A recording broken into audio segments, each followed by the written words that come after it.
now, it's your boy PSA Sitch here with another Sunday show with everyone's favorite, never gets sick, always healthy, Adam Friend. Already making fun of me. Look, this show's going to be great. I'm just a little under the weather, but you know, I have that good, raspy, I'm sick voice, so people should like it. Yeah. Sounds what are we nice. talking about today? Enough about my God. my There's health. so many things. There's so many things to talk about. This is going to be a little different. Normally there's like one horrible, stupid thing for us to talk about on Sunday. But there wasn't really that. There's just a bunch of little horrible, stupid things for us to talk about. Yeah, yeah. Well, we did CitiBike Karen last week, and there's been a bunch of developments on that. But I noticed something interesting about last week. What'd you notice? Well, we got it right on the CitiBike story. Like we didn't. Oh man! Yeah, we did. That's true. Exactly. That's true.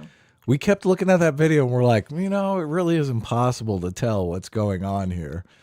But we did enunciate the narrative that that ended up being accurate. Ended up being exactly what happened. Yeah. We said there were two possible scenarios that were like 99% likely.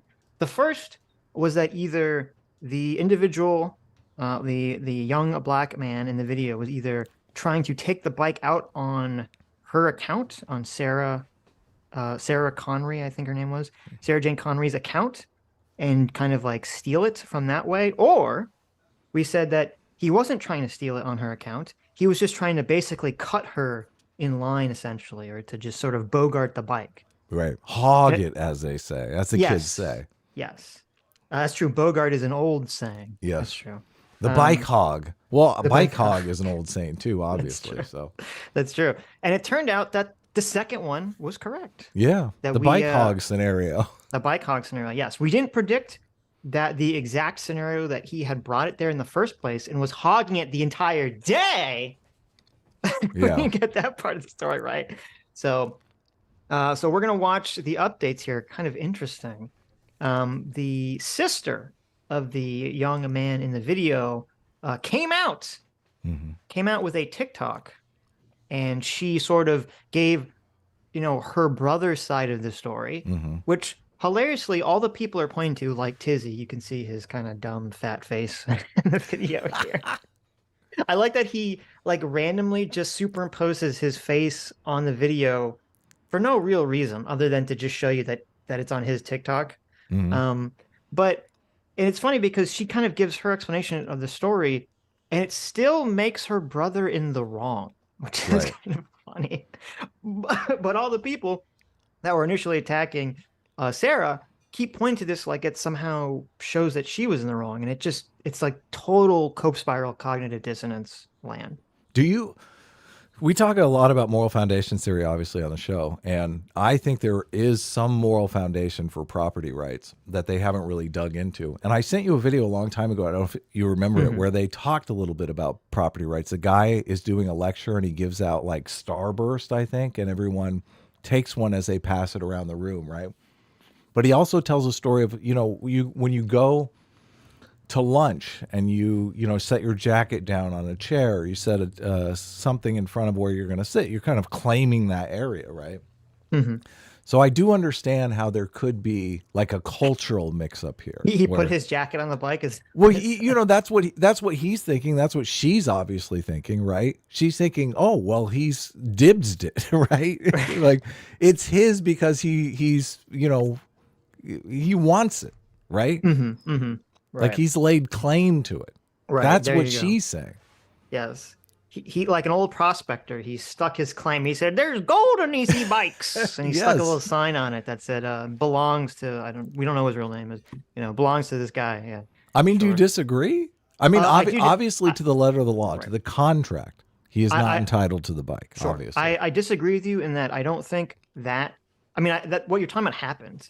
There's actually there's some Seinfeld episode I think that was all about like the legitimacy of the jacket on the chair. Right. Okay. Really. A show about nothing, right? Yes. That seems like something though. But I don't think that that's really what's happening here, because I think what's happening here with the people defending the young guy in this video, it's entirely 100% a combination of the racial element and the fact that they don't want to admit that they were wrong. I don't think anything else matters. Hold on. I completely agree with that. That's exactly what's going on here. Okay. Look, I was going to say, the nice thing about us leaving ourselves an out last week, not taking a firm position on either side, is we don't have to eat crow this week. Like, we actually got it right. So a lot of these people are just terrified of eating crow. Right. Well, as I pointed out last week when we covered the video, I said the way to kind of figure out whether he was trying to steal it on her account or just trying to cut in line / hog the bike would be the best evidence for that would be, did he actually rent the bike after or not? Which he did. Yes. And also we pointed out last week, you can see one of his friends is currently on a bike in the background, which would kind of lean more towards the second thing. The thing we didn't pick up, which was that we pointed out that in the video, you can see the light on the bike, the pink light on the bike, lights up and then turns off and then lights up again. What we didn't realize was that was because Sarah had took out the bike and it lit up and it was on her account. And then he pushes it back in the bike rack, or the dock, I should say, forcefully. That's what makes the light go off. And then he scans it himself. And that's why the bike light goes back on again. Right. So when he says it's on my account, it literally is on his account. He knows once he scanned it. Once he actually does. See, that's the thing, too. And that's why he has his hand over the thing, because he doesn't want her to do the same thing. Now she's trying to push it in and rescan it. Right. And yes, exactly. We also said last week that if he pushed the bike in intentionally, that would, again, point to the second explanation, that he was just trying to hog or cut the line, essentially. There was something else, too, that Nate brought up, which we kind of talked about, but we didn't really fully get to the bottom of. And I'm not sure we ever will, which is that there's a kid in a pink shirt, and we'll see when we go through the video again, who says, we kind of focused on how he was saying something about it's dead. And we weren't really clear what he meant in terms of it was dead. It sounded like he was talking about like the bike was dead or something. But in the video, we did miss that he does offer to give Sarah his bike, which seems to be an e-bike that he's sitting on. But then he says it's dead, so I'm not sure exactly if she ends up on that bike or if that bike is dead or whatever. But right. And I don't know if we'll ever really get to the full bottom of this story. But so anyway, let's jump into the sister's defense, because you'll see that basically she's kind of framing it in a way in which people that defended the young man in the video will have enough cover to essentially hide behind forever and never admit fault in the situation. Do we know what? Because they set up a GoFundMe too. So, do you know what? What is it at? Yeah, GoFundMe is at. Yeah, because you know, it's funny. You linked it, and you linked how she's making all this money, he's making all this money, and so I'm like Adam, we need to do one of these race hustles, okay? Or like we need to find we'll find some black YouTuber. And we'll pretend that there's some sort of racial conflict between us. And then we'll selectively leak information every week. So on week 1, it looked like we're the evil white racist and he's justified. And then week 2, it looked like we're justified and everyone was wrong to jump on us. And then week 3, it's well, maybe we're both justified. We need to do some scenario like this. Just so we can make a shit ton of money.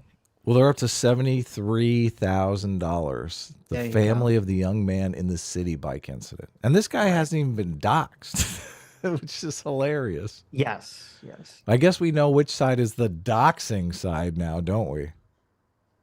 Yes, so weird. It's so weird. As soon as you have this moral indignation, you can break all the rules of civility.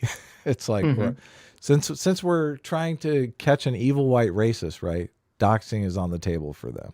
Right. It's so evil. It's Sarah Comrie's GoFundMe is at 130. So. Oh, okay. It's currently pulled out ahead. There you go. It's a competition. Okay. Anyway, so let's watch this video. This is supposed to be the video that exonerates her brother, right? Mm-hmm. Exonerate. The only reason why Sarah Jane Comrie was able to produce this receipt for this bicycle is because she jumped over this young man standing right here who had his hands on the handlebars, jumped over him, impales herself on his bike, and scans the QR code to begin the ride. So already we have kind of a problem with the story. We're to believe. Now, maybe this is possible. Maybe it's possible, but I'm highly skeptical that a 6-month pregnant woman coming off of a 12-hour hospital shift, jumps over a bike being held by a young man and just plops her butt on it. Right. You know, with some sort of acrobatic skill, and then scans a bike. Her story seems more plausible. Yes. That she went up and scanned the bike. You know, they weren't paying attention. They were like, oh, that's my bike I'm trying to keep all day. Right. Right. Yeah. So the narrative that they're pushing here is that she walks up to him, asks him if he can use the bike. He says no, and then she just jumps on it anyway. Right. Which I'm sorry, I'm very skeptical that a 6-month, 12-hour shift nurse is doing this. Very skeptical. Plus, this is third hand. Like, what story are you going to tell your sister? Of course. Right? Right. Of course you're going to make yourself look good. And she's going to eat that right up. Oh, yeah, my brother did the right thing here. Well, actually, he didn't do the right thing. Anyway, even if this story is true, he's still in the wrong. Look, you don't give your bike up to evil white racists, okay? Oh, okay. Okay. In her eyes, he did the right thing. Right.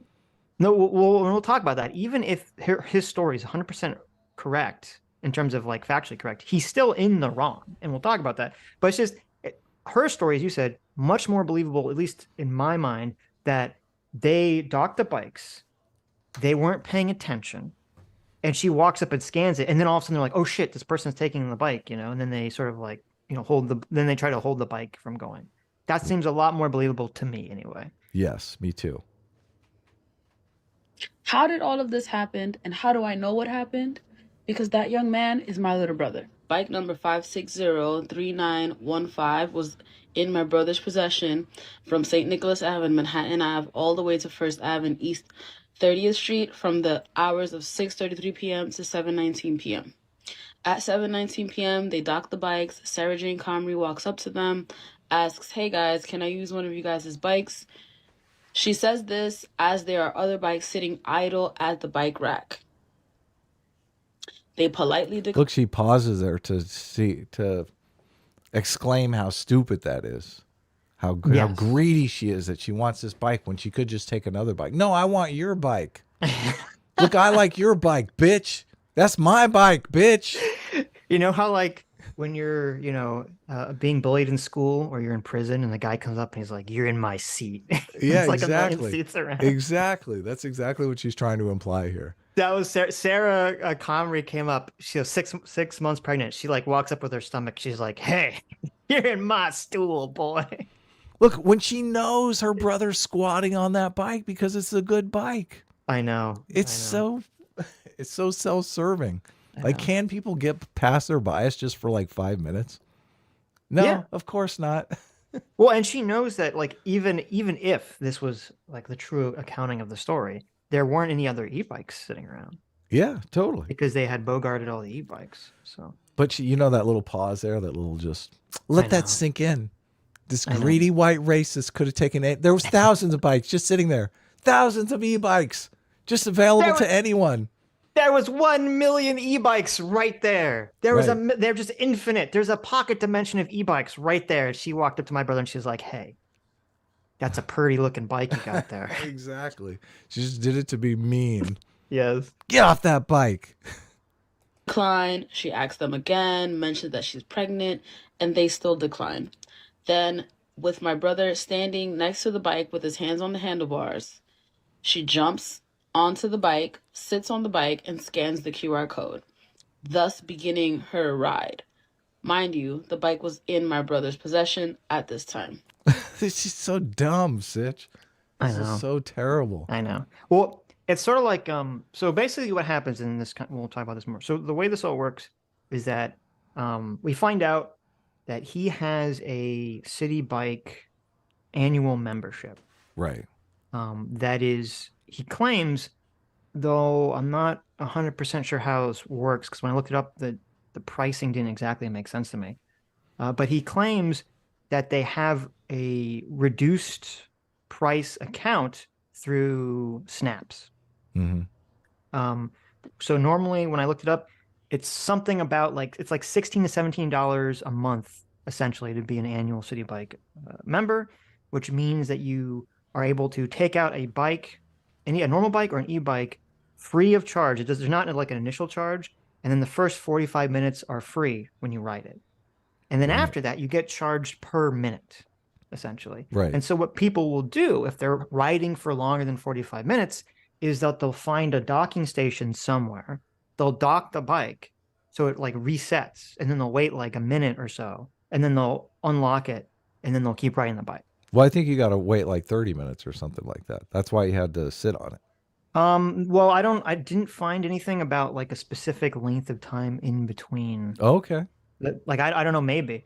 I saw that there was an issue where they were claiming that the company was claiming it was a glitch where someone would turn in a bike and they'd have to pull out a different bike or wait like 5 minutes or something, which to me sounds not like a glitch. It sounds like they're trying to do this on purpose, because you would think the company's goal would be to prevent people to do this exact thing, right? Right. Because the whole point is like, oh, you get to use it for 45 minutes and then they charge you afterwards. And it seems like redocking the bike and taking it back out again would be kind of circumventing the entire principle of the program in the first place. He basically owns the e-bike for $70 a month. Right. But, and here's the thing, if the kid in the video, if all he was doing was he was riding the bike, he rode it for 45 minutes, he docked it, wanted to wait 1 minute and then undock it and keep riding, this would be a completely different situation. That's not what he's doing. He rides the bike to this place, and then he just wants to like hang out for like 30 or 40 minutes in the area, like chilling, doing whatever. But he still wants that bike to just be there for him whenever he decides he wants to leave. Yep. And that's why this is so like ridiculous. It's like, well, you don't get if you want to make sure that bike is sitting around for 30 to 40 minutes while you're just hanging out in the area, you got to pay for it. Yeah. It's like, look, no, you dibs it. You put your jacket over the back. No, that's not how it works.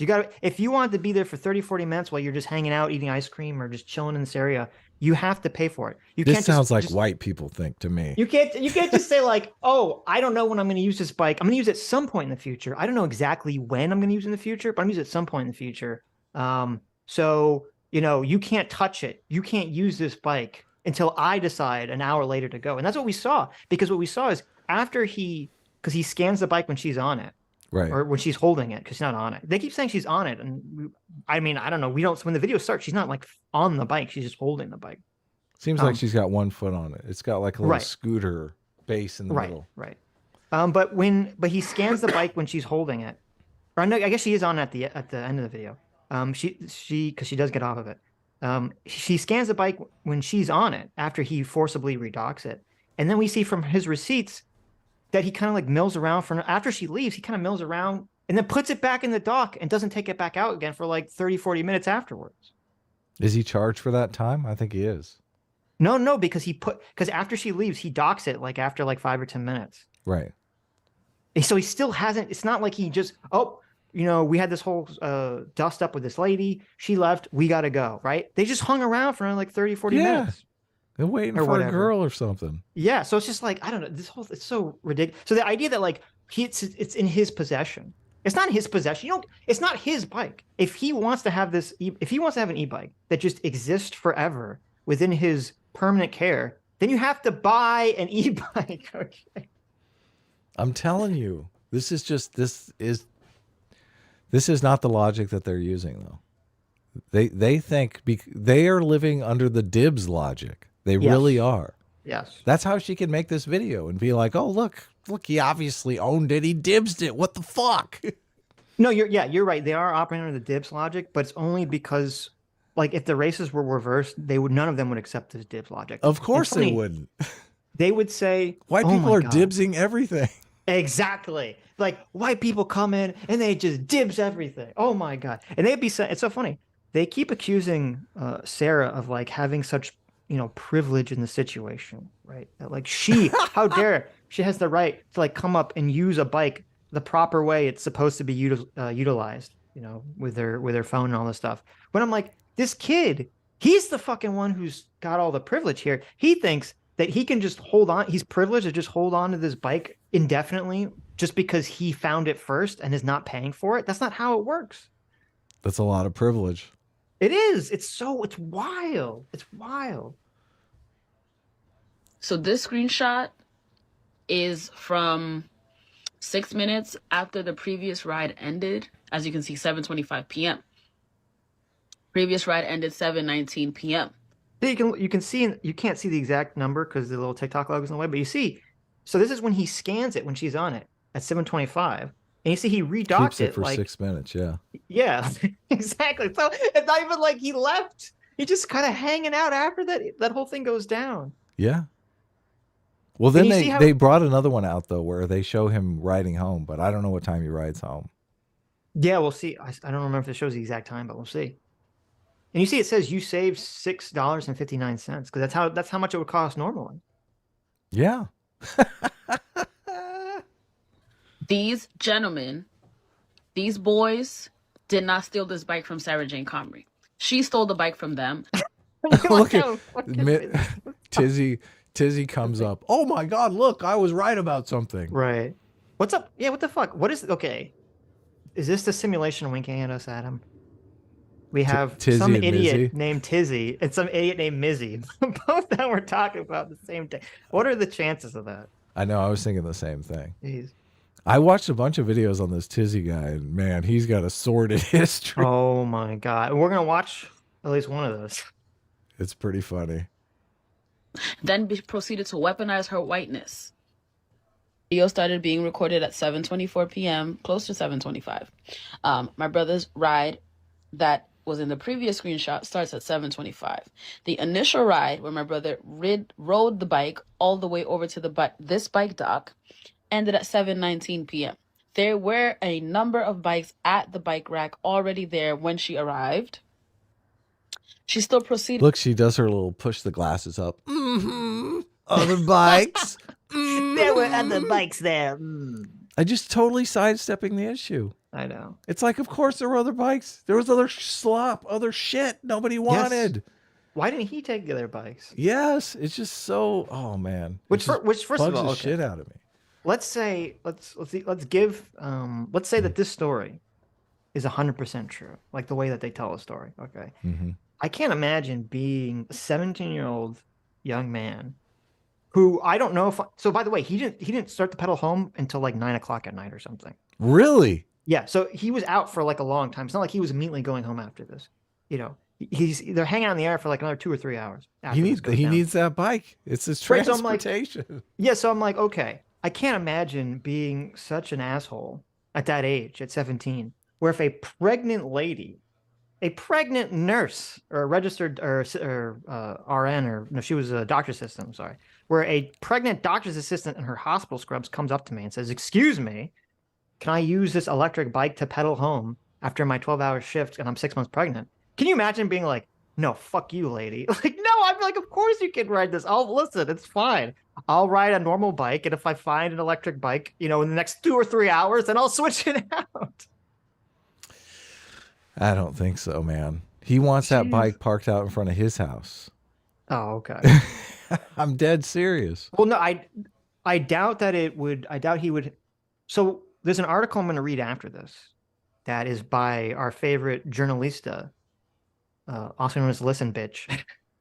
And she talks about how him and his friends spent like 20 minutes before they came to where they are here, just going around the neighborhood looking for e-bikes. Really? In the first place. Yes, going to like different docking stations. So I don't think, even if he were to like bring this e-bike back to wherever he lives, in the closest e-bike station where he lives, it's probably not going to be there, because he goes to school. I don't know what day this was, so it's not going to be there in the afternoon, 5 in the afternoon when he gets out of school or whatever. He decides to ride the bike over here. So they're all trying to get on e-bikes, basically. Some of them are pedaling, and some of them have e-bikes. Yes. Okay. Yes. Because the thing is, like, each of these stations, there's like 6 bikes, and then there'll be like 2 e-bikes, right? So everyone's fighting. Like, everyone is always fighting to get the e-bike, obviously. Yeah. To try to take the bike from my brother. Help, trying to make it seem like these boys stole this bike from her. The bike is on my brother's account. Okay, that's... Yeah, it was on his account once he forcibly pushed it back into the dock and then put on her account while she was on the bike. Yes. And it was in her possession when it was literally in her possession. Yes. Yeah. When it was actually in her possession. Yes, they forced it back at the dock. Yes. Okay. This is all narrative spin. Yeah, it's just so wild. It's just so wild, like how blatant the like cognitive dissonance gaslighting is. Everyone, and it bothers me because people are defending this. When she says stuff like this, everyone knows it's a lie. Everyone knows it, but they just pretend. They just pretend. Do you think so? Yes, Or do you think they're because gaslighting themselves? they are. It's so annoying. It's so frustrating. It is not defamation of character if the way that you behave reflected your character. Told you I'd seen receipts. Okay, so wait. Told you so. Told you. So first of all, I mean, so it would be defamation if all these people are claiming that she, number one, stole a bike, right? Which she didn't.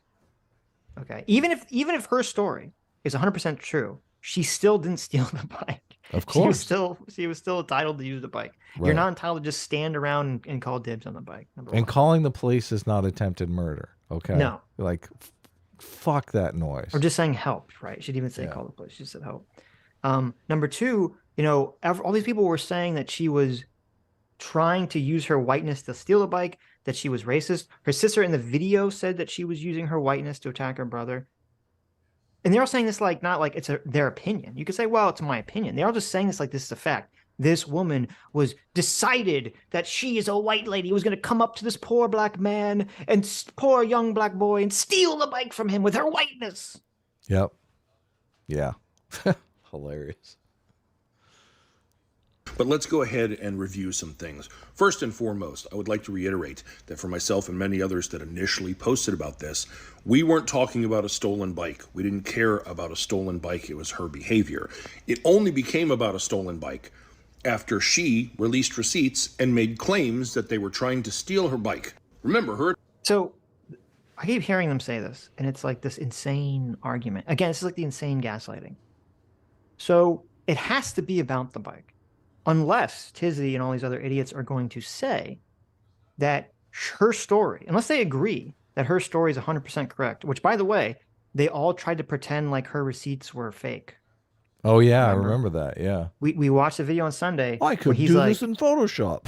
Exactly. Right? If it's not about the stolen bike, then why does he say like, oh, well, these receipts could be fake. These could be Photoshopped. Boo, boo, boo, boo, boo. Right? So obviously it is about the stolen bike because if her story is correct and she walks up to a bike, no one is like it's like a ghost town. There's no one around. And she scans it. And as soon as she scans it, her phone goes blip, blip. Like fucking the boy like teleports in from a mile away and he's like, this is my bike. Okay. Then obviously she's justified to be like, what the fuck is happening here? Like, get away from me. Yeah. So the idea that it's not about the stolen bike is insane. Yeah, totally. She has no reason to scream if it's not about a stolen bike. Right. Her attorney said behavior. Right. I hate that. For a 12-hour shift, she got on an available bike, which no individuals were touching, and paid for it through the app. As she backed it up from the docking station, a group of 5 people approached her and claimed the bike was theirs. One or more of the individuals in the group physically pushed her bike with her on it back into the docking station, causing it to relock. That's her story, and his story directly contradicts hers. And the receipts he provided go along with his account of what happened. Okay. So the main issue here, and this will be, we'll probably never get 100% at the bottom of this because I doubt there's any footage available. So the main issue is that she's claiming when she approached the bike, there was no one touching it. Now, doesn't mean that there wasn't anyone, doesn't mean she didn't ask them, right? Maybe they're in the vicinity, but we don't know. According to her story, she says no one was touching the bike, okay, when she started to take it out. And his story is he was holding the bike and asked him specifically, and she took it, you know, she scanned it anyway, right? We'll probably never find out which one of those is the correct version of events. But it's funny that he's acting like the receipts somehow prove him right. Yeah. When we don't have any evidence whose version of the story is correct, one way or the other. That's number one. And then number two, again, even if the sister's version of events is correct, he's still in the wrong. He's still wrong. You're not allowed to just hold a bike indefinitely without paying for it. Yeah, totally. And they prove it no more or no less than her receipts do. And I know there's going to be people who are like, yeah, but it was docked. That proves that it was available and she scanned it. Yes. He rode it a considerable distance to get there. He was still with it. He needed it to get back to where. Look, he's totally using DIBS logic. Yeah, here. you're right. He's totally using DIBS logic. He wrote it there. He put it in that dock. It's still his. He, in his mind, thought it was his. So therefore it is. He rubbed his scent gland all over the seat of that bike. Okay. Yeah, exactly. Where he had come from, and it's reasonable to believe that he believed it was still on his account. Wait, no, it's not. That is impossible. That is impossible. He knew it wasn't on his account because you can't scan a bike that's on someone else's account. Yeah. He knew it wasn't on his account. That's why he forced it back into the dock and put it back on his account. Yes. Yes, and held his hand over the QR code. Yeah, right. he knows what's going on with the CitiBikes. He's the CitiBike pro. Yeah, exactly. Exactly. So just, well, here's another thing too. This proves, his story proves that the brother and everyone in the video, for the first half of the video, was just lying because they kept saying, this is my bike. It's on my account. Well, no, it is on it is on his account. When at the end of the video, but in the beginning of the video, it's not his bike. And at the beginning of the video, it's not on his account. Oh, it is? Does he say it on the... Yeah. He keeps saying, this is my bike. This is my bike. Right, but... It's not his bike. It's not his bike until he forces it back in the thing and then scans it. In the video, though, when he says it's on my account, it is on his account. Because that's after he's forced it back in and rescanned it.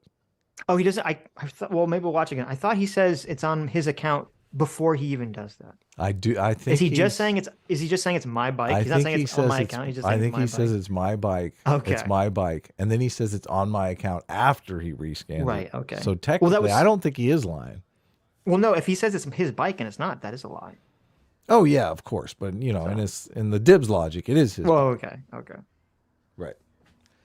Especially since there were other bikes available that she could have taken. Okay, I want to yell, fuck you, like at the top of my lungs every time somebody says that. It's the equivalent of the state lines thing. It's like it's a complete it means absolutely nothing, okay? There were other pedal bikes available.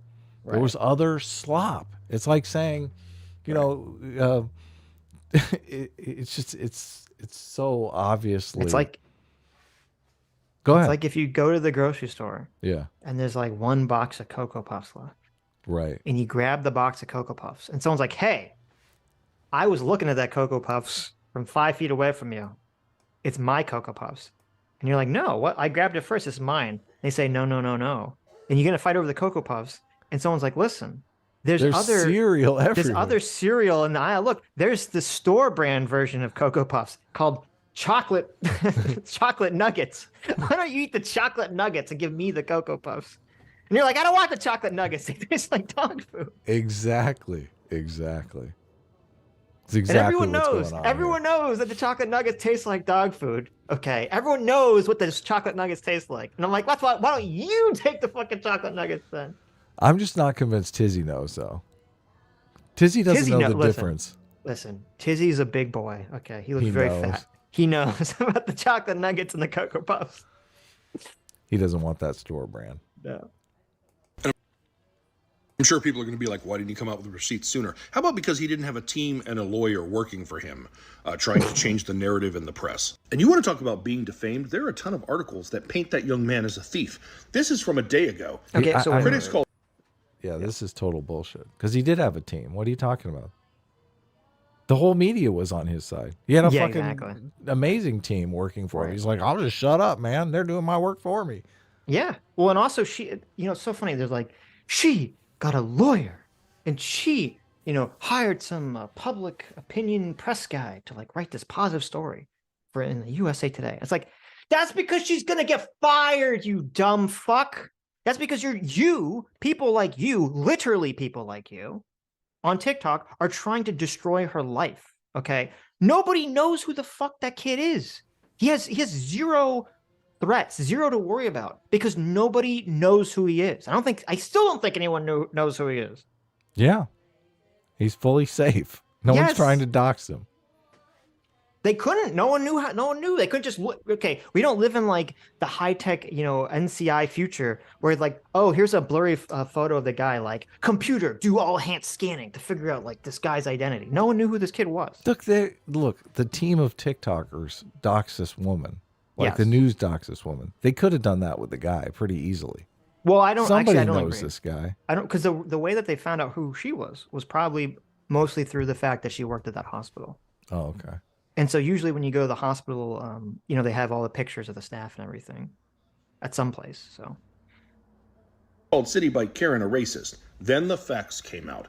USA Today, CitiBike Karen viral video shows why we shouldn't rush to judgment. It says because she produced receipts, she isn't racist, and then has a whole section about false narratives often spread quick and confirm our biases. Only this is not an article. This is an opinion piece. See? Opinion contributor, Dustin Siggins. And who is Dustin? Well, he's one of the founders of Proven Media Solutions. And what does Proven Media Solutions do? We specialize in creating your great content and putting it in the press. From the written word to interviews, we help you reach and influence your target markets, including op-eds. Like this piece, to help change the narrative. Gee, I wonder who could have paid for that. The bias op-ed that ironically wants to talk about biases. I've heard. it's so disgusting how when everyone was trying to destroy her life, when this guy was trying to destroy her life, and the national news is knocking on the door of her neighbors saying, did you know a racist lives next door to you? Yeah. They're like, how dare she defend herself in the press? How dare she not just take us murdering her reputation lying down like a good white lady? I know. Come on, give in to the mob, Sitch. Yes. There you Look, go. they're trying to do some social justice here. How dare she defend herself? I know. Heard she said she wishes that young man no ill will, but the Clear Her Name campaign making him collateral damage since says otherwise. This was initially about her behavior in that video and how it was dangerous. In my opinion, the way she has behaved since is equally, if not more, reprehensible. Okay. Yeah. Well, nobody gives a fuck about your opinion, dude. Right. This coming from the guy who was one of the lead pitchfork wielding, let's destroy this woman's life, based on a minute long video where you don't know what the context of the video is. Yeah. This guy's majorly irresponsible. Well, this guy is reprehensible and Oh, a yeah. total immoral piece of shit. Yeah, totally. Completely. If a 12-year-old called him a pedo, I feel like I would, I might compliment that 12-year-old. And it's funny because there's another video that he put out, which Actually, we're not I gonna think watch it was a 10-year-old. I got the story there you wrong. go. Damn it. There you go. And we're gonna watch that. But there's another video he put out that's kind of boring, so we're not gonna watch the whole thing. But it's so funny. He's complaining. He's literally complaining that Sarah's lawyer is saying that that they're not going to press charges against the kid, and that they don't want him to get in any trouble. He's complaining about that. Why? I don't know, because he's like, oh, it goes against the narrative that she's a racist piece of shit, right? Right. I don't know. It's just so insane. Remember how her best friend in the building was that black guy? Yes. This is totally being blown out of proportion. There's one key thing here that all these dumb fucks, I haven't heard anyone else mention, okay? One key piece of information that they're all missing. Mm-hmm. Who uploaded the video? It wasn't Sarah, you dumbasses. It was one of the kids. Yeah. They brought this on themselves. They thought, hey, this is funny. Let's upload this video of this white lady yelling and try to get her in trouble. And whoops, it backfired. Oh, in amazing ways. Yes. She didn't upload the video. She didn't go, oh my God, I got accosted by these black thugs when I was trying to get an e-bike. Here's the video. No, she didn't do shit about it. None of this would have ever been covered if they had made the decision themselves to upload this video with the intention to get her in trouble. Right? So true. She pedaled or her at ass least the home intention and to went make fun of her, right? At least the intention to make fun of her. Of course, that's why they started filming it. They thought it was funny. Yes. She pedaled her ass home and went to sleep. That's what she did. Okay. Right. Oh, no. What she did was she pedaled home and then thought, oh my God, what if they upload that video? I have to pedal all the way back find the bike with the exact number and then take it in and out of the lock again, just so I can create a false receipt. Yeah. Tizzy logic. That was literally the guy who first shared the video was like trying to argue that that was a legitimate possibility. Oh, yeah, sure. Yeah. He was like, listen, I can just type in the number from my phone and it will, it will give me that receipt. Now, I'm not going to show you a picture of that to confirm it, but just trust me, bro. Okay. So, so that's Tizzy's horrible fall video. Let me read the article and I'll send it to you if you want to bring it up. Sure. This article is like totally insane. And this is the article that they wrote about the kid? Yeah, this is the article that Journalista wrote. Oh, it's also known as. Oh man, it's a woman. It's Listen Bitch. Yeah. It's Listen Bitch. Yeah. Oh, and apparently in another video, Tizzy says that he somehow was the one that hooked the family up with Listen Bitch in the first place. No way. Yes. No way. Tizzy saying fingerprints are all over this thing. Yes, it's so funny. Ostracy for $20 says, Sitch, are we going to go over the most important topic of the week? When exactly you're going to fight Devin Tracy? And on a scale of a bit to completely, how much do you hate white women? Well, okay. That's true. Devin Tracy did challenge me to some sort of boxing match or something. Oh, that sounds fun.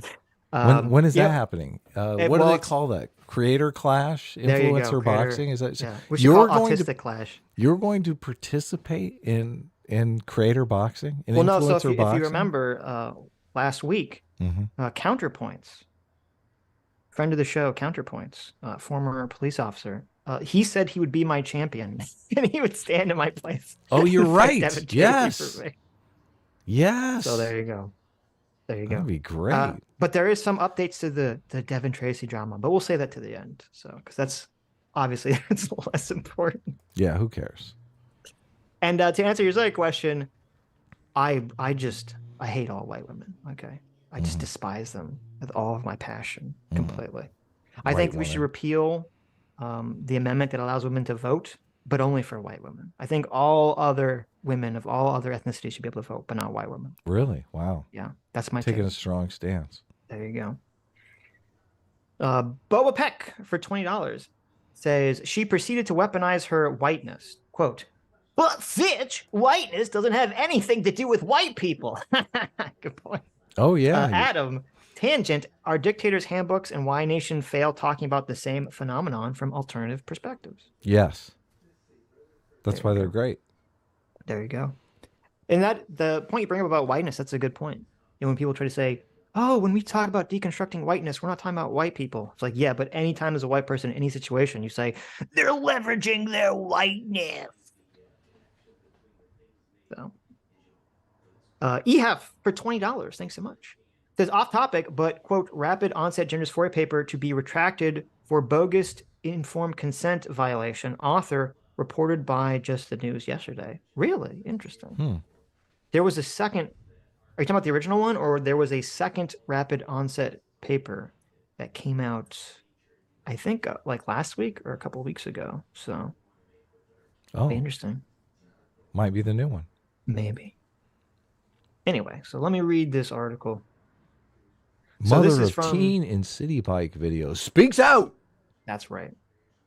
No one bothered to ask him what happened because he was hiding. That's my favorite thing. But we'll get to that. This is from Listen Bitch. An online crowdfunding effort has gotten underway in an effort to help support. Okay, first of all, can we just talk about bad writing from a quote journalist? An online crowdfunding effort has gotten underway in an effort. No way. Really? You can't use effort so close to itself. Okay, come on. I don't know where we're at. The beginning. Mary... An online crowdfunding effort has gotten underway. What are you looking at? I mean, I'm on the News One story, so. Oh, wait, am I looking at the wrong? Oh, I'm looking at the wrong thing. There's a different News One story I was looking at. Sorry. Oh. That's also written horribly. So. Okay. Anyway. Should I not? Is this the one?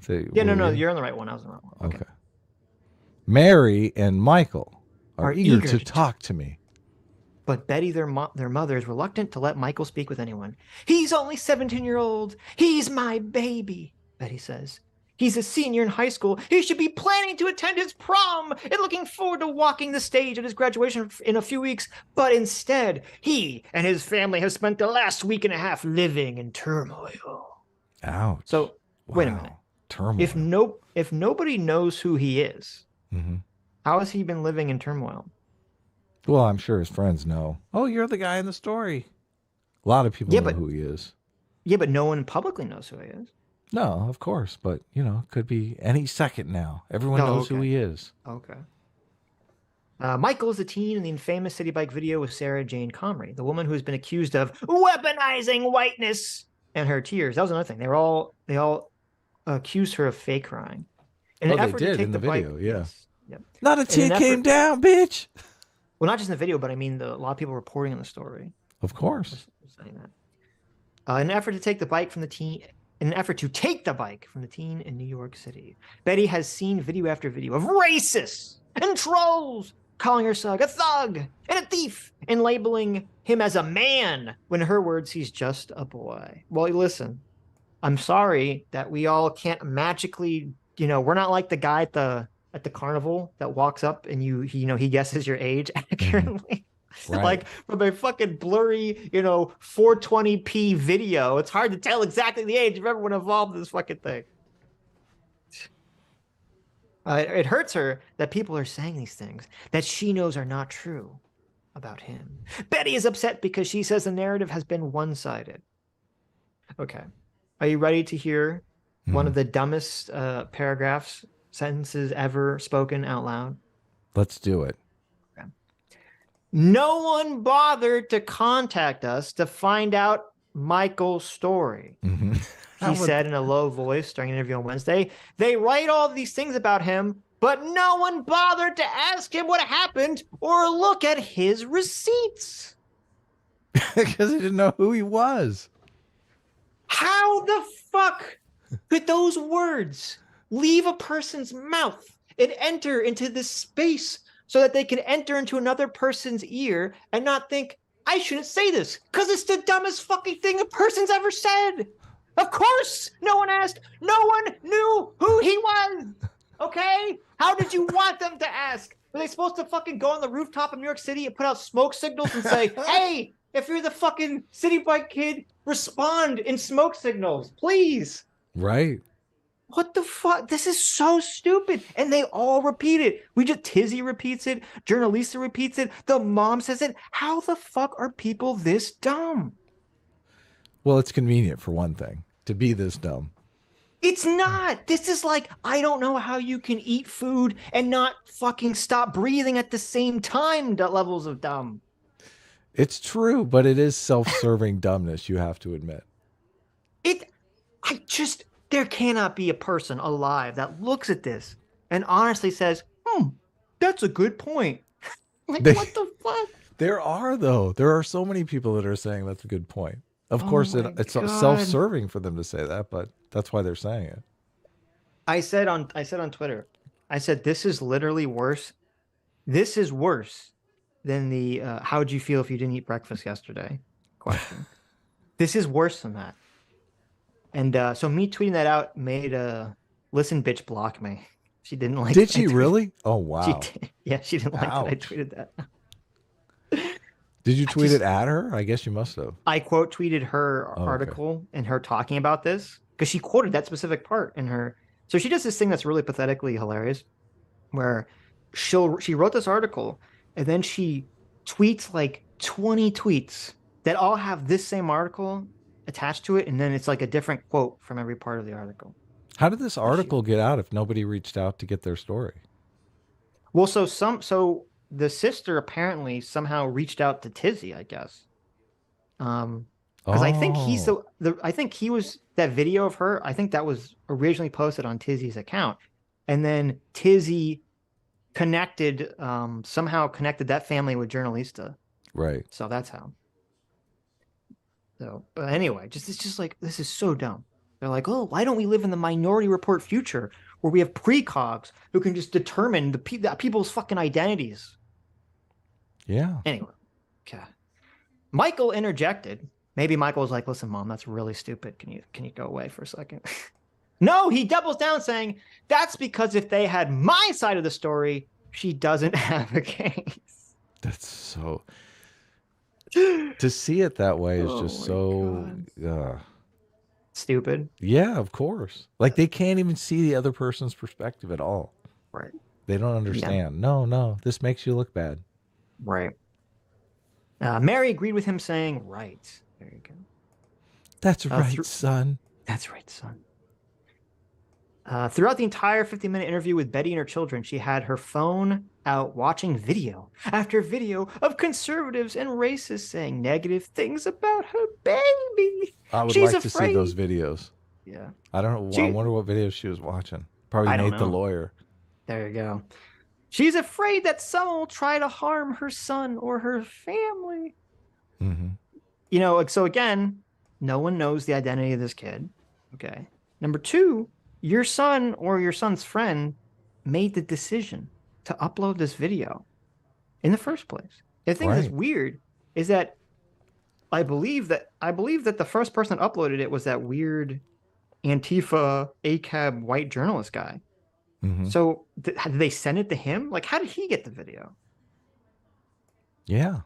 Who found it? I don't know. A lot of weird stuff. No one is helping us, she said, her voice cracking. We are poor people. We are immigrants. We can't afford a lawyer. Mm-hmm. Well, why do you need a lawyer? You're not in trouble. Yeah. No one knows who this kid is, and people he's are not talking. in legal trouble. Look, people are talking shit on the internet. Okay.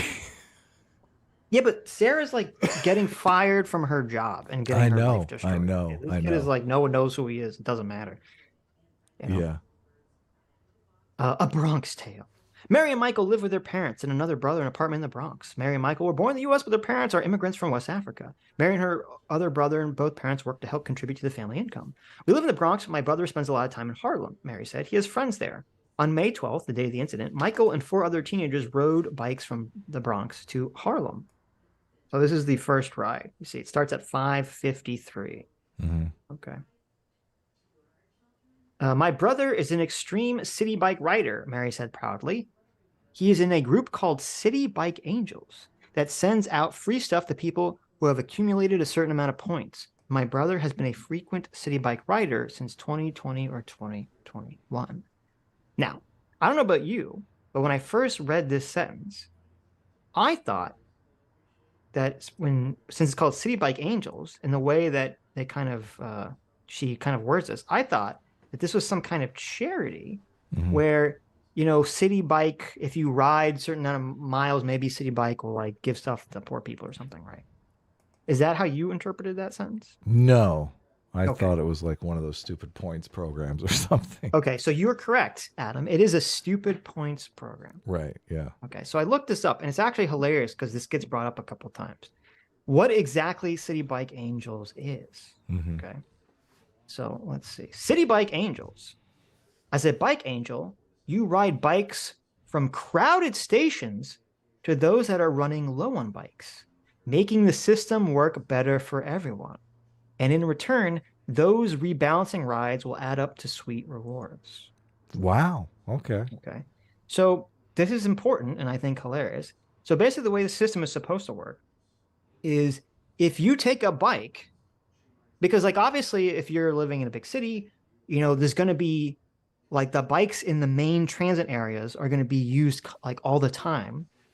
But if you like live in some of the outskirt areas, you know, those bikes are going to kind of like pile up there over time, right? Right.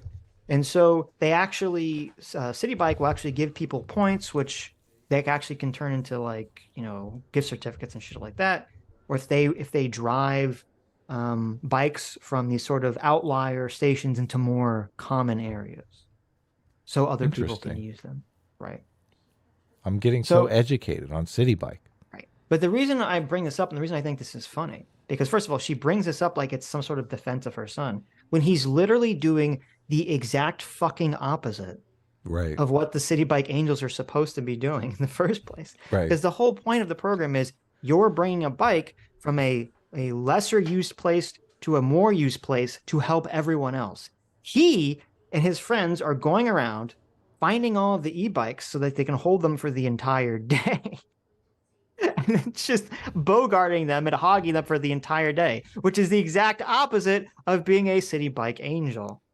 That's like a CitiBike demon. I just think it's hilarious. So, I mean, listen, I might have done something like that, if I was a kid, back in those days, but I wouldn't have been like bragging about it. I wouldn't have denied, a pregnant lady from using an e-bike. Sure, you wouldn't. I would not. If I was a Boy Scout, I'd been like, of course, ma'am. Here you go. Thank goodness. I could do my good deed for today. There you go. Michael said it's a regular routine for him and his friends. They meet up in the Bronx, find the new e-bikes CitiBike has out, and ride them all over New York City. So there you go. They go looking for all these e-bikes so they can kind of like hold them for the whole day. Right. I use CitiBike every day, Michael said. I use the bikes to get to and from school. If I'm traveling anywhere in the city, even if it's from here to Brooklyn, my first option is CitiBike. It's my preferred mode of transportation. It's like my car. Michael said him and his friends, who are all immigrants from West African families, understand CitiBike and all its programs. They use them because for teenagers like themselves, it's a cheaper option than taking the subway from borough to borough. Michael said that day they walked around Bronx for 20 minutes before they found the highly coveted but hard to find e-bikes. So there you go. They spend 20 minutes just look for like kind of going to every single stand just to try to all get the e-bikes in the first place. They took the bikes to Harlem first, where they stopped riding after 45 minutes. Michael explained that because his family receives some public assistance, he gets discounts on the CitiBikes, but after 45 minutes, the rate on the bikes increase. So he's not even paying. So I looked it up. Instead of paying the $16 a month you normally pay, if he does have this program, he's paying $5 a month to use this. Really? Wow. Yeah. Okay. Michael said he pays for his own CitiBike account, and in order to avoid the higher charges, he frequently stops his rides before they go over 45 minutes to rest and redock the bike. Redocking the bike resets the timer, allowing him to ride for another 45 minutes before stopping again. Even regular CitiBike riders do this, Mary explained. The price goes up after 45 minutes for everyone, so people routinely ride their bikes, dock their bikes, ride their bikes, and then dock their bikes again. So here's the thing. So again, as I said earlier, if he just docked it and then took it right back out again and then kept riding it because he was going somewhere further away, that would be fine. That'd be a completely different situation. That's not what he did. He docks the bike. They hang out there for 10, 20, 30 minutes, just kind of chilling. And he thinks that he just gets access to his bike whenever he decides he wants to use it again. That's not how the system works. Yeah. Michael said after resting in Harlem for a bit, the boys continued to ride into the Lower East Side of Manhattan. They grabbed frozen yogurt. No way. Yes. No way. Yes. That's hilarious. And then headed to the CitiBike docking station at First Avenue and E30th Street near Bellevue Hospital in the Kips Bay neighborhood. They docked their bikes at 719 and sat there to rest. So there you go. See, they're eating frozen yogurt. They're like, listen, let's just hang out here and eat frozen yogurt for like 20 minutes. And I still get the bike. I'm not going to pay for it. I'm not going to hold the bike out, but I still get it.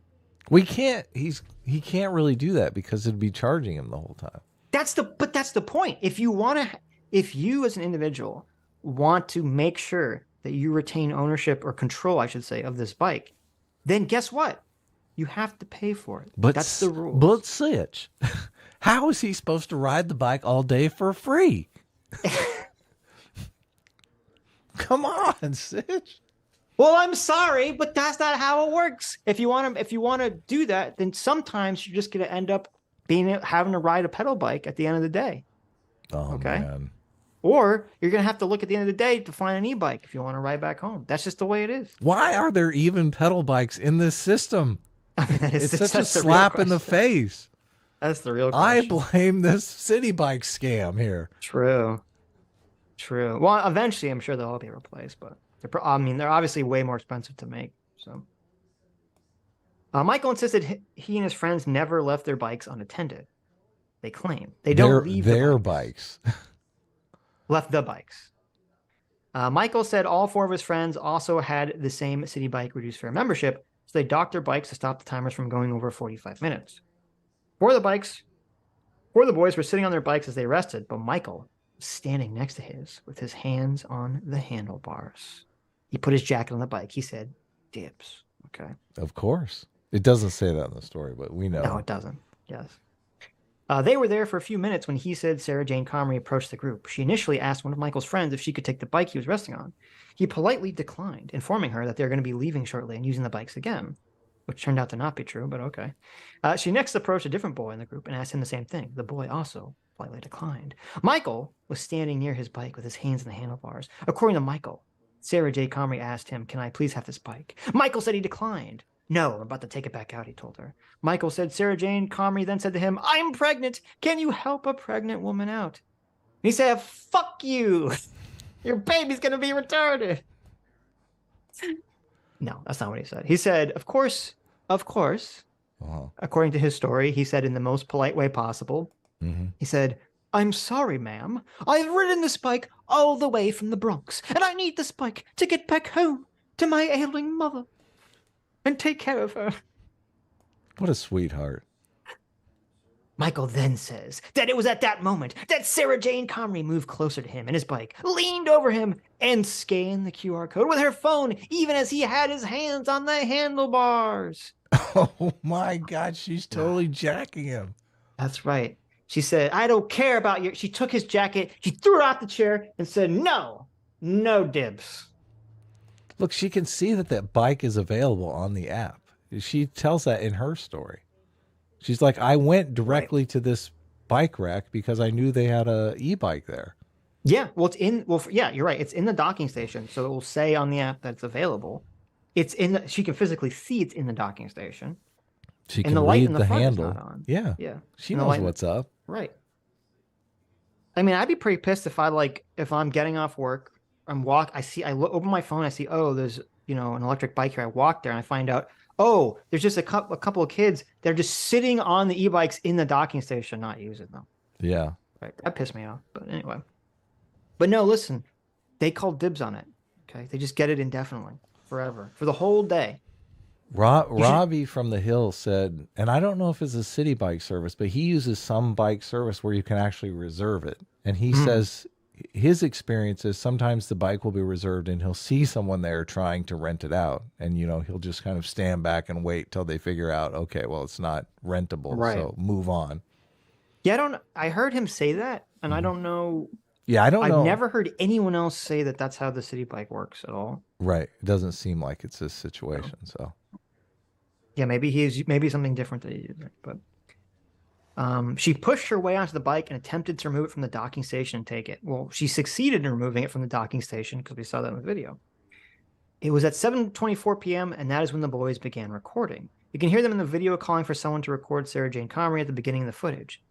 Quote, if someone is using something, Mary interjected emphatically. There are obvious physical cues to let you know when someone is in use of something or planning to use it. So there you go. There's because he dibs. Was holding it. I'm telling you. Yeah, because he called dibs on it, right? He was just holding it. It's fine. She can fuck off. He's holding it. Michael insisted Sarah Jane Comrie knew he was planning to use the bike. He said she asked him and his friends to use theirs. They all informed her they were using the bikes and will be leaving shortly. He said she seemed annoyed that they wouldn't be willing to give up their bikes to her. Hell yeah, she was annoyed. Of course. He also said he believed she wanted the bike as opposed to the others that remained docked in the right because he had one of the newer e-bikes. So even he is like, listen, he this knows is a stupid up. talking point. I don't know why you're bringing this up. Yeah. Tizzy, shut the fuck up. Yes. The rest of the interaction plays out in the video. Sarah Jane Comrie, dressed in scrubs, bearing the NYC Health Plus Hospital logo, removed her work ID badge from her neck and placed it in her bag along with the brown paper bag she was holding and began screaming for help. That's another thing. They always bring up how she removed her badge, like it's some sort of like. That's how she knew she was guilty. She removed the badge. The boys can be heard repeatedly telling her it's not her bike, so they're lying. During the filming part of the interaction, Michael was able to successfully push the bike back into the dock. Look, they're admitting everything in this article. I know. They're like, listen, after he didn't have proper control or ownership of the bike, and she did actually, he was able to force it back in the bike successfully. Right. Successfully. He jacked her bike. Yeah, there you go. He said he then entered the bike's number into his phone to put the reservation back on his account, which would be admitting that he didn't actually have ownership or control of the bike at the time that she did. and forcibly removed control of it from her. So Michael said when Sarah Jane Comrie knows him doing this, she snatched his phone out of his hand, which is shown in the video. So that's the answer to why she snatched his phone out of his hand. Right. Which obviously she should not have done. But look, how is she supposed to keep the bike if he scans it against it? She had to be proactive. There you go. This is like a real scuffle. I know. Listen, she's a scrapper, okay? I like it. Michael's story directly contradicts the narrative that Justin Marino, the employment attorney representing Sarah Jane Comrie, gave in a statement he wrote to the New York Post. In a statement, Marino wrote that Sarah Jane Comrie approached the rack of the CitiBikes and got on an available bike with no individuals were on or touching. Marino also wrote that as Comrie was allegedly backing the bike out of the dock, I don't know why he says allegedly. Obviously, she pulled it out of the dock because we saw it out of the dock and it gets pushed in by him. So I don't know why that's alleged, but okay. A group of about 5 individuals approached her, saying that the bike was theirs. I don't like that when I randomly say okay, sometimes my phone like activates, like I said, okay, Google. Mm-hmm. Okay. Stop it. Anyway. Turn your phone off. Yeah. No, what? It's 2023, Adam. Are you crazy? Quote, so one or more individuals in the group physically pushed her bike with her on it back into the docking station, causing it to relock, the statement also claimed. I mean, we literally saw that happens. Yes. Well, actually, she says it earlier. She says, Michael was able to successfully push the bike I know, back it's literally in the story. And then like a couple paragraphs later, she claimed that they pushed it back into the dock. This is ridiculous. What the fuck? Listen, bitch. This is some bad journalism, okay? Marino originally made public redacted alleged receipts. Wait, why are you saying alleged? You know that it's the receipt. You know that the receipt is accurate. She was the one complaining. Well, no, she saw the unblurred version. What the hell? She still was saying it didn't prove because the location was like blurred out or something.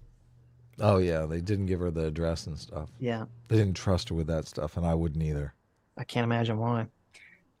But as of Wednesday, his apparent Twitter account, I like this. The apparent Twitter account posted the unredacted receipts. There you go. That Twitter account that somehow had the unredacted receipts could be fake. Could all be an illusion, right? He misspelled a word in this Twitter account or something. So that's true. So you know it's fake.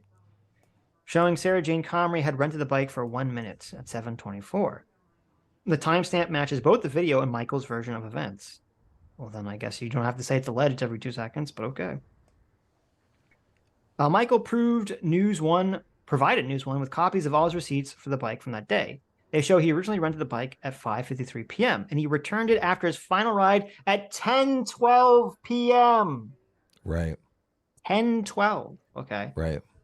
So somewhere between the hours of 7:30 and 10, he didn't think he could find an e-bike at any point. You know, he just had to fight this pregnant lady for it. Yeah, we don't know how much riding time was in there, but I bet that there was no more than a 45-minute interval each time. Right. Each of the receipts he sent for review show him riding the bike in intervals of 45 minutes or less. Well, there it is. There you go. Redocking the bike and then taking it out again a short time later. And then here we see, this is the receipt where he scans the bike at 7:25 after he pushes it with Sarah still on the bike or holding the bike. And then he put it back in the dock. At 7:31 because he wasn't using it. Yeah, he keeps it for 6 minutes. Right. He's like, I'm not really using it. This one's free too. And you want to know, if you scroll down, you want to know when he finally leaves? When? 7:59 p.m. Really? So he hangs out for another half hour. Right. So if he got at the station and docked at 7:19 and he leaves at essentially 8 o'clock, right? That means he was just standing around for 40 minutes. Look, it's not good to ride when you got your froyo on, man. You get a tummy ache. That's true. You don't want to get a stomach cramp. Of course, you got an e-bike. You're not like you're pedaling or exerting energy. What the hell? Right. So Michael, which is not his real name, but Michael in the story, okay, thinks that he has the right. He's so privileged. Okay. He's so incredibly privileged. He thinks he gets to ride this e-bike to this location and just hang out eating froyo for 40 minutes. And in that 40-minute period, no one gets to use the bike but him. Yeah, of course. That's the power of dibsing. Look, did you learn this when you were in grade school? Sitch. I didn't. No. Well, we didn't have e-bikes when I was in grade school because I'm an old man. But you know about dibsing, right? Dibs all kinds of stuff. So usually, in my experience, look, I dibs all day sometimes. Shotgun all day. See, we never accepted shotguns all day. Okay. What? It was shotgun at the moment. It was dib at the moment, and then generally there'd be like a 5. If you put your jacket on something, you would be given like a 5, maybe 10-minute, period Grace of leniency, right? 40 minutes? No one ever gets a 40-minute dibs period. Okay, that's not a thing. You don't get 40 minutes, Jerry. You don't get 40 minutes, Jerry, of dibs. 40-minute remote dibs. There you go. I got to get my froyo on, okay? Someone tweeted very funny. They had like pictures of Seinfeld of Jerry and George arguing about this situation. About the bike? Really? Hilarious. Yes. It was so perfect. I was like, oh man. I was like, if I was more or less lazy, I guess I should say, I was considering trying to get like a deep fake voice of Jerry and George to just do the conversation because it was written so perfectly. But this is just so ridiculous. You don't get 40 minutes dibs. I'm sorry. You do understand the culture clash here, though, right? Like, to them, dibs is law.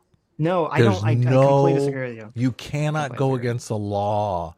I don't think there's a culture clash here. I completely disagree with you. It's just like people are using the concept of the dibs just for this specific scenario when they wouldn't agree with it if the races were reversed. Of course they wouldn't, but that means that it's not like a culture of dibs at play here, right? It means it's more like a useful excuse. I see what you're saying. They would say dibsing is bullshit if if the situation was reversed. If someone was calling dibs on them. Right. If she walked up and said, "Listen, I dibs this bike." They'd be like, "Fuck you."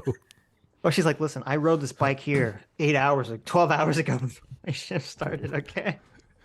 Yeah, no, they wouldn't accept that. You're probably right, but something tells me that they're dumb enough to stand in front of a judge in a court of law and say, "But Your Honor, I dibsed it." But Your Honor, you don't understand. I had dibs on the bike. Your Honor, I'd like to put into evidence dibs. Yes, exactly. What, you don't know how dibsing works? They gotta have an expert come in. Well, according to common law, dibs can be used for up to at least 2 hours into the future. Yeah, exactly.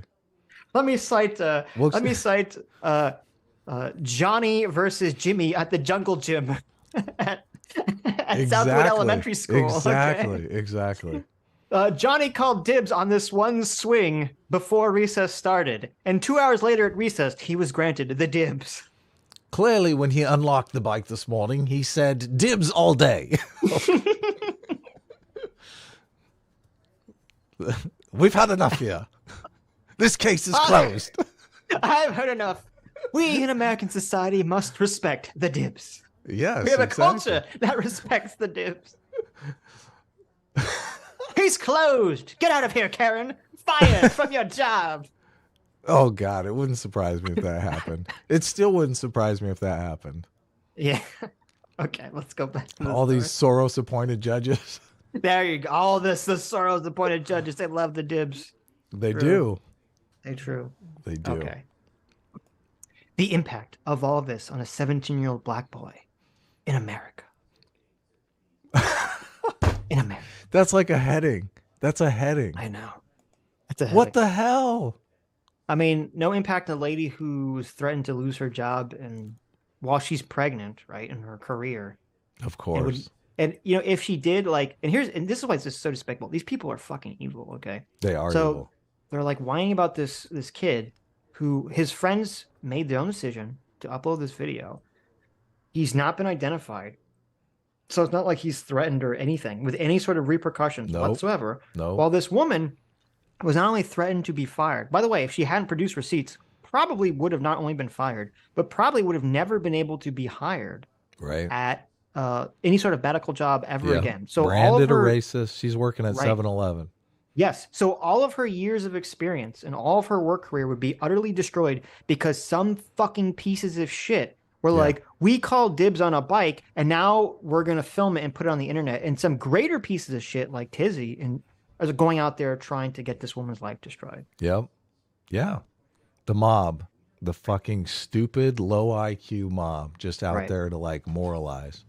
Because when she was yelling help, she wanted Pierce Brosnan. Not Pierce Brosnan, Charles Brosnan. Charles Bronson, but close. Charles Bronson, thank you. Close. Charles Bronson. She wanted the Punisher. The Death Wish. She wanted the Punisher and Death Wish to jump out of the rafters with all of the police in New York City and just assassinate these poor young black individuals. That's your bike, punk. Go ahead, touch the bike. Make my day. Do you feel dibs, punk? Do you? Yeah, exactly. She wanted Dirty Harry to pull out his fucking 6-shooter. Touch that bike again. I dare you. Are you feeling lucky, punk? I quote, I can't say that all this is not affecting me, Michael said. At first, I felt supported. Yeah, gee, I wonder why. Yeah, exactly. When everyone was falling for my bullshit, I was laughing my ass off all day long with all my friends. We got a stupid white person fired from her job. All because we were squatting on a bike. It's so gross, too, because not anywhere in this article, nowhere do they ever say, you know, I got into this, altercation with this lady, and I think I was in the right, but I think people, I didn't post it for her to have her life destroyed. I think people of course not blowing it. I don't think she should be fired. At no point does he say any of that shit. No. At all. They still want her fired. They're trying to get the CCTV camera footage. Right. It was like when I went through this thing, people saw the video of it and they were supporting me, he said. But all that changed when Marino put his statements out in the media. Yeah. When those receipts got released, everything flipped, Michael said. People started calling me a thief, a thug, and a black man. I mean, I can understand him being mad about thief and thug. I don't know why black man is. I mean, in the video, he's a black man. I guess he's mad because of the man thing, because people didn't know his age and they couldn't determine it magically from the video. So. Right. It's definitely having an effect on me, he continued. It's just like, wow, this is crazy. There you go. I like that. That's the big problem. Wow, this is crazy. Not my life is going to be destroyed and my entire career is going to be taken from me. They're being rewarded. Reasons. They got a huge payday out of this. Yeah, now he's going to get they're moving out of the Bronx. They're like, we're moving uptown. There you go. Michael added, quote, she did something wrong, and she basically got rewarded for it. She made over $100,000 on a GoFundMe. She got all the white conservatives on her side. None of the black conservatives, just the white ones. Everyone who was on my side has just kind of stayed silent. Well, I don't know what the fuck world Michael lives in, but that's not true at all. I've seen Black Conservative Perspective do a bunch of videos on this. So. Right. But people are still defending the shit out of him. Obviously. Tizzy is, Journalista is, that Danish guy is. People with millions of followers and views on TikTok. Yeah. Tizzy's literally guzzling buckets of this guy's cum right now. Tizzy's just ready to fucking chug that cock. True. Now, Michael's story deserves to be told. Michael and Mary say that's why Mary posted the video on TikTok about the ordeal. The ordeal. They say they were tired of the narrative claiming he tried to take something from Sarah Jane Comrie when it was the other way around. Mary made the TikTok video telling her brother's side of the story, and it caught the attention of social media influencers, including Tizzy and that guy Danish. Oh, that fucking loser. I think I'm saying it wrong. I think it's that guy Dinesh. That guy Dinesh who shared it on their platforms. That guy's the worst. Right. Two people who act like sociopaths. That's who you have on your side. I'm fully in favor of ban TikTok in all the United States. Yes. Burn that app to the ground. Fox News should really be using Tizzy and Dinesh here to keep slamming why is it that TikTok allows these accounts to continue. Of course. On the platform. Because that's all they do. Like if you go to Tizzy or Dinesh's account, it's just them trying to find people to attack. Doxing and harassing people. Yes. Right. Yeah. In the video, Mary provided receipts to prove her brother was the one who rented the bike first. Well, then he returned it. Look, okay. I told you, he called dibs all day. So why do you keep forgetting that? They didn't say. They gotta say it. Listen, journalists should put that in the article. They should say. And then Michael said, "Dibs all." He looked up to the sky. He slapped his chest 2 times. No, he slapped his legs 2 times. He went, "Dibs all day." I'm telling you, that's the mindset that they have. This is why the sister can come out just so matter of factly. Right. Dibs all day. Look, she tried to steal it from him when he had dibs all day. What a fucking bitch. Well, but here's the problem. Michael didn't tell her he called dibs all day, right? Why would she just assume, why would Sarah just assume he called dibs all day? You remember when they were trying to say, why doesn't she reason with it? Why doesn't she show him in the video that she's checked it out? Right. Why did he tell her that he called dibs all day? Yes, exactly. What happened? Yes. Quote, I'm unable to wrap my mind around any of this. Yeah, I bet. Mary told News One. My brother's been riding CitiBike for 3 years and nothing like this has ever happened. My family has never been involved in a situation like this. It's a lot, she added. I'm the person that's appointed to be the representative for my family. My parents are immigrants. My mother doesn't know what to do. She can't handle any of this, so it's up to me to figure out what to do. Well, we should probably just stay silent, because then now the chance of someone finding out who your brother is increases. Well, what do you mean? They got now they have 70 grand, so they got a take it back. boatload of money. What are you talking about? Yeah, you're right. She went out and totally monetized the SJW. She did the right thing, man. She did. Good job, Mary. There you go. She said, listen, I'm rich. We're rich now, bitch. Bought our own e-bike. There you go. Yeah, can you buy an e-bike for that? I'm sure you can. Yes. Mary also said she reached out to attorneys. Oh, this is hilarious. Mary also said she reached out to attorneys to try to get help or legal representation, but thus far, no one has offered help. Well, first of all, I don't know. Because there's no crime. For who? What is she going to do? You are literally in no legal entanglements. What do you need an attorney for? Yeah. And here's where it's funny. You trying to negotiate a television deal? Yeah, right. She said she contacted a prominent civil rights attorney who initially tweeted about the video. So they reached out to fucking Crump. Right. They reached out to... And he said he advised her that he doesn't practice that kind of law. It suggested she contact the New York State Bar Association for a referral. He's trying to avoid a defamation lawsuit. Right. Yeah. He's like, I want nothing to do with this. I mean, that is funny. I know. Well, he's a civil rights attorney, right? Yeah. So I don't know what he means when he says, when I say civil rights in like finger quotes. I don't know what he means when he says he doesn't what kind of law is he referring to exactly? The DIBS law. Of course. Okay. There is no DIBS law. How can he practice it? Okay. Yeah, I don't know. I don't know what that means. So. Well, she's probably saying, people are slandering us online. That's probably what she wants to stop. I can almost bet you it's defamation. Okay. That's what she's asking about. But I can almost bet you. I don't know if Benjamin Crump has ever handled a defamation case, but I can almost guarantee you that if he felt that there was a case here, he would handle the case. Of course he would. Yeah.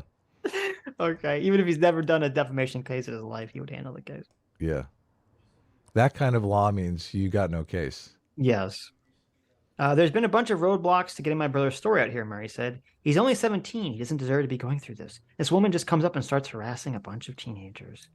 Mary said her brother's friends started recording because they wanted to stay safe. Really? Is that why they posted it on the internet? Because they wanted to stay safe? No, of course not. Oh, they wanted to get her in trouble, get her fired. The situation is really driving me crazy, making me sick, Betty said. We have never been in this situation before. We came to this country to make a better life for our kids. We're not thieves. Just because we're poor doesn't mean we're thieves. Well, I mean, no one suggested that, so I don't know why you brought that up.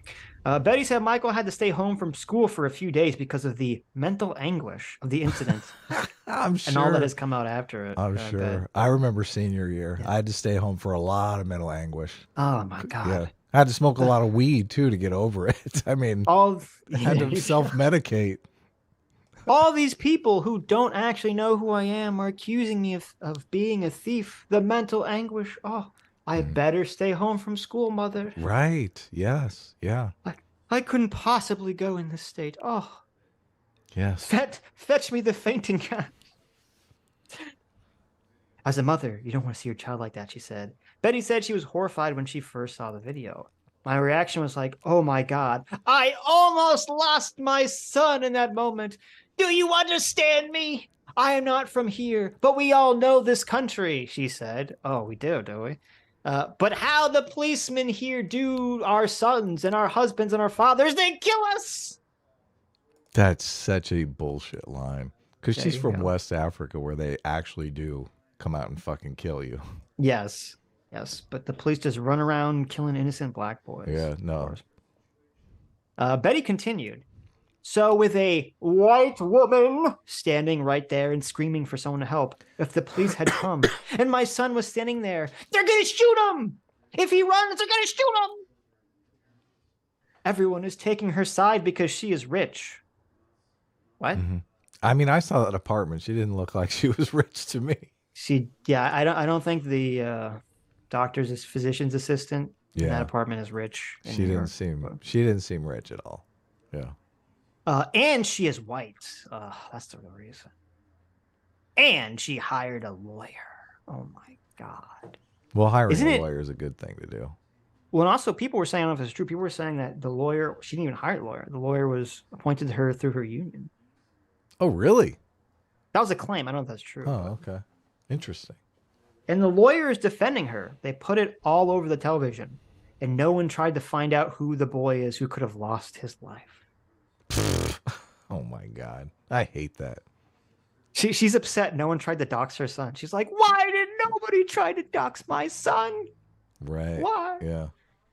They didn't find out who the family is. Everyone just ignored us like we don't matter.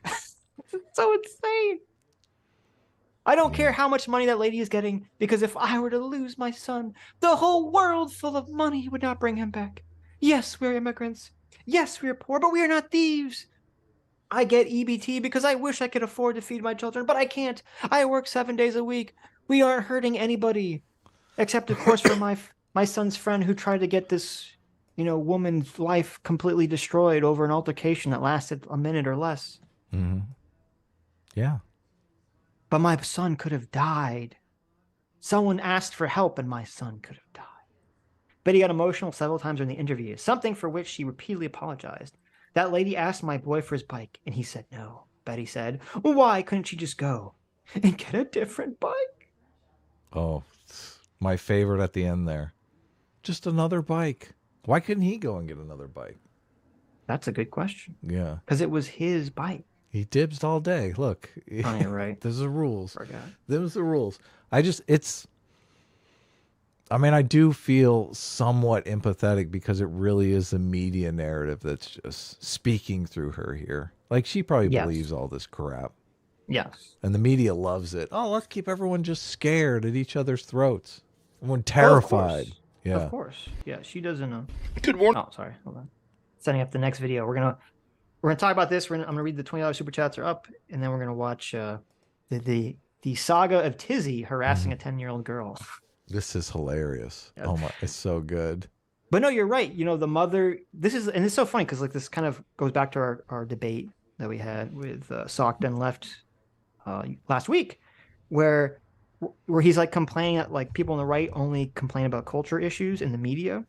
Right. It's like, if the media is pushing a narrative where they say, oh my God, all the police are doing is shooting innocent black boys. Yeah, if that's all you hear in the media, then you're going to believe it. Of course. Yeah. And so we have to fight that narrative. Right. And so the mother, she said she's working 7 days a week, right? She's not paying attention. Yeah, she's a fucking cleaning lady somewhere. Right. It's it's not a glamorous lifestyle. Right. She's working 7 days a week.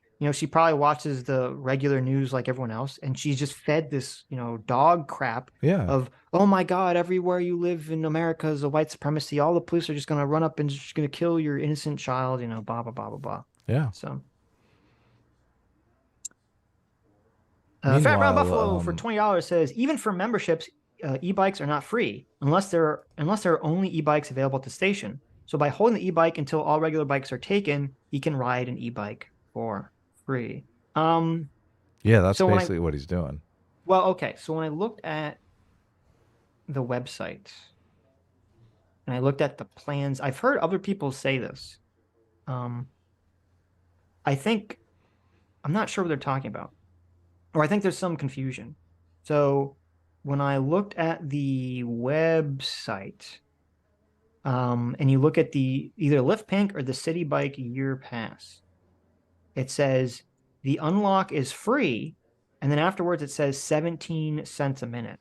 And I think that's confusing some people, because when I looked into the specific planning, it says that 17 cents a minute charge, I believe, comes in after the 45 minutes. Right, yeah. Every minute over 45, you're charged 17 cents.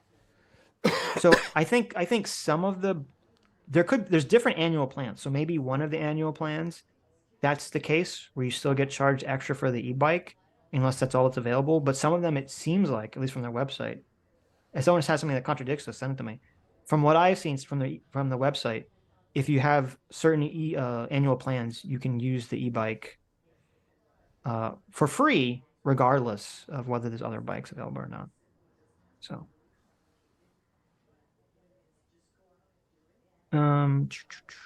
what was that? Angelo Bergiano for $20 says, this is a question for Adam, befriended, and Nintendo Switch. Which is a superior movie, Hot Rod or Benchwarmers? I've never seen Benchwarmers, but I love Hot Rod. Hot Rod's fucking amazing. I've never seen either of these movies, so I can't answer your question. You got to see Hot Rod. Hot Rod is so good. I talked about it briefly on Sunday or Tuesday. I did watch Everything Everywhere All at Once. That's a really good movie. I love that movie. Oh, yeah, I got to see that. In Hot Rod, he's like the stepbrother, and his stepbrother is like the biological brother. So they beef over that all the time. And he's like, I gotta kick my stepdad's ass to prove myself to him. You really like movies about stepbrothers, huh? Oh, Step Brothers, that's an amazing movie. Right. Obviously. JMac, our surrogate father, thank you so much for the 50 gifted memberships. Oh, nice. Thank you, JMac.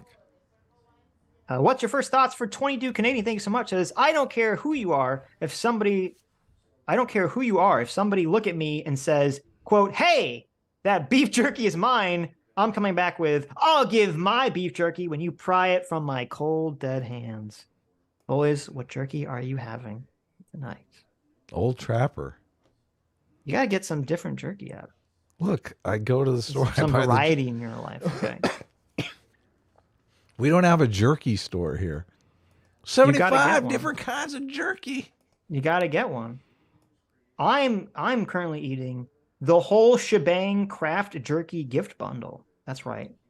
It's the Righteous Fellow, various flavors of beef jerky, including, and I'm not making this up, the Nelson Mandela flavored jerky.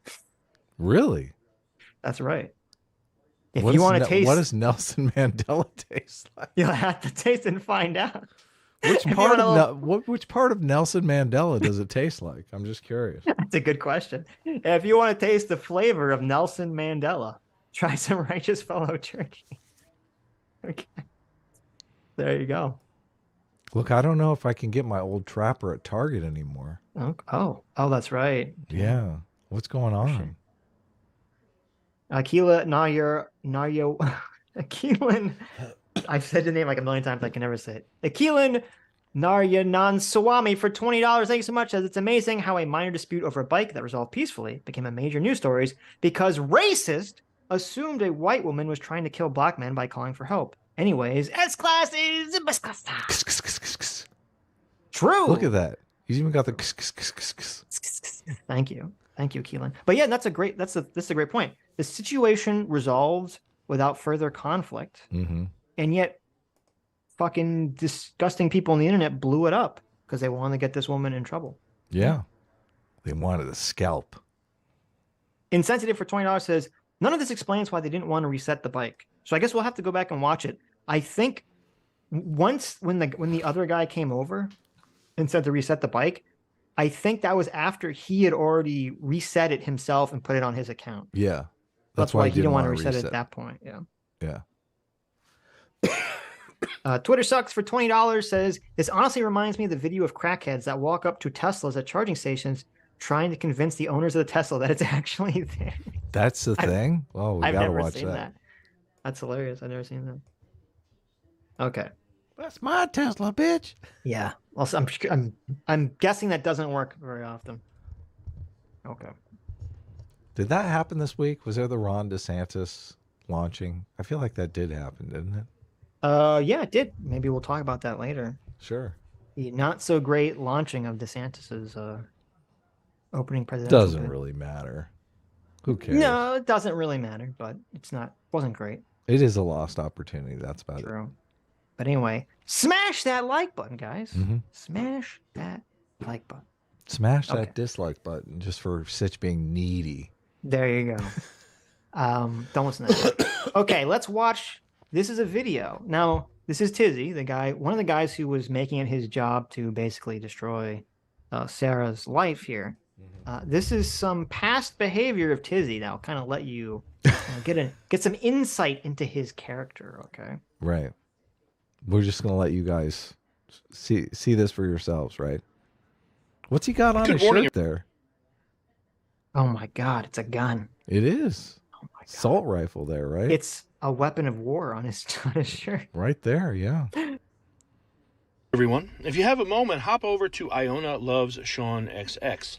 She likes to come up with my videos and comment that I'm a pedophile, which I take a slight issue with, considering I'm a father and an uncle, and that shit disgusts me. She's one of those people who thinks the internet exists so that her 10-year-old ass can say whatever she wants with no repercussions. She did make her account private because she was afraid of everyone coming to visit her. So my suggestion is you could send her a friend's request, then bomb her page once she accepts. You could simply report her account. But I think it's a good lesson to learn that you can't just say whatever you want and not have repercussions. Have a great day. Hi, everybody. So the other day I posted a video about a young girl who decided to jump on my videos and leave comments about how I'm a pedophile. And when I approached her about it, she was like, I don't give a fuck. I can do what I want. I can say what I want. And I was like, cool. And I sent you all to pay her a visit. And many of you did, and thank you for that. Well, her account was called Iona Loves Sean. And it's all about how she's obsessed with... Okay, well, hold on. I can't believe you to pause it. So that was the first video. Now we're in the second video. So Tizzy here is being accused of being called some 10-year-old is apparently leaving comments that he's a pedophile, right? Right. So I looked this up because I'm like, wait a minute, how does this work? Can't you just block someone like you can on YouTube? Can't you just block someone on Twitter so they can't leave comments on your videos? Right. Guess what? You can. Really? You can just block them so they can't leave comments on your videos. On your TikTok videos? Right. So this guy so Tizzy here, who's so bothered by someone who he knows is 10 years old. This is a 10-year-old child, okay, who's doing this to him. Instead of blocking her, he's like, I want you to swarm her page and attack her on the internet. A 10-year-old child. So ridiculous. Such a... Oh my God. Look, if I ever have an idea this retarded, I want you to step in and save me from myself. Jeez. Who is this guy's friend? Like, who doesn't say, listen, dude, you're 50 and you're beefing with a 10-year-old online. Yes. This is insane. This just makes you look like a moron. What the fuck? Supposedly he's divorced, so. Oh, he is? Well, I watched this video and then I saw a bunch of other videos. So some guy did a video completely just, taking this guy apart. Okay. I guess this pedo charge has been a persistent thing in his backstory. So yes, this happened a while ago. Yeah. So, but this is just I don't understand the thought process here. Okay, you're like, let me harass a 10-year-old off the internet instead of just blocking her.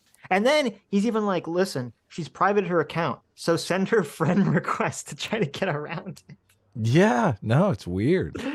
It's so bizarre. It's completely weird. So you might think, if you don't know the story, you might think, okay, well, that's pretty weird, Sitch and Adam, that he's like so obsessed with a 10-year-old.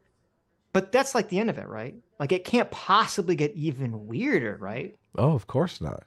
Obviously, Tizzy is an adult. like Tizzy, how do you get worse? How do you possibly make, I'm going to send my audience of millions of people to go harass a 10-year-old, okay, off the internet, instead of just blocking her? How do you possibly get lower than that? Mm-hmm. Well, listen, Tizzy, you can't get lower than that. That's like the worst, right? Look, that's Tizzy will show you. That's a little girl's nightmare. Tizzy will show you how it gets worse than that. Oh, really? Wow. This is beyond my wildest imagination. I never in my entire life could have dreamt up to do this to a 10-year-old person, or to really anyone, actually. But, very devious. yes, this shows you how completely immoral and insane this person is. This shows you the inner workings of a 57-year-old loser on TikTok. Well, of a sociopath. And this is the Huxley quote. This is the Huxley quote. It shows you how so many people, and we've heard this a lot from people who kind of were like super woke and in cancel culture, and then they get out of it, how they're just getting off on the idea of destroying people. And then if they can convince themselves that the person deserves it, it's like this rush. It's like this ultimate high. There is a scientific paper that came out, and I forgot to download it. But it is basically the Huxley quote in a scientific paper. It's hilarious. Right.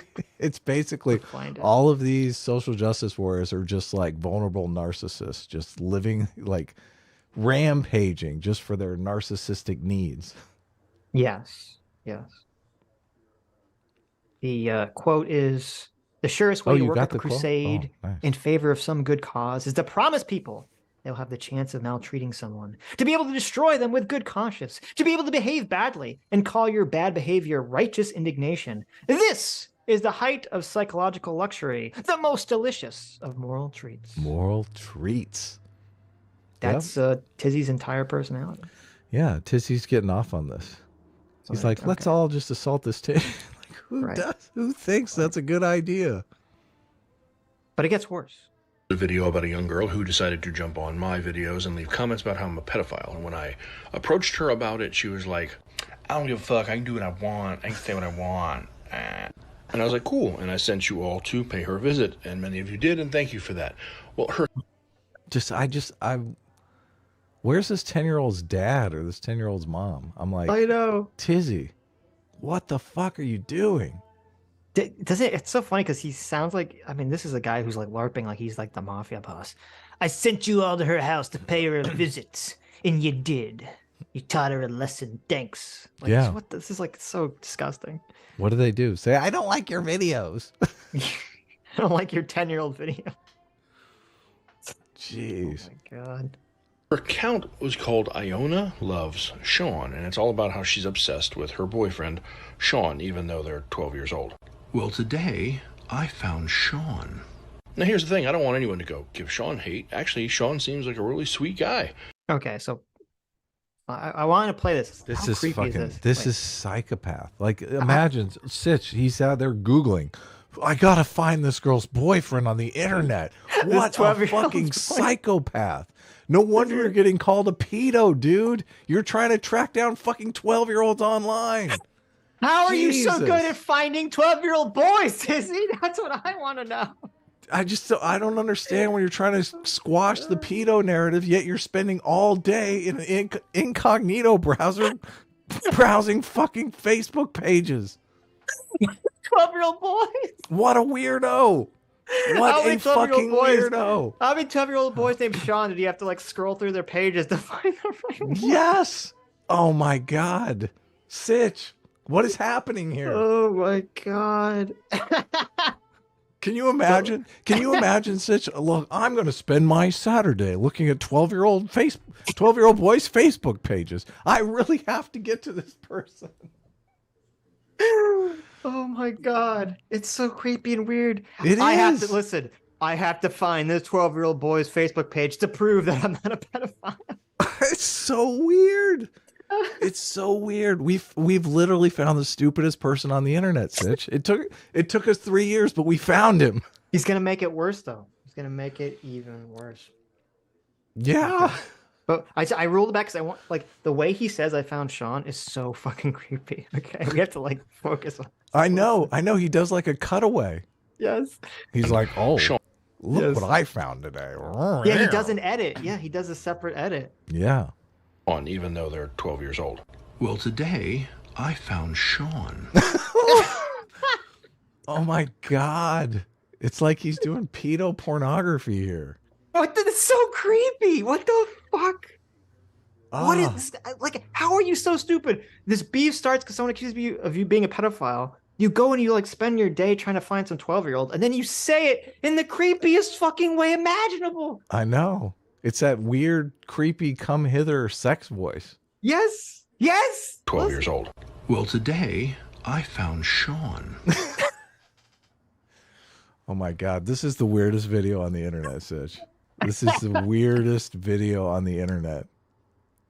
If we use those like automatic voice things for super chats, that would be like the voice for like a month. Why is he doing this? Well, today I found Sean. Oh, So creepy. It's so terrifying. And Look, can you imagine being Sean's dad? I'd be like, what the fuck are you doing, motherfucker? I'm calling the FBI. Holy I know, shit. no shit. What the fuck? No shit. And you're right. He doesn't just, he says it weird. Like, okay, he made the decision. He's like, I'm going to cut away. I'm going to hold my camera, my phone at a different angle from like an upper angle pointing downward. And I'm going to say it in this like fucking weird ass, like creepy way. Like he made the decision to do this. It wasn't an accident. I know. Yeah. He probably has 6 different cuts. He's like, oh, that's the perfect one right there. That's the real creepy one. That's the perfect one. Yes. This will terrify those 12-year-olds. My God. Put the phone down. Put the phone down.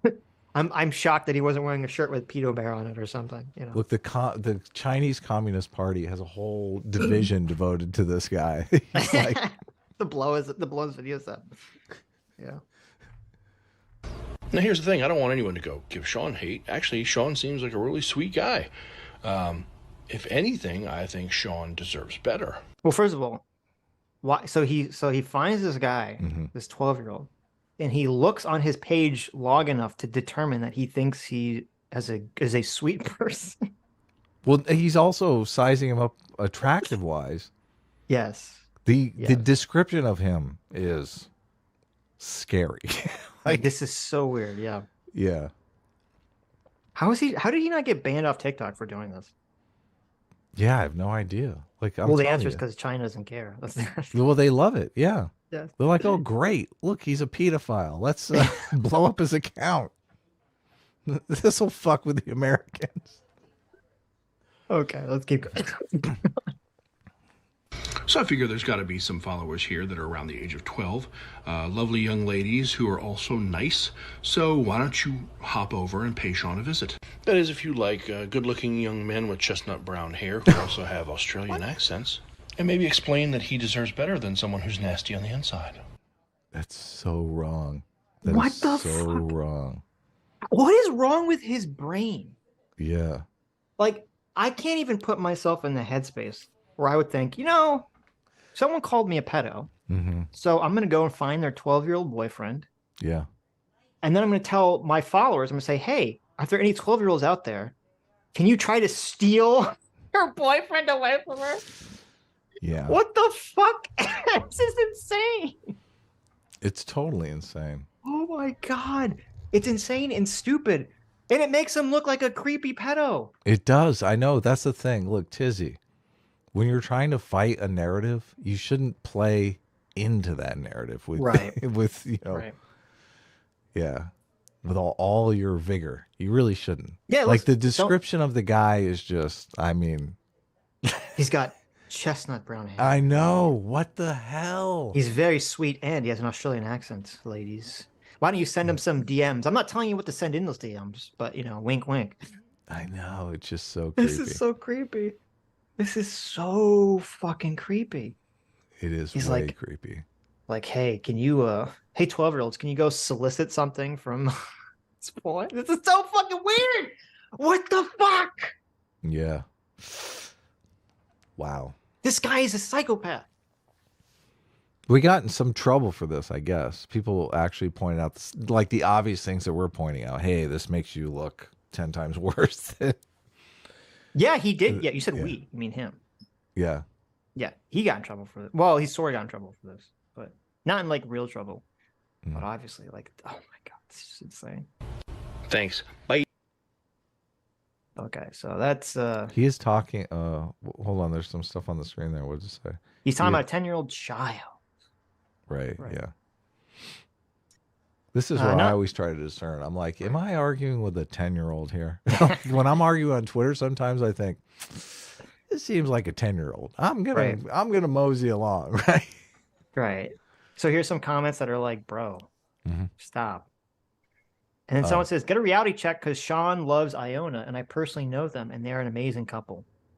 Oh, okay. No, so someone like responds, and he says, I'm gonna find Sean and where he lives, and I'm gonna find cute girls in your area for him. What the? Oh my God! No, look, Tizzy, you're a little old to be typing that on the internet. So, pro tip. Here's your pro tip. When someone calls you a pedo, this isn't a pro tip. This is common sense, Sitch. This is just common sense. The approach should not be to say, listen, I'm totally not a pedo. Let me act as a pimp for 12-year-olds.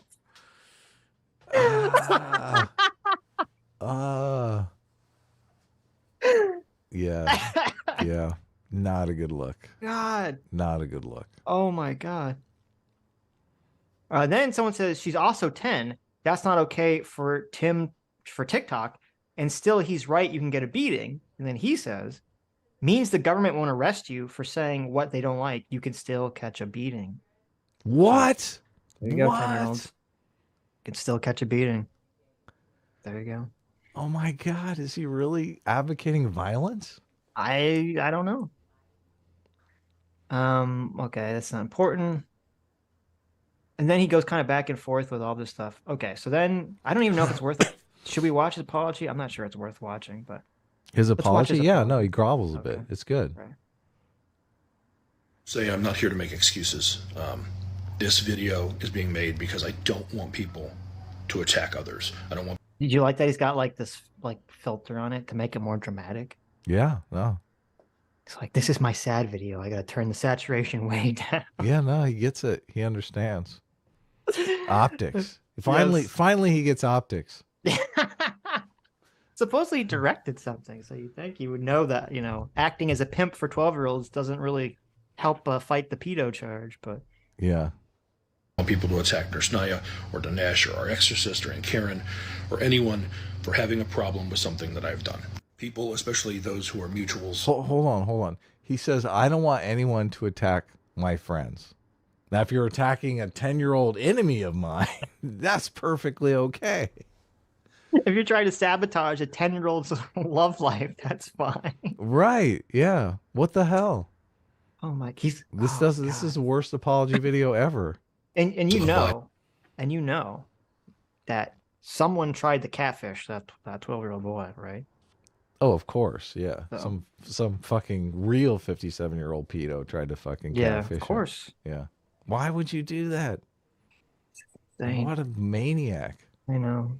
And have been associated with me should be able to say, hey, I'm not okay with what this person said. So all the other big TikTokers came in and said, Tizzy, listen, you look more like a pedo now than you ever did before. They tried to talk some sense into him. Even the cancel brigade was like, Jesus, Tizzy. Yeah, exactly. I went a little too far on this one. Exactly. Oh my God. Did, and that be okay, because otherwise people will assume that they are okay with it. And I know there will be people who are like, well, what was the context of that? What were you saying?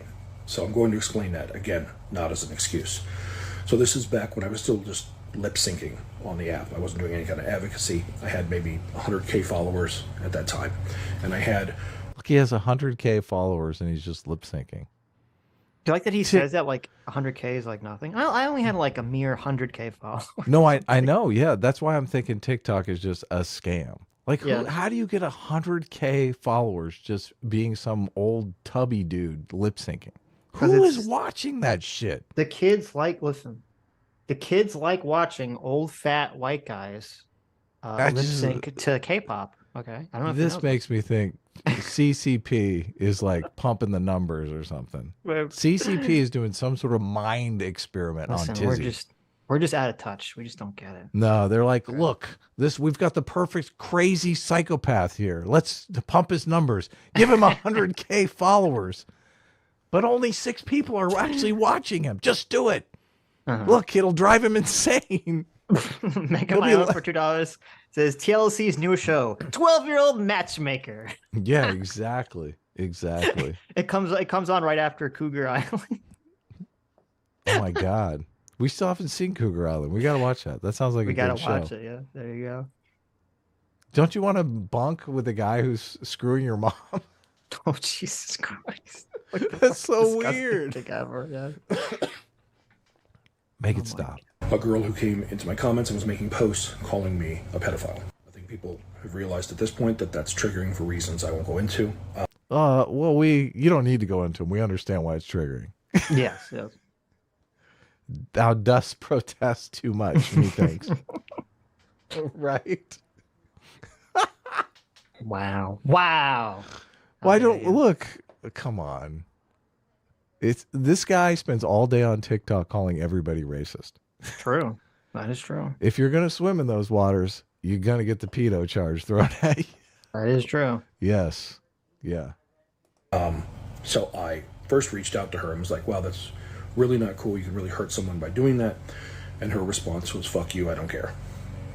So I made the first video. Now I want it to be clear. I didn't get any information on this person.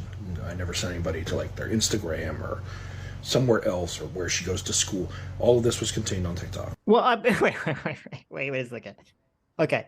You can't say I directly told my audience to go harass this person, but I only said to harass them on TikTok. I didn't say to harass them on any other platform. Like, yeah, what kind of fucking excuse is that? What a dipshit. Come on. What a dipshit. What are we doing here? Yeah. What are we doing here? You know they're going to dox her in like 5 minutes. Of course, if they can. Right. Of course they are. And what's wrong with this guy's fans? They're like, oh yeah, let's attack a 10-year-old child. Instead of just blocking her. Just like, I'd be like, if I was this guy's fan, I'd be like, what? Just block her. She's 10. What the hell's wrong with you? Yeah, I don't know what the fan base is. But I made that. And at the time, I really didn't understand what making a post like that, how your followers could respond to that. Oh, please. What a lot. That's so bull. His second video was literally him thanking them for whatever they did. Of course. Yeah. I didn't know. When I told my followers to go harass this 10-year-old child, I didn't think they'd actually go and do it. Right. Shock Pikachu face. That's why I made a follow-up video thanking them for harassing her. Yeah. It's like, what? It seems like you did. And asking for trying to play 12-year-old matchmaker, 12-year-old pimp, and try to home wreck her relationship. Yeah. Damn. This person is a psychopath. And this apology, in finger quotes, is the biggest bullshit ever. Yeah. It never dawned on me that she could get a ton of hate messages. I thought... That's what you asked for. Look, you ordered them. Yes, you literally told them a way to try to circumvent her, making her account private. What do you think they're going to be like? Tizzy thought like they were going to send her a message like, excuse me, 10-year-old child. Did you know that it's actually really inappropriate for you to call people a pedophile on the internet? Thank you for your time and consideration. He said bomb their page. What does that mean? Bomb them with courtesy. Okay. Look, I think when I think bomb throw, I think something completely different. Yeah. That must be you though. He meant bomb. Yeah. Listen, he meant bomb. Love bomb them. Okay, love sure. bomb them. Yeah, right. You go. I don't think he's like, did. If we listen, he's like, this girl, she's 10. Maybe she has a rough family life. Okay, I want you all to just show her love and support. Right. Maybe her uncle's diddling her on the side. Yeah, who knows? It's like, if you raise baby Hitler right, maybe he wouldn't have been so hurtful and harmful in his later life. Oh my God. Thought people would just go like, hey, that's not cool. It's really wrong that you would do that. And honestly, that is what people did. She did. Wait, you okay. This is such a lie. He's like, I thought people would just say, oh, that's wrong. Well, you literally told people to go break up her fucking relationship. You directed your audience to say, hey, if any of you 12-year-olds live in this area and are girls, slide in this guy's DM and try to break up their relationship. Okay. That's so much more extreme than like people say, like sending hateful messages to someone. So you can't act like surprised by this. Yeah, this is just weird. Didn't get a bunch of hate messages out of it, but she responded again. Like, I don't give a fuck, all of you, blah, blah, blah. And that's when I made the video about her. Look, she's fucking stronger than him on the internet. Yes. I don't give a fuck. Fuck all of you. Just catch me outside. Yeah. Wow. Bested by a 10-year-old. Embarrassing. Boyfriend, who is also on TikTok, saying maybe there's a nice girl who would like to be with him. Again, not really understanding what could have come from that, and I'm very fortunate that it didn't result in a bunch of people just harassing them. Why is he making the apology video if that's not what resulted? It seems obvious that's what resulted. He's like, I told people to do something, and I just couldn't conceive that they might have actually done it. Right. Yeah. Just when I told you to go do that thing, I never dreamed in a million years that you'd actually do it. That's so crazy. Who could have possibly foreseen this occurring? Is anyone buying this? Are you buying this? Anyone? Of course not. This is insane. This is the dumbest. This is the worst apology ever. What a dumbass. That doesn't change the fact that it could have, and it doesn't change the fact that it's wrong. And I was wrong. And thank you. It's something, finally. while I would never do it today, I did it then. Lately, there's been a lot of focus on things that I've done or said in the past, and it causes a lot of people to have to make content on it or address it. And that causes people to not be able to focus on the good things they should be focusing on. I mean, Dinesh and our exorcists were swatted and almost no one's talking about it. That's not right. My being here... So I don't know who the exorcist guy is. But honestly, listen, I'm anti-swatting. Of course. Don't swat, don't dox. I'm 100% anti-swatting. But I will give zero sympathy for sociopaths like Dinesh who make it their livelihood to try to destroy other people's lives. Yeah, that's the thing. Look, if you're going to swim in these waters, if you're going to be out there doxing and harassing people, you're going to get fucking swatted, dude. Yeah, you're going to get doxed. People have this internal moral compass. They're like, this guy's a piece of shit. Right. Yeah. In the immortal words of, was it Young Bloods? Don't start no shit. Won't be no shit. Exactly. Okay. Don't fuck around. You won't find out. Right. Yeah. Right now seems to be a distraction, and I don't want to be a distraction. So I am going to take some time off from this app to reflect and look at what I can do to be better. There are good creators doing good things, even ones who have had a problem with me, and I want them to be able to focus on that. So please support them, and let's try and get back to doing real good that enacts real. So there you go. That was Tizzy's apology, and then he left Twitter or TikTok for some period of time. So TikTok is like an alternate universe for us. I mean, I know. Look, Jesus. Short form content. I mean, maybe someday. I know. The rest of this isn't really worth going over. Basically, so he goes off TikTok for some period of time, I think a few months, and he comes back, of course, and no one cares. And now he has 1 million TikTok followers, and he's still doing the exact fucking horrible shit that he was doing before. Yeah, doxing and harassing people. That's the only reason we know him, is because of the doxing and harassing of this bike lady. Right. Now I'm not going to watch this video because it's not really worth watching, but I just want to show you some stills from it. So there was an incident in 2022 where this lady here was very upset at there was like an Asian lady working at some restaurant or something, and they got some altercation about something, and they argued, and she was very, aggressive and racist against the Asian lady. Right, I think I remember this. Right. So Tizzy, because he's an idiot, spreads around that you should go attack this woman's business. Okay, in Orlando, Florida. No way. Yeah. What? Because he's a bad person. It's a psychopath. Wow. Okay. So lo and behold, what happens? Well, it turns out that there's a beauty salon that has a very similar sounding name. No way. Than the one that this lady owns. Okay. So. What a dumbass. And Talk about collateral damage. Yes. And when you would Google the name of the place that the woman who did the racism worked at or owned or whatever, Google's first result would actually bring you to the wrong place. Oh my. Okay. So this woman makes a TikTok video about the fallout of that. So go back to that original video and watch the whole thing and see what happened. And the business that he tagged.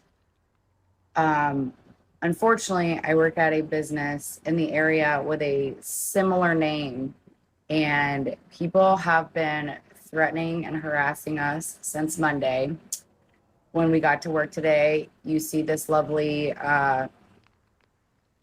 graffiti all over the salon.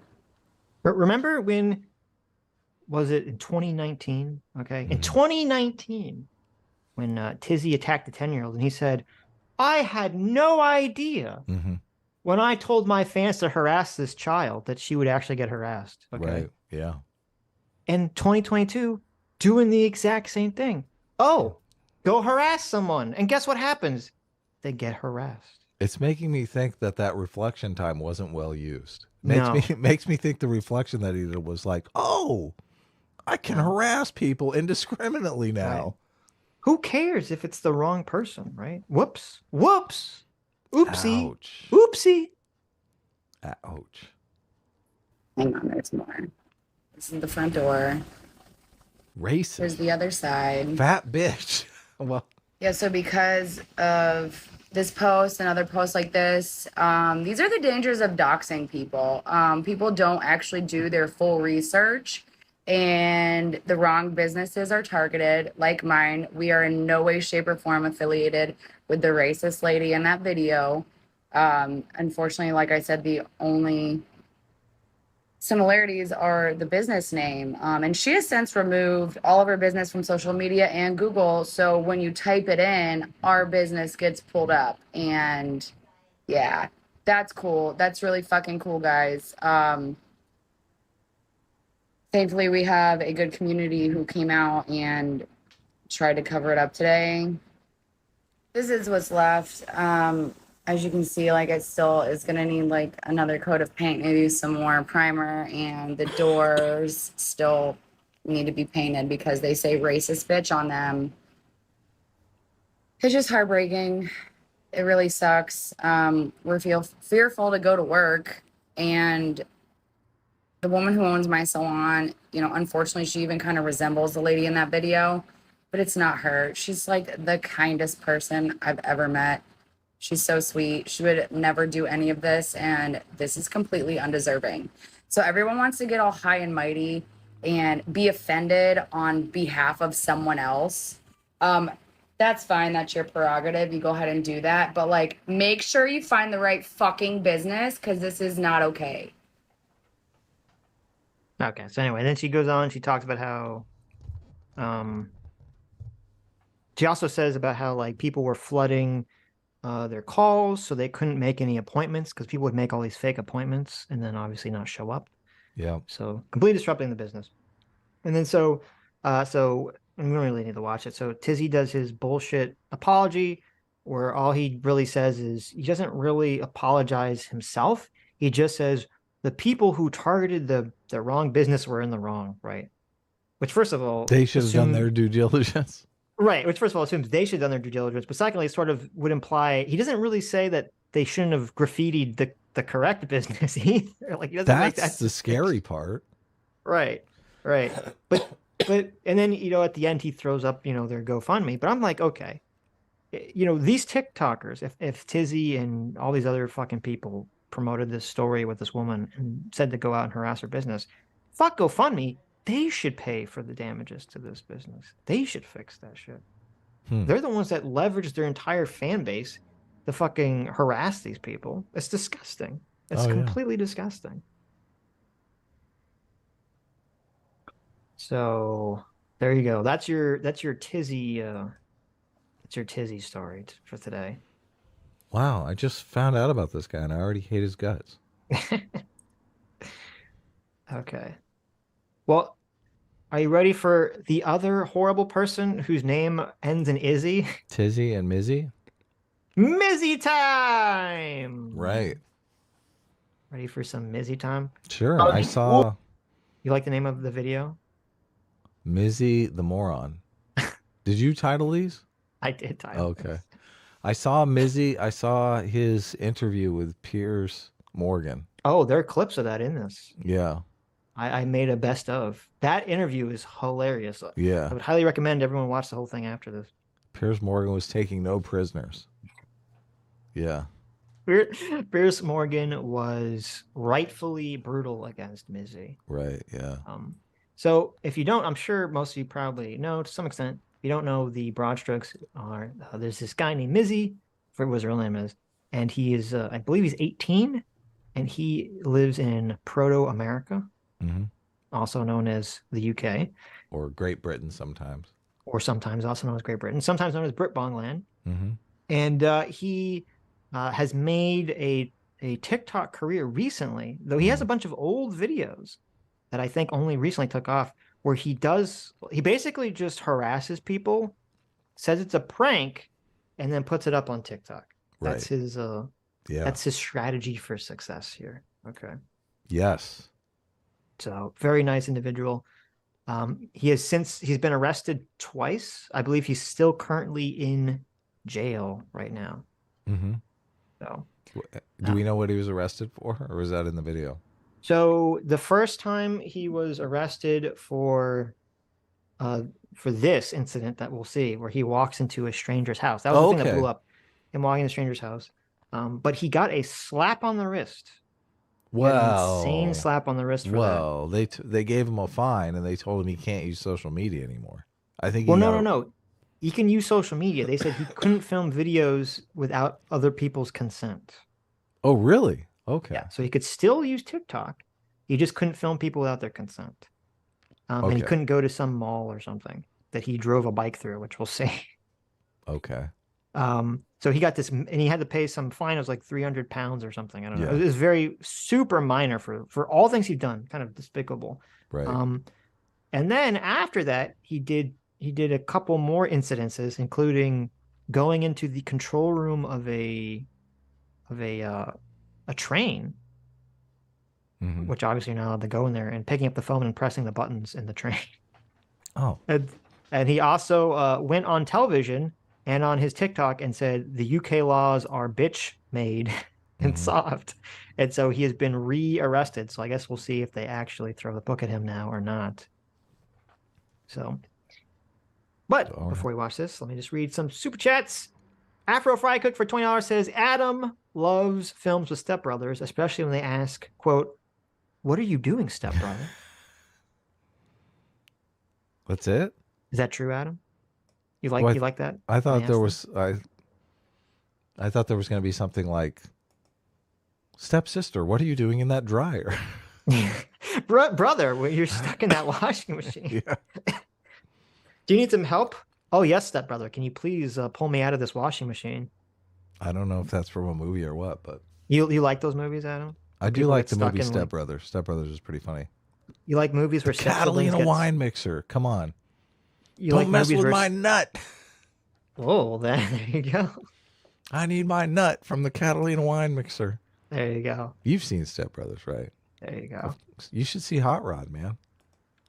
Tazzy, look at that. Tazzy. Oh, look at that. Just messing with us. For $20 says, "Hey, everyone. I just want to say I'm sorry for my brother's awful behavior. I can't possibly put any good spin on his situation." Nice. Very funny. Thank you, Tazzy. Is your brother Tizzy or Mizzy? Or Mizzy. I'm assuming Tizzy. Right. Or maybe both. Tizzy and Tazzy. J-Mac for $50, our second father. Thanks so much, J-Mac. Says, "I can't stay. I'm on a staycation." Well, there you go. That's nice. With the family, but want to tell everyone I hope they have a great day. Sitch, let me know if you get served, and we'll get on a crack legal team on the phone ASAP. Don't talk to the press, and remember your rights.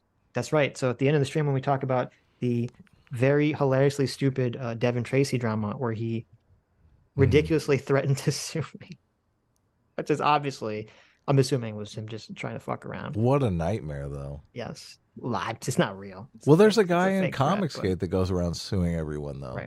Right. Well, it's a fake threat. But we'll talk about it later. But J-Mac offered to pay for my legal defense, which I appreciate, but obviously will not be necessary. But thank you so much, Jay, our senior father. Look, I hope Devin Tracy understands what Jay means by that, because it could be very expensive for Devin Tracy. That's true. J-Mac is our surrogate father for a reason. Look, we'll take this to the Supreme Court if J-Mac is backing us. That's true. We are standing up for freedom of speech. The combined resources of J-Mac and Sammy G will yeah, exactly. be powerful. The countersuit is in the mail. That's true. Twitter sucks for $20 says, wait a minute. Democrats are always saying that it's bad to harass children for their bad opinions, but apparently only when the children are promoting Democrat policies. Rules for thee, but not for me. That's a pretty standard operating procedure for most people, which really sucks. True. Yeah, having principles is so painful for us. Right. Okay, anyway, so let's jump into the Mizzy situation. Now, we're going to watch some highlights of some horrible things. I'm sure you've seen some of these. Some of them you probably haven't seen. His TikTok got deleted, so you kind of have to like scour the internet for re-uploads to find. Right. So this is, of course, the famous Mizzy walking into random houses that got him in trouble. So even though this is the video of the one that got him in trouble, I saw a screenshot of his TikTok page before it got deleted. He had at least 3 other videos of him doing this to people. Right. And this, because Brit Bongland sucks, I guess, he gets a slap on the wrist for doing this shit. Yeah. Walking into random houses, let's go. James, how are you doing? James, are we doing furniture right now, please? James. Hi. You man, come. Hello, James. You need to speak to James. James. Hi. No. What door number is this? No. Study group. 5:30. Come on. Come on, guys. But this is not what the study group is. I got kids, man. Oh, you got kids? Oh, sorry. Oh, I thought this was the study group. I actually thought. And it's the study group. Oh, bro. Okay, so that was the walking into random people's house and harassing them. Yeah, video that blew up. Pretty gross. I don't know if you saw the comic of what would happen if he was in America. He would obviously I get didn't shot. see that, but I can imagine it being pretty obviously brutal. Get shot if that happened. So, and he'd done this at least 3 or 4 times before this. Here's another one of his classic Mizzy pranks. Okay. Well, go on, fam. I saw you from over there, yeah? Hey, stop, bro. Stop, fam. I saw you from over there, bro. Do not, fam. Hey, stop, bro. Hey, yo. Do not, bro. Hey, bro, do not, bro. I do not, bro. Bro. Hey, do you know what? Just take it out, bro. Just back it out, fam. So there you go. Listen. Whoa, what was happening there? They're like fake robbing a guy.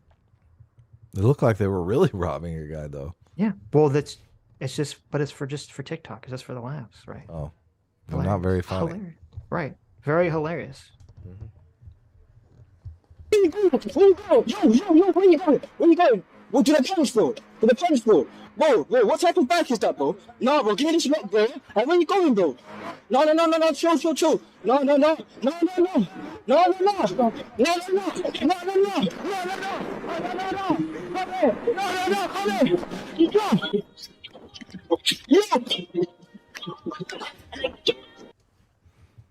These videos make me glad that America's armed to the teeth. Yeah, doesn't it? It does, doesn't it? Yeah. So that was Mizzy pretending to steal a bike from a random individual. Right. And I don't think any of his friends who are in all these videos have gotten in trouble. I think it's just him, which is extra ridiculous on top of all this shit. Right. So here's Mizzy stealing a dog.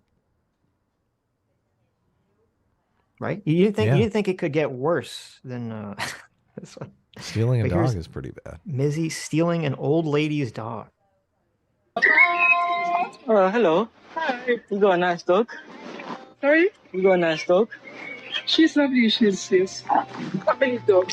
Don't run away from her. Doing gang, whole lot of gangs.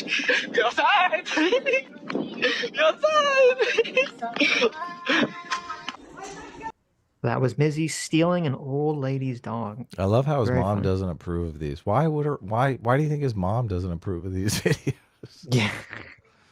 Well, actually, so I'll read this for a second, kind of jumping ahead. His mom, I think, actually kicked him out of her house. Yeah. Oh. Yeah, she's got a juvenile delinquent living with her, of Yes. course. Yeah. Okay. Here's Mizzy riding his bike through what appears to be a grocery store. Mm-hmm. Right, the bikes and places. Hello? I'm going that way. Where are you coming? To park off. Huh? To park off. Okay. Very funny. Oh, and here. But the here's book one, Mizzy I've seen this. ripping pages out of library books just because it's, fuck the Right. library, right? Fuck. Yeah. Who cares about the resources that everyone, The shared public resources. gets- Yeah. the public gets to use. Just rip the pages out. Right. Yeah, fine, thank you. Just get a bit of, can I get this book, please? Right, okay, just 1 minute. This is not what you doing? That's your book from home? No, it's not. I do dumb shit on the net because I like doing dumb shit, just in general. Forget the net, I just do dumb shit, bro. I'm just like, reality is a facade. We're all just living on a rock floating through space. Apparently, that's what they say. Likes doing dumb shit. I always like, reality is a facade. We all are just floating on a rock through space. Right. Apparently, that's what they say. Like, what does that mean? That's what they say. He doesn't know. He doesn't know. Maybe we're on the back of a giant turtle, okay? Maybe the turtle's all the way down. But, he heard. He heard that that's what they say. This one is great because this woman is just like not fucking around. I love this one. Walking up to random black women acting like they're my mom. Let's go. Mom. Hi. Hi. You're right. Yeah. You're my mom. I don't know who your mum is. No, you. Not she. Excuse me, mom. Mom, where have you been? I saw Dad yesterday. We were just chatting bare nonsense. Is there Mom. fucking something wrong with this guy? Because I will knock him out with my... Listen, don't fuck... Don't. I love what she says. Is there something wrong with this guy? Because I'll knock him the fuck out. Oh my god. Yeah. with me. I'm the wrong one. Get the fuck out the shop. Don't start, yeah? I will knock you out. There's no question. I love that. Oh, that one was based. Yes. That lady's like, Fuck listen, off. yeah, listen here. Okay. You go into the hospital with a concussion, Yes. you fuck with me. Okay, so after seeing all the horrible shit deeds Right. of Mizzy, now you get to watch Pierce Morgan just crap all over him. Right, yeah. So I highlighted some of the very good bits and pieces of the Pierce Morgan segment. Motivating you to terrorize the people around where you live. Why do it? I wouldn't really call it terrorizing. I would just call it more having fun. But let's get this out of the way first. For the viewers, Wait a minute. For the viewers who Wait a don't know minute. what you've Hold done, up, hold up. I'm going to tell Hold them. up. No, you hold on. TV right now. No, you can see it on hold TV on. right now. I'm It's been explaining. going viral everywhere. I'm They explaining. already know what's been happening. Don't just keep talking like an idiot. I Why cause so much alarm and distress to so many people? Do you get your kicks out of doing that? Not necessarily, but you could say that this whole public outroar just makes me laugh because people are getting hurt over something that didn't happen to them. No, it's not that. Oh my God. No, you shouldn't have empathy for other people, Sid. I know. How dare they? Is he a sociopath? It seems It like could be. it. Yeah. Why are people upset about something that didn't happen to them? I don't understand. Right. I don't get it. That is the sociopath outlook, isn't it? Yeah.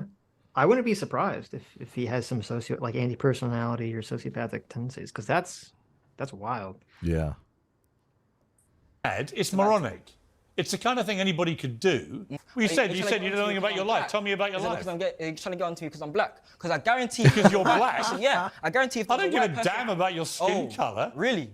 No. cares? Why would I care of what colour your skin is? I just think you're an idiot. I think you're an idiot for what you've been doing. I also think you're an idiot for playing the race card when no one's mentioned your skin colour. I also care about the fact you've only got a tiny fine today.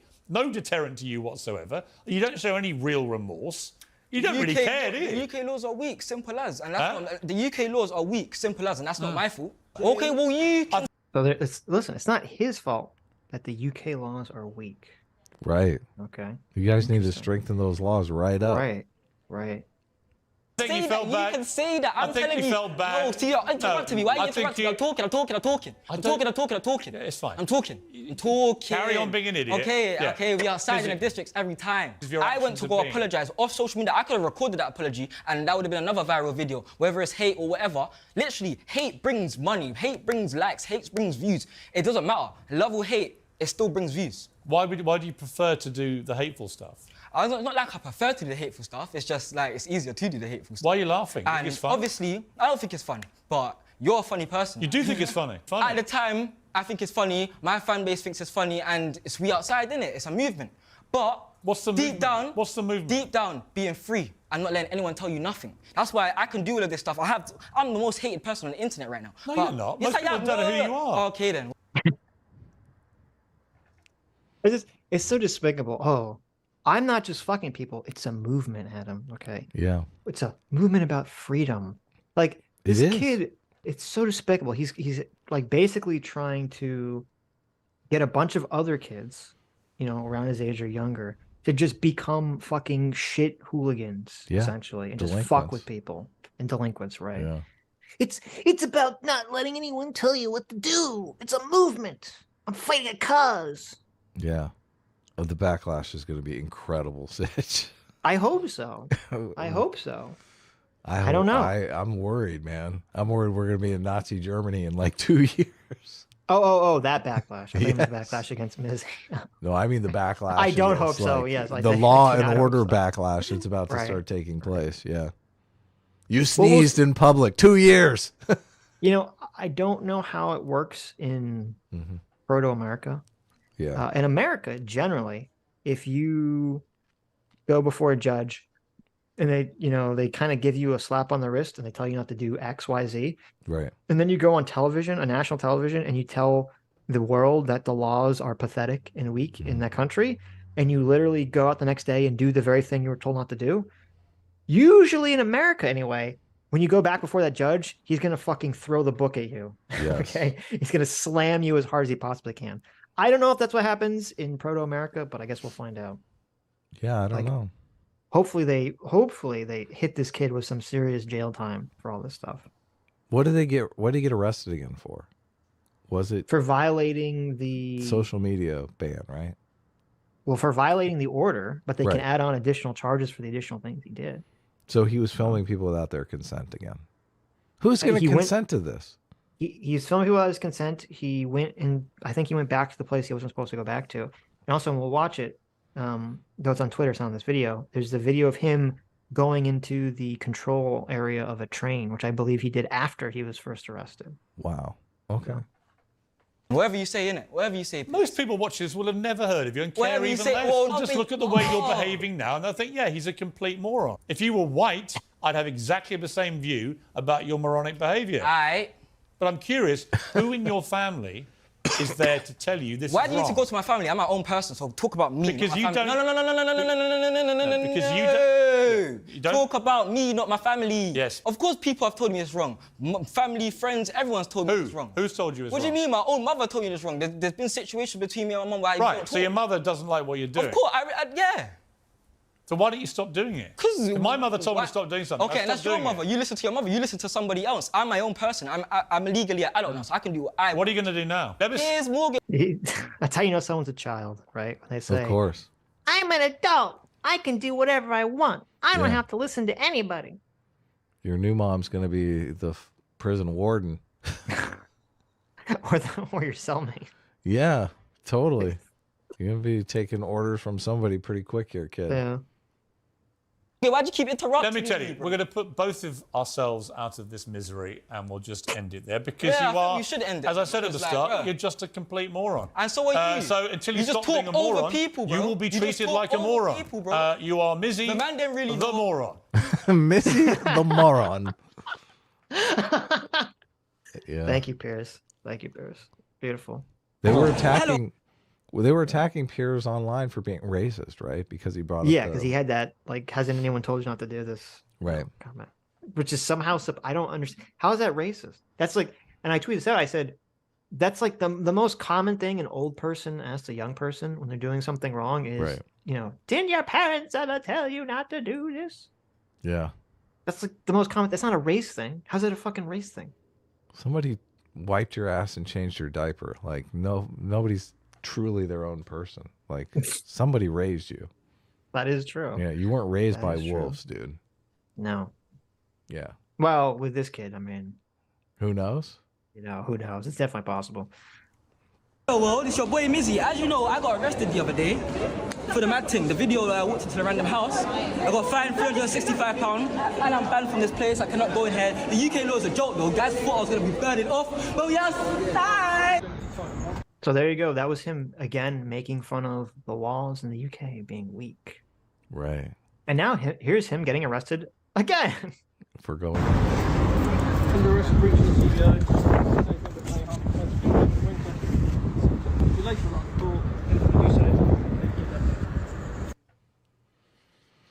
Fascinating. So I sent you a link and we can watch the latest going into the train room and touching the buttons, which is always a smart thing to do.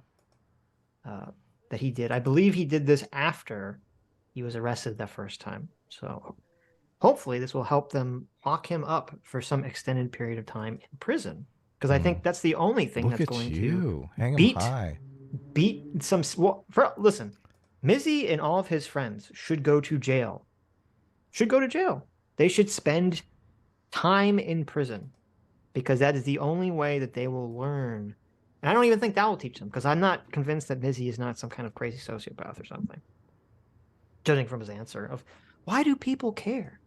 Look, I'm doing things that aren't affecting them personally. Why are they upset? I don't get it. Yeah, sometimes jail has zero effect on people. That's true. Yeah. But listen, he still deserves it. Still deserves to go to jail for being a piece of shit. Yeah, this is a problem of crime. Yes. Like good people, they get in trouble, they get a slap on the wrist, they straighten out their act. Career criminals, it doesn't work. You got to incarcerate them. Mm-hmm. Mm-hmm. Yeah. Okay, I got it. It's up. I'm seeing it, but I guess you want to hit the volume or? Yeah, give me a 3, 2, 1. Okay, let's do it. 3, 2, 1, go. How is that just... Hey, how did you get in there? Hey, let me get in here. Yo, son! Hey, the man in the street! We outside!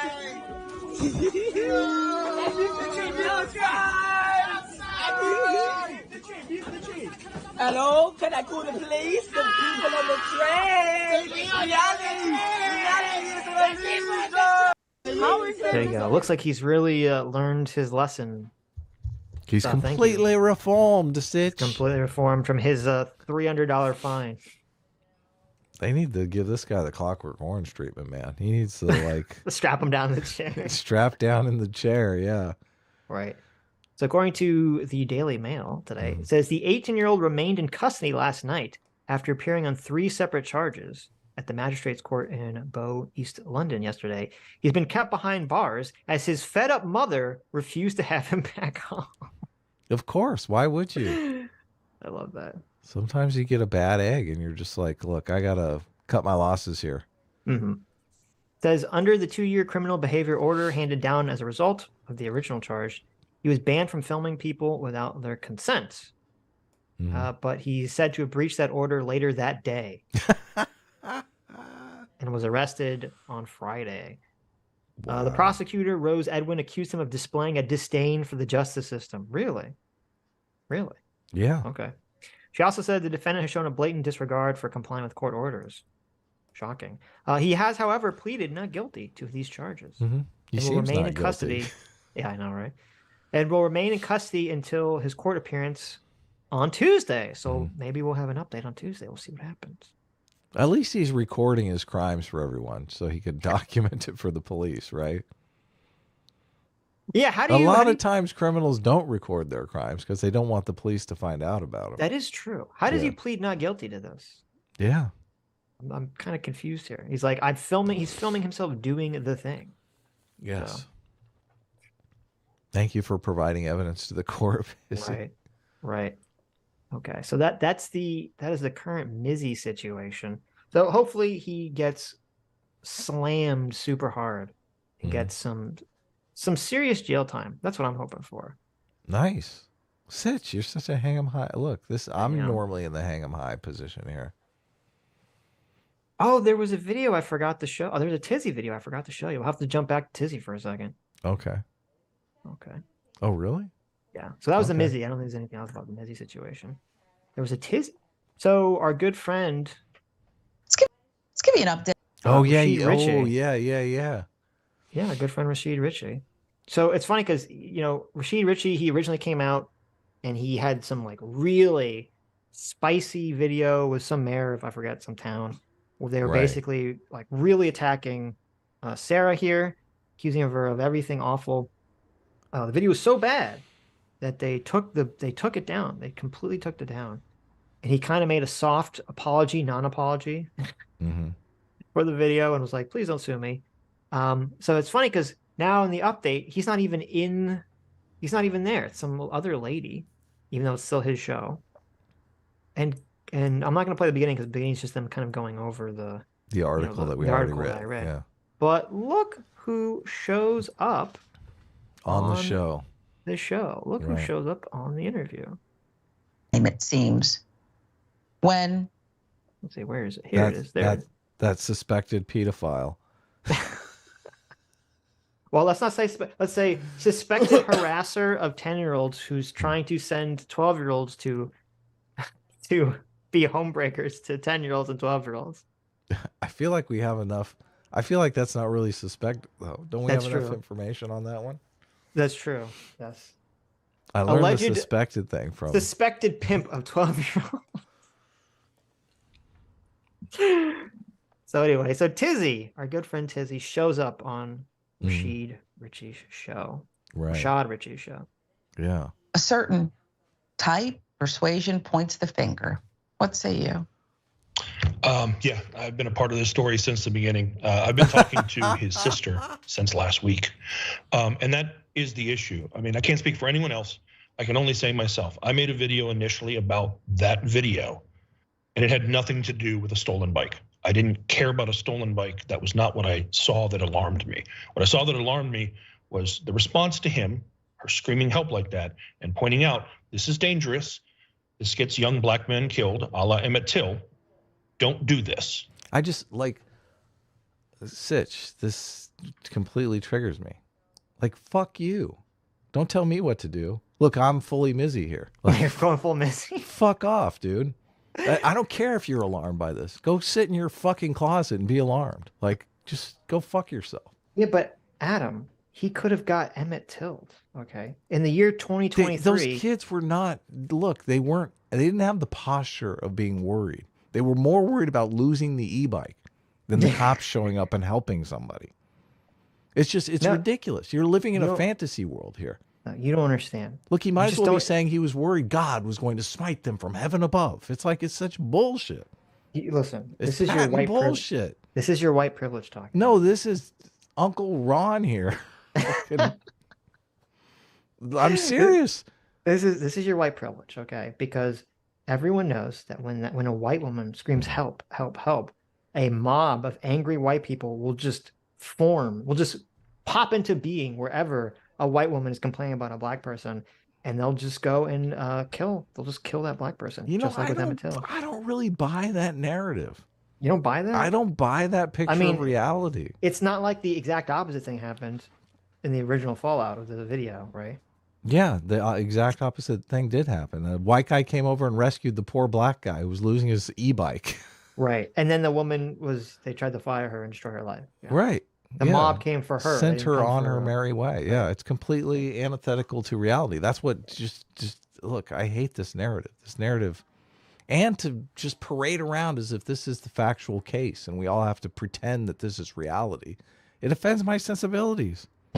Like, screw off. Who are you? Look, the only reason you're a thing is because the Communist Chinese Party has, like, appointed you to be a troublemaker in the United States. I literally see you at the same level as, like, a communist sympathizer. True. This guy's a piece of shit, man. A total piece of shit. And he's wrapping himself in the sanctimoniousness. Oh, my God, I care about the black people. He doesn't give a fuck about any of this stuff. He likes being on this show and people blowing smoke up his ass. You know that's the case, right? Look, the video that I saw was the guy had tracked down a bunch of videos of this guy being a total misogynist pig. Just being a total dirtbag. Sitch. Well, I saw those videos. Yeah. There are a bunch of comments of him saying like weird misogynist shit and him saying weird sexual shit. Yeah. I saw totally. Yeah. Right. So yeah, he doesn't seem like exactly your good woke advocate. This guy's a dirtbag. He's a total dirtbag. Sure. He's just in it for the look, this is a grift. This is his grift. Of course. Yeah. And then receipts came and a narrative came and a press push came that vilified him. And suddenly he was a thug and he was a thief. And he and his friends were intimidating a young pregnant woman. And no one bothered to talk about the fact. All of that happened. It literally fucking happened. All of that happened. This guy still lives in a dream world. Yep. What the hell? If you've ridden a bike, Sitch, and I come up behind you and push the bike back in and say, no, you don't. No, not so fast. What's going on there? What's going on there? Who's the aggressor in that situation? Obviously the white lady. This is such bullshit. She should have accepted the 100 years of systemic racism. Look, she did. She pedaled her ass home and fucking didn't say anything about it. Look, the only reason the mob came was because Tizzy showed up. Oh my God, look, I can weaponize people's racism against white people here and make some money on TikTok. Mm-hmm. That's exactly what's going on here. You're not He wrong. just got mad because, like, Sarah was actually fought back. Sarah's like, no, fuck you. She pulled a Kyle Rittenhouse on him. She's like, I'm defending myself, bitch. Fuck you. Want to chase me down in the street? Take that. Tizzy? Yeah, she's not going out with a fight. Good. Yeah, exactly. Oh, Tizzy. Tizzy. Don't you Tizzy. have some 10-year-olds you can harass online? Don't you have some 10-year-olds to get into a tizzy over? This is what happens when you go after actual adults, Tizzy. They lawyer up, okay? They realize you're a piece of shit. And they start filing defamation suits. Uh-huh. Oh, God, I can't wait. Look, I'm so hope she drops a defamation suit on this guy. Oh, that'd be so good. That'd be nice. That'd be such a good resolution to this story. That he was a 17-year-old high school kid who acted more like an adult in that video, in my opinion, than she did. Can you imagine? Look, what a fucking idiot. We'll back it up because we'll back it up a bit because I keep interrupting her. But can you imagine him, Tizzy, going to the woman saying, listen, I've got a defamation suit here. That's going to cost a lot of money. And we did raise a lot of money on your GoFundMe. Maybe you could pitch in. Right. Well, The family's going to be like, fuck you, Whitey. Get the fuck away from my money. I know. But what also, it's like the idea that, the kid was more like an adult. Or like, are you kidding me? The kid who's saying, I get to just hold on to possession of this bike for 40 minutes without paying for it, without using it. And I'm going to say, I don't give a shit that you're pregnant. Go fuck yourself. Yeah, that's very adult behavior. Okay. I know. It's ridiculous. Look, Tizzy doesn't know what adult behavior is. We've already established that. So well, you know what? You're right. He's a 45-year-old man who's harassing and trying to break up the relationship of a fucking 10-year-old. So his judgment of what makes someone an adult is not very good. Suspect. Very suspect. Yeah. True. Exactly. That's a very good point. Tizzy does believe in the dibs all day rule. That's how he has his couch all day long, Sitch. Of course. There you go. He dibs it all day. True. Her screaming help like that and pointing out, this is dangerous. This gets young black men killed, a la Emmett Till. Don't do this. And look, if you're in trouble, scream out. This is so ridiculous. This totally floors me. I know. Telling women who might be in danger not to scream. Smart. Very smart. I know. Like, because she doesn't know what's going to happen. Obviously they didn't attack her, but she doesn't know that, right? Yeah. She has no fucking clue what's going to happen in that situation. This serves Tizzy. Next time Tizzy attacks someone, he's going to be ready. Don't scream. What is this weird backdrop he has? It's very distracting because it's like, it looks like it would just be his normal room, but it also looks like he's green screened in front of it. I don't know. Yeah. But the fan is moving, so it's like not a still picture. What is happening here? And then receipts came and a narrative came and a press push came that vilified him. And suddenly he was a thug and he was a thief. And he and his friends were intimidating a young pregnant woman. And no one bothered to talk about the fact that he was a 17-year-old high school kid who acted more like an adult in that video, in my opinion, than she did. No one knew anything about this kid, how old he was, whether he was in high school. Again, this is like, the experiment that they do with like 2-year-olds where they say they have like 3 cups. I do know that experiment. and they put like a jelly bean under one cup, and then they go to the kid and they say, which cup is jelly bean under? And the kid points to the one because they saw it. They point to the right one. They say, if another person comes in here, what cup will they think it's under? And then like the 2-year-old is like, they'll think it's under the correct cup. Yeah, because everyone knows it's under there. Right, because it's like they haven't developed theory of mind yet to understand that like not everyone in the world knows what they know. Right. Yep. And it takes, I don't know, there's some age where suddenly you like realize, oh, well, they won't know because they didn't see. Tizzy has still not reached that age. Tizzy still does not know how the jelly bean cup thing works. Tizzy still everyone knows he's 17. Yes, he still doesn't understand that other people don't know what he knows. Right. Look, I knew he was 17, so everyone must have known that. Because this family that no one knew about specifically reached out to me and told me information. I don't understand why everyone didn't instantly know that information.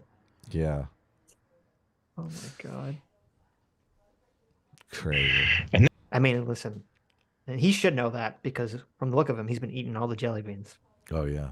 He knows where they are. Like he said, no one was sharing his story. No one was being a voice for him. That Sitch. Who the fuck is this guy think he is? Everyone was being a voice from him. Yes. The whole narrative Literally was everyone, him. yeah. Yep. Once the narrative changed. Yeah. Seemed. And then now we have his receipts and we have his, words about what happened. What's crazy to me is that's what we have from both sides of this. We have receipts and we have a claim of how it went down, and we have receipts and we have a claim of how it went down. One is not more or less, believable than the other.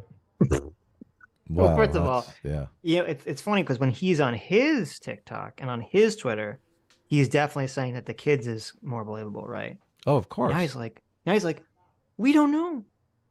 We just don't know. They could either be true. We don't know. Now he's copying us because that's what we were saying last week. That's not what we were saying.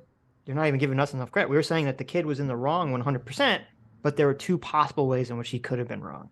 Oh, yeah, yeah.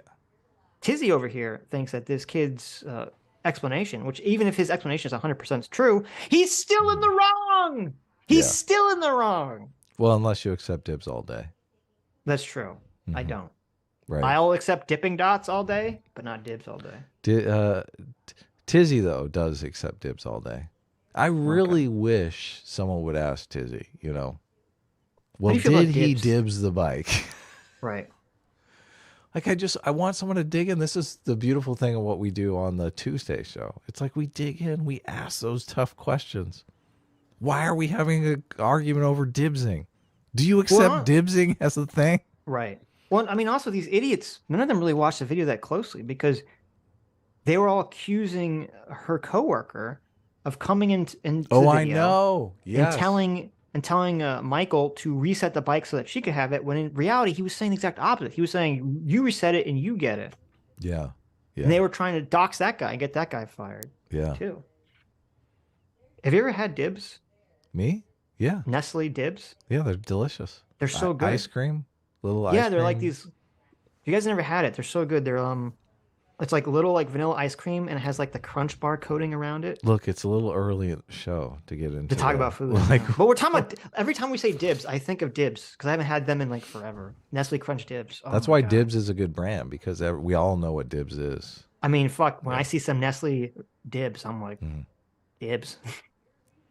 Follow on Twitter and Instagram. We need to get sponsored by like indisputably food products. TYT. Next time you're fighting a pregnant white lady for a bike, bring out the dibs. Yeah. If only Michael had whipped out like a little package of dibs, I bet all this could have been avoided. Nah, they would have accused her of racism. What does this mean? There you go. What are you trying to say? You think you can buy off my dibs with some dibs? Because you'd be right. And he takes it. He goes into the Nestle jingle and the dibs. Bitch, I already had my froyo. Get the fuck out of here with that. That's true. He just ate froyo. You're right. It wouldn't work. That's a good point.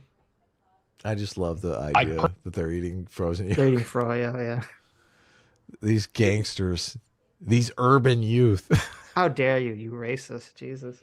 Well, no, it's so counter to the narrative because there were these two narratives. I know. That they're doing the bike scam and they're troubled use, all this stuff. I know. Nah. Just assholes. They're just kids assholes bogarting bikes all day. They're just kids bogarting bikes. Yeah, exactly. Yeah. It's hilarious. Yeah. There was absolutely no danger. No one in this story was in any danger. I know. At any point. Yeah. Well, I guess I should say there's probably a lot of Utes here. The word bogart means to hog something selfishly. People don't know bogart? I don't know. I haven't really heard people use that word in a very long time. So. Don't bogart the bong. Well, it's often used in conjunction with whatever you're hogging marijuana. Up. Right. Yeah. Right. But it can mean for anything. So puff puff pass. Personally, see enough of his story that makes sense than I do with the other. Yet there's a whole group of people I've seen who took her word as gospel and say he is a liar automatically before they've even really reviewed anything, while she is literally paying PR firms. So wait, this is ironic. So he's complaining. He's like, people are just automatically taking her side and believing her story. Bitch, that's literally what you did. You fucking came out here on your TikTok, automatically assumed she was wrong, and then even when she produced receipts, you're like, this could be photoshopped. Yep. They always do the shit they accuse everyone else of. Yeah. Get total fucked. bullshit. Yeah, get the fuck out. To put out op-ed pieces, and I'm assuming she's paying them, because why else is that happening? But there was a piece in USA Today that was an op-ed piece by a man who works and founded Proven Media Solutions, painting a picture that she has been vilified falsely, etc. And I understand that it's damage control and it's something to try and help with her appearance in the media and so forth, and to save her job. That's why she has an employment attorney. But whether on purpose or not, it makes that young man collateral damage. They literally did not attack him in any way, shape, or form. They're attacking the media. They said, leave the kids alone. This guy's so full of shit. Well, it's also like he has no care for the lady either. Yeah, totally. At all. And the fact, again, these kids they chose to put that video up. Yeah. Right. And even if those kids were just idiots, right, and they didn't want her to get in trouble, I just thought it was funny, like, just to be so irresponsible to not perceive of the direction that the story could go.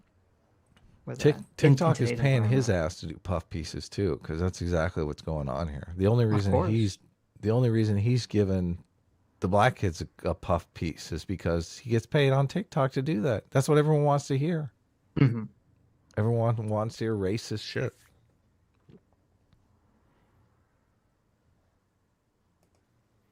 Beautiful. Couldn't have said it better. And that's the truth. What you just laid out are a series of facts, just the facts. Here's what we know, and here's the reaction to it. And yes, there are. It's funny that on the show where they had to literally delete the video where they first talked about it because they got everything wrong. And she's like, it's so beautiful that you're just laying out the facts, Tizzy. Oh my God. Just the facts. Thank you, Tizzy. So dumb. My hero. Are people who are willing to not just take her word as gospel. What makes her word more important than these young people? What makes her word gospel? Well, America teaches him, you don't matter, okay? Sometimes it all certainly is much. And there are people who don't care about the facts you just eloquently laid out because the facts don't help them. This just bugs the shit out of me, Sitch. Oh. How many layers of irony are going to go on? I know. This is, oh my, like the irony of this clip is so dense. We've entered into a fucking black hole, okay? The irony here is so dense that reality has collapsed inward on itself, creating a singularity. Yeah. Like their entire fucking narrative that this show helped push, that Tizzy helped push at the beginning of this narrative was the exact thing that they're complaining about. It was, this woman is evil and she's racist and she's wrong and she destroy your life. And then when she defends herself, they're like, Well, hold on, everybody. We got to look at the facts. Everybody just calm down, okay? Everyone just take a breath. Why do you automatically believe this woman? It must be because you're a racist, right? Well, even when the sister came out with her facts, it still shows that he's wrong. It still shows that Michael's wrong. That's why, idiots. Yep, totally. The facts are just not on your side. The only thing on your side is this narrative. Yes. And they keep pushing this narrative that's so far from reality. But they want to just, you know, if I talk about it in a soft kind of voice, you'll believe it. It's so, it just reeks of like religion to me. It really does. Well, and it's totally insane because it's like, so when the story first comes out, you know, all the fucking media is like just ravaging this woman, right? Of course. And yet this fucking racist that we're looking on the screen here has the gall to say, in America, they teach young black boys that their opinions don't matter. Yeah. I'm ignoring the fact that for the first week of this story, everyone was completely taking his side and trying to destroy this white I man's know. life. That's what's so crazy about it. You know what America teaches black boys? You can run up behind a pregnant nurse and shove their bike back into the thing and just take it from them. That's what America teaches. And film it and put it on the internet. Right. And cancel a bitch. Yes.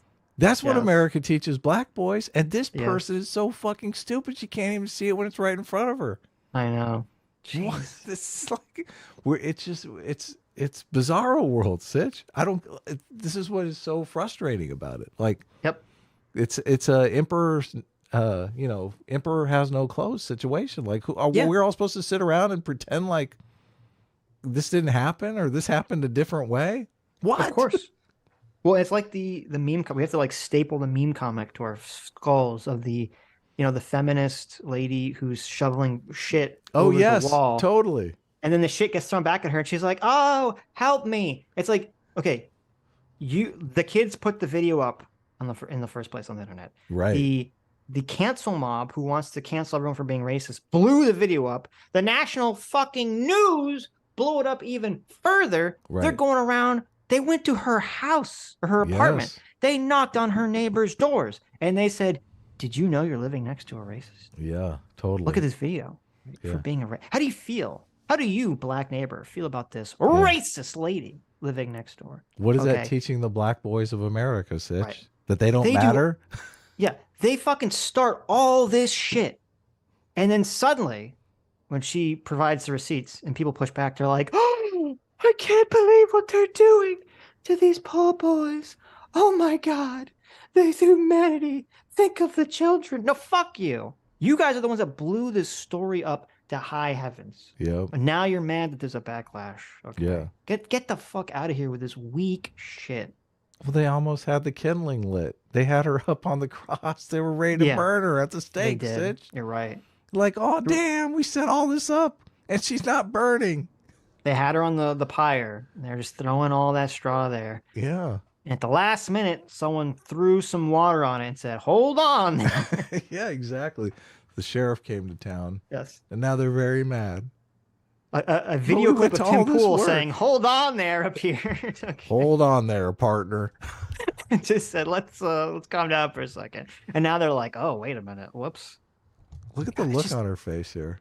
I know. They believe this narrative so wholeheartedly that black people are just completely shit on by society. They do. Yeah, they've gaslit themselves. And I know. Like half of America, and they believe in this. Yeah. How do we? She looks fight like this? she's literally about to like break into tears. I know. Her How do we lip is fight like this? about the quiver. She's like, even though they tried to destroy this woman's entire life, then they didn't. This just shows that nobody listens to black people in America. It's so. Look, you got a million Tizzies out there just trying to blow smoke up everybody's house. The facts don't matter to them. They want to be proactive and they want to rewrite history sometimes. Oh my God. And paint. Yeah, she's talking about the conservatives, right? Yes. She's going into the conservative narrative. Or just here. anyone that's defending Sarah in the situation. They're just big time racists. Oh They're my only doing God. it because they don't like black people. It's not Facts don't because matter. everyone in this story's lying. I know. The facts don't matter. Look, they don't care about facts. People defending Sarah, they don't care about the facts, right? You just don't care about the fact, obviously. Ugh. Get a picture and fit people into a box for her, and you can figure out what that box means and supports, and a box for him, and he's already verbalized what that means for him.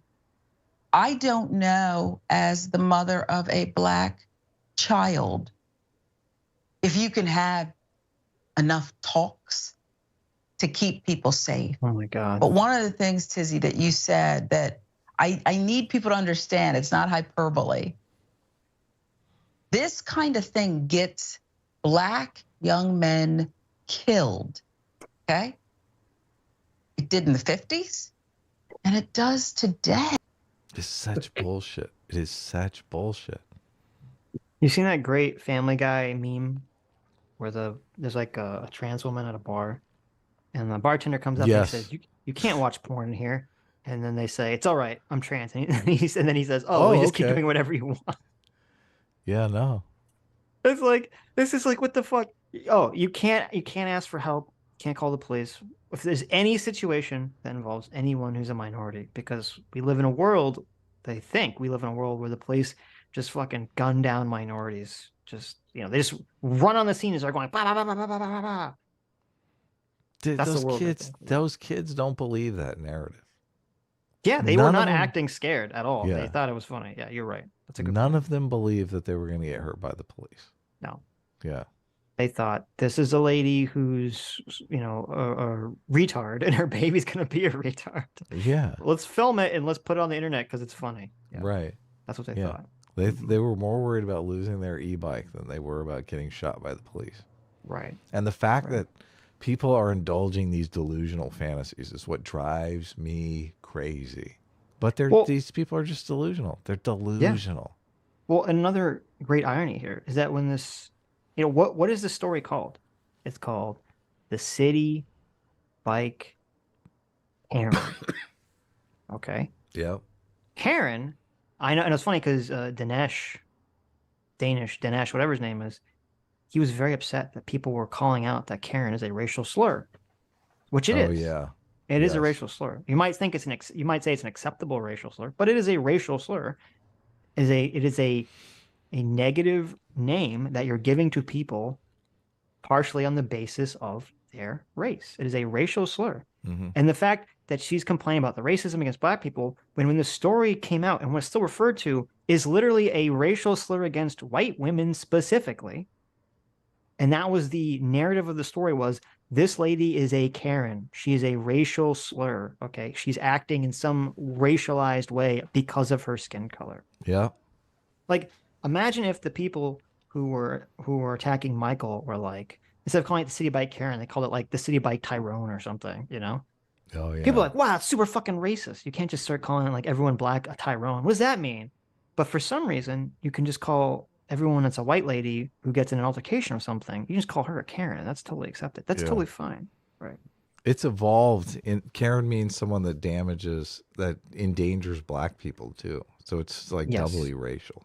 Right, because at first it was kind of like, oh, it's a lady who's just like, let me speak to your manager. Yeah, exactly. It was like the middle-aged woman who just wants to speak to your manager, and then it just keeps evolving into it's the white lady using her white privilege to try to like fuck over Black people and endanger their lives. Yep. Very scary. Hey, and it's not a game, and it's not a PR campaign. It's actually about life. Yeah, this just that bugs me so much. It does, because it's catastrophizing, man. It's taking this to a level that it never escalated to. Mm-hmm. We're talking like this is Daniel Penny shit here. Nobody fucking died in this situation, okay? But they could. But Adam, they could have. You don't understand the risk here. They could have. You don't know. They could have. Yeah, it's such bullshit. And breathing, surviving. Yeah. I'll give you the rest. Yeah, no. And I mean, I've seen people ask, why did those boys start recording? Because they knew that. Because they knew that behavior like that gets them killed, gets them arrested. They knew they were in danger. and they pulled out a phone and started recording to protect themselves. They really sounded like they were afraid for their lives in that video, right? They were sounding so scared. This is the level of delusion right here, because you don't say the things that they said when you're in fear for your life, dude. When you say your baby's gonna come out fucking retarded and get the fuck out of here. And get the fuck out of here, exactly. Very scared. Very scared. Yes. Yeah. Dumb. He sees a ton of people donating thousands of dollars to her. She raised over $100,000 on a GoFundMe. Good news is, myself and others encourage that family to post a GoFundMe. They have. It was Tizzy's idea. Oh my God. Idea. There you go. Oh my God, Sitch. Tizzy's like, you could really clean house on this, make a lot of money. Yeah. Tizzy's like, listen, I've been doing this grift a long time. Let me teach you here. Let me school you guys on the racist grift. Yes. Her video was totally racist. I wouldn't be surprised if Tizzy wrote that video. The sisters video. She weaponized her white privilege. Right. All these racist conservative networks. Yep. They finally did yesterday afternoon. They've raised over $50,000 so far. And I hope that continues to happen, because every interaction that I've had with them, they are sweet, kind, loving people who never even wished ill will on her. And I hope that they raise $500,000 and Tizzy gets a big fat defamation suit dropped on him and asks them for money to help, and they give him the big fucking middle finger and says, sit and spin, Whitey, get the fuck out of here. Yep. What, your baby's gonna come out retarded, get the fuck out of here. Yep. That's our money. Yep. Well, it's so funny. It's like, that'd be such a great ending to this story. That would be a great ending. That'd be the best ending. But he's like, they don't even wish ill on Sarah here. Bullshit. Yeah, first of all, that's bullshit. They're literally saying that, she weaponized her whiteness and almost got her son killed. Okay. Right. They didn't say that people should leave her alone. They didn't say that she shouldn't get fired, anything like that. They accused her of almost getting their son killed. Well, she said, her lawyer said that they're not going to press charges and they don't, want anyone to harass, Michael here. They've accused her of assault. Not only that, the eye rolls for there's a million bikes around. Obviously, she's trying to steal our bike. Right. Yeah. No, it's all one-sided, obviously. He just had worked very hard to find a bike. He had the bike. Oh my God, Sitch, no. He worked hard to find that bike. Oh my God. I don't know don't you know, if you go to multiple bike stands for CitiBike and you find a bike, okay, it takes you 20 minutes to find an e-bike, then it's just dibs all day for you, my friend. Look, this is such bullshit. He worked hard to find that bike, so it becomes his property forever. Yeah. What a fucking moron. I can't believe he's like literally putting forward the DIBS philosophy here. Listen, I don't know if you know this, Adam. What a dipshit. We're back in the days of the hunter-gatherer, okay? I know. We're all cavemen and cavewomen. And, he was out there in the sun, slaying the mammoth. And when he killed that mammoth, it dropped some nice loot. And that loot was a CitiBike that came right out of that mammoth corpse. So now it's his by right. So ridiculous. His hands are on the bike and he needed to get home. He literally needed the bike. And then it turned into something else. What should have been a simple dispute or conversation or disagreement between two people turned into something much bigger. And then that's because you blew it up, you fucking piece of shit. Yeah, it's you. Yeah, what a dipshit. This should have just been a simple disagreement between a couple people. But then I just happened to blow it up and make it a national story. Like, this is this guy. This is what he always does. He fucking attacks a 10-year-old and he's like, who could have possibly have foreseen when I told people to harass a 10-year-old that they'd actually go harass them? Yeah. Oh, when he goes on and says, oh, you should go and harass this person's business, and then people get the wrong, business because it shows up on Google. Who could have possibly have foreseen that my fans would have gone and harassed the person like told them to harass? And then now he's like, when he goes and he blows up this video of Sarah and tries to get her fired, who could have possibly have foreseen that people would have blown up this thing that I blew up and told people to blow up and make a big deal about? Who could have foreseen any of this happening? Not me, not Tizzy, the dumbest fucking person on the face of this fucking earth. Is this guy a professional TikToker? Is that what he does for a living? Is this like Probably his full-time grift? I think no. I think this is his second job. I think his first job is that he spends 90% of his day with his head wedged firmly up his ass, mining for some of those chocolate nuggets we were talking about earlier. Because that's the only way I think the deprivation of oxygen from having his head so far up his ass is the only explanation I think I could have for how this person could be this fucking stupid. I think he spends most of his day on Facebook trolling minor Facebook pages. Yeah, maybe. This is like, oh, I helped blow up this story, and it's just so unfortunate that I did the very fucking thing I did and caused this incident in the first place. Yeah, thank you, Tizzy, you idiot. Yeah. When are you going to learn? Never is the answer to the question. This interview started with him in the very beginning saying, I've been in this story since the beginning. Yeah. Like, what the hell? He literally admits to that in the very beginning of the video. You remember that? Oh my God, yes. Yes. What's going on here? Jeez. The cognitive dissonance is off the charts. What a buffoon. Has been used to paint a picture of him as something else. And he's now has to defend himself for simply going out on a ride with his friends and wanting to get home. I know. Man, I have not seen, like, I imagine that maybe there is, like, you know, some real racists on the internet have made some terrible videos, you know, calling this guy a thug, whatever, you know, a criminal, all that kind of stuff. Sure. I haven't seen first of all, those videos. I think you can say the word thug without like it being like a racist dog whistle. Well, I don't know that I haven't seen any of those videos. It seems like everyone on the internet was just trying to figure out what was going on. Yeah, well, I don't know the videos you're talking about. I've seen yeah, what are they talking about? That's my question. I saw people on Twitter saying racist what is a mom, what video is the mom watching going, oh my God, look, they're called.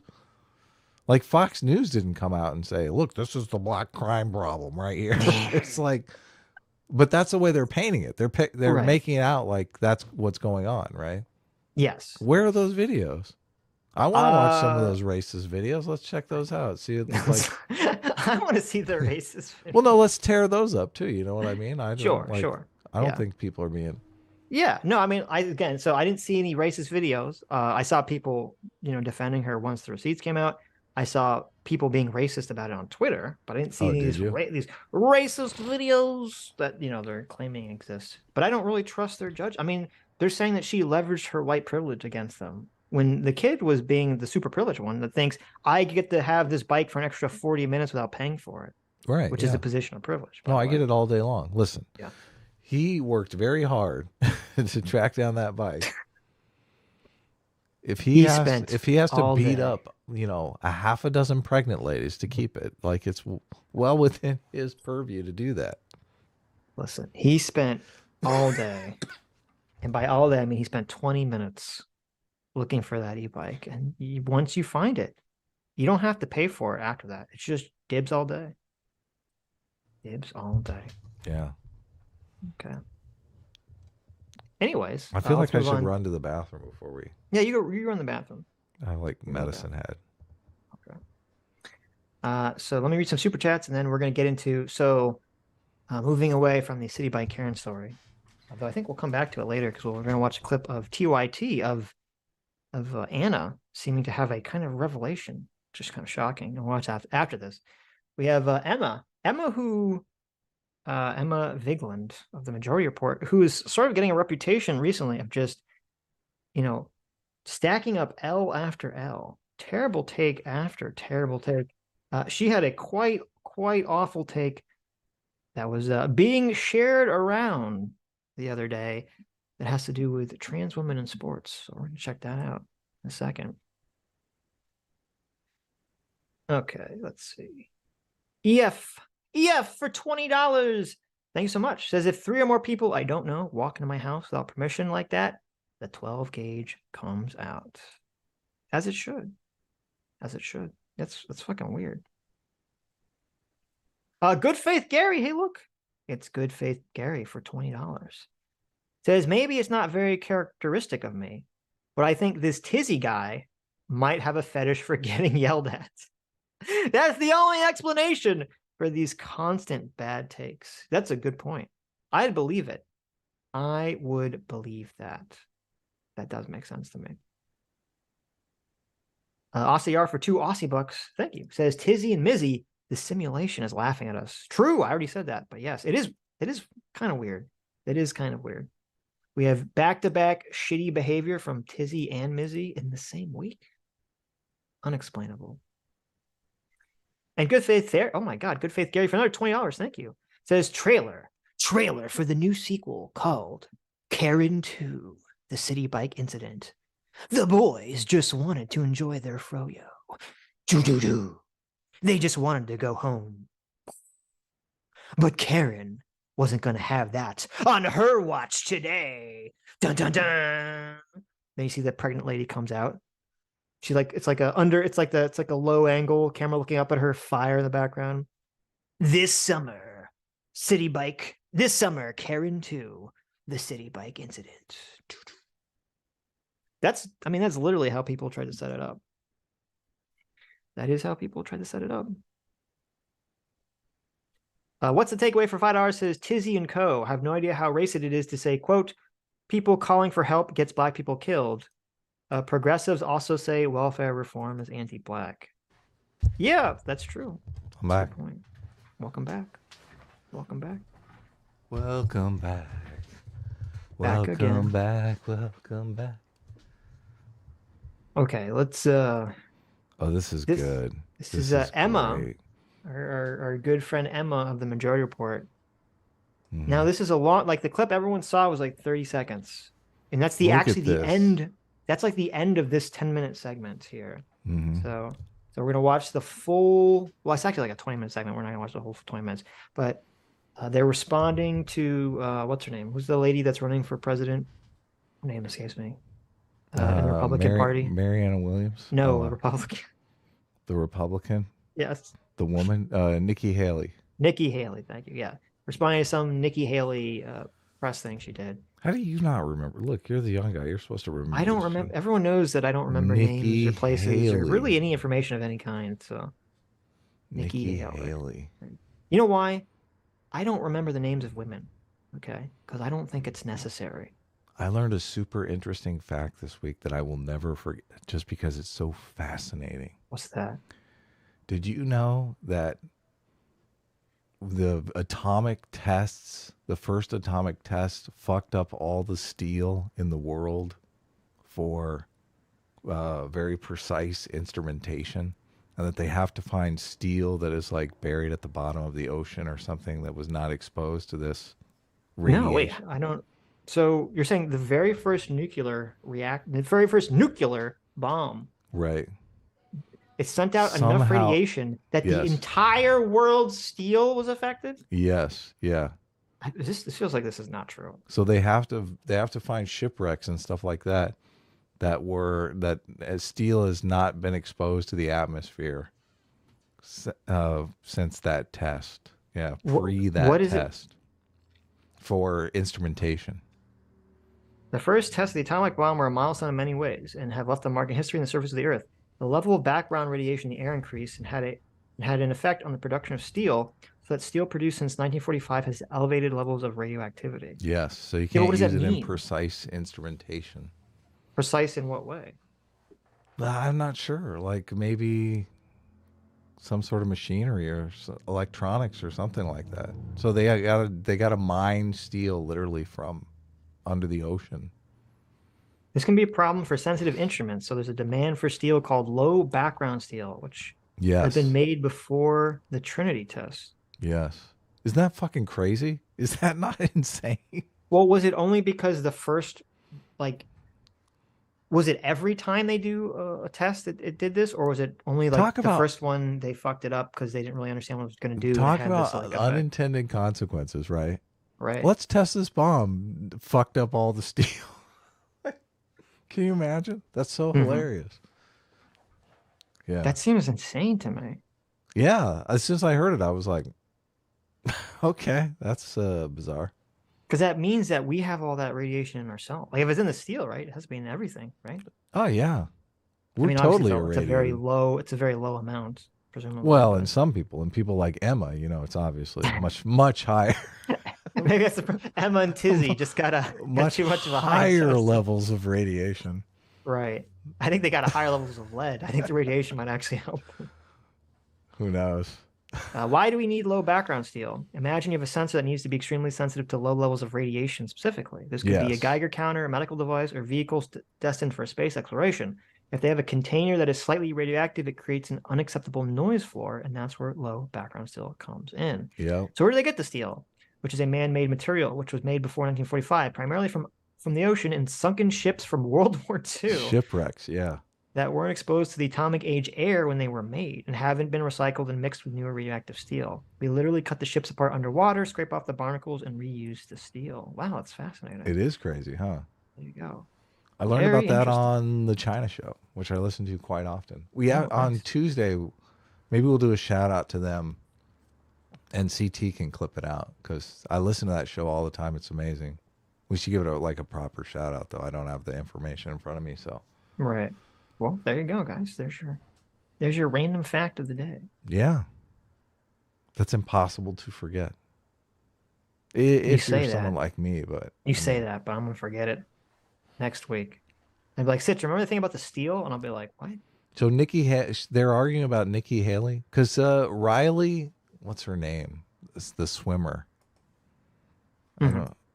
Oh, the lady that was stuck in the room for 3 hours or whatever.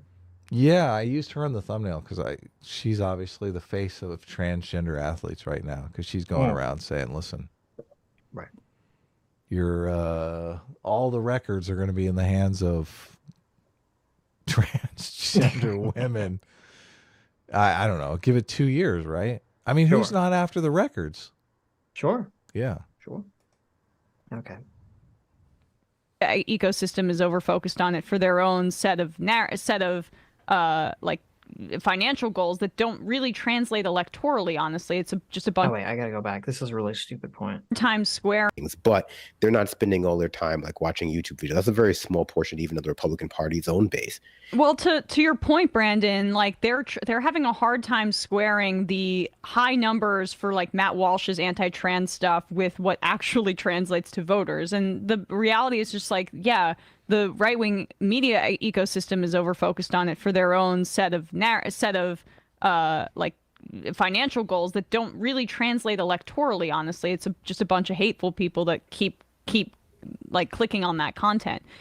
So Emma, yeah, and I don't know the guy's name on the left, and I guess Matt here are so in a left-wing bubble that they think that the whole like trans issue is not an important issue to people on the right.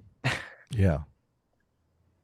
Yes. They think it's all driven by just hatred of trans people, which is so far from the truth. Well, wait a minute. We don't even need to get into what's motivating it, because that's not even what she's saying. She's saying that that the average Republican voter doesn't actually care about this issue. Right. And it's just Matt Walsh and Fox News, right? Yeah. Like, they don't have a daughter that's an athlete. Or it's, well, first of all, you just look at, okay, so you had the situation with Bud Light, obviously, right? You have a situation right now with Target. Obviously, for whatever reason, people care about this issue. And you have state legislatures all across the country that are putting in place new laws, especially in red states, new laws, restricting certain things related to trans issues. Because obviously people care about it, Emma. This is such a fucking weird take to think like, oh, nobody really cares about any of these issues. It's just Matt Walsh. It's like you can disagree with them, but they care about it. They care about these issues. Well, there's so many reasons to care about it. That's why I brought up Riley Gaines. Like Riley Gaines, I believe she's a record holder. So she's like, that ain't gonna last long. Like my record's on the line, right? Right. Yeah. But just back to kind of what she said there. First of all, Ryan and Callie points out that's her please clap Jeb Bush moment, a little bit of that. Oh, yeah. Two, her entire thing about what am I going to tell my daughter? I don't know, dude. I don't know, you're a bad mom if you can't explain this to your kid. You're a bad mom if you can't explain that there are people along a gender spectrum and it's not this binary. Like, I mean, I hear this all the time. My daughter plays sports. What am I going to tell to her? You know, it's not fair to her to compete with this kind of person. Honestly, you know, I have a sports podcast. I love sports as much as anyone. Trans women should be able to compete without question in women's sports, because there are a lot of instances where there are athletes who, there's not even evidence to show that this is the case, but just take their assertion at face value for a second. Okay, so she's like, she can't have a complete thought. Like, she said like 4 incomplete thoughts and just keeps jumping to each incomplete thought. Yeah, no, I've noticed that. I keep waiting. Insane. Like, okay, what's the topic Right. here? When like, should I start paying attention? Right.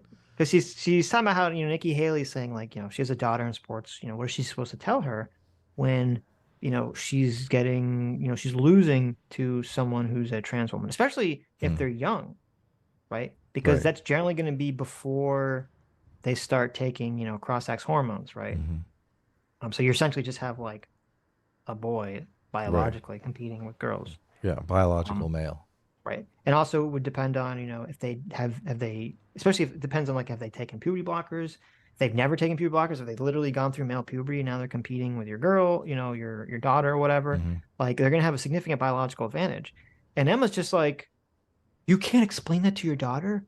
You must be a bad mother. Yeah.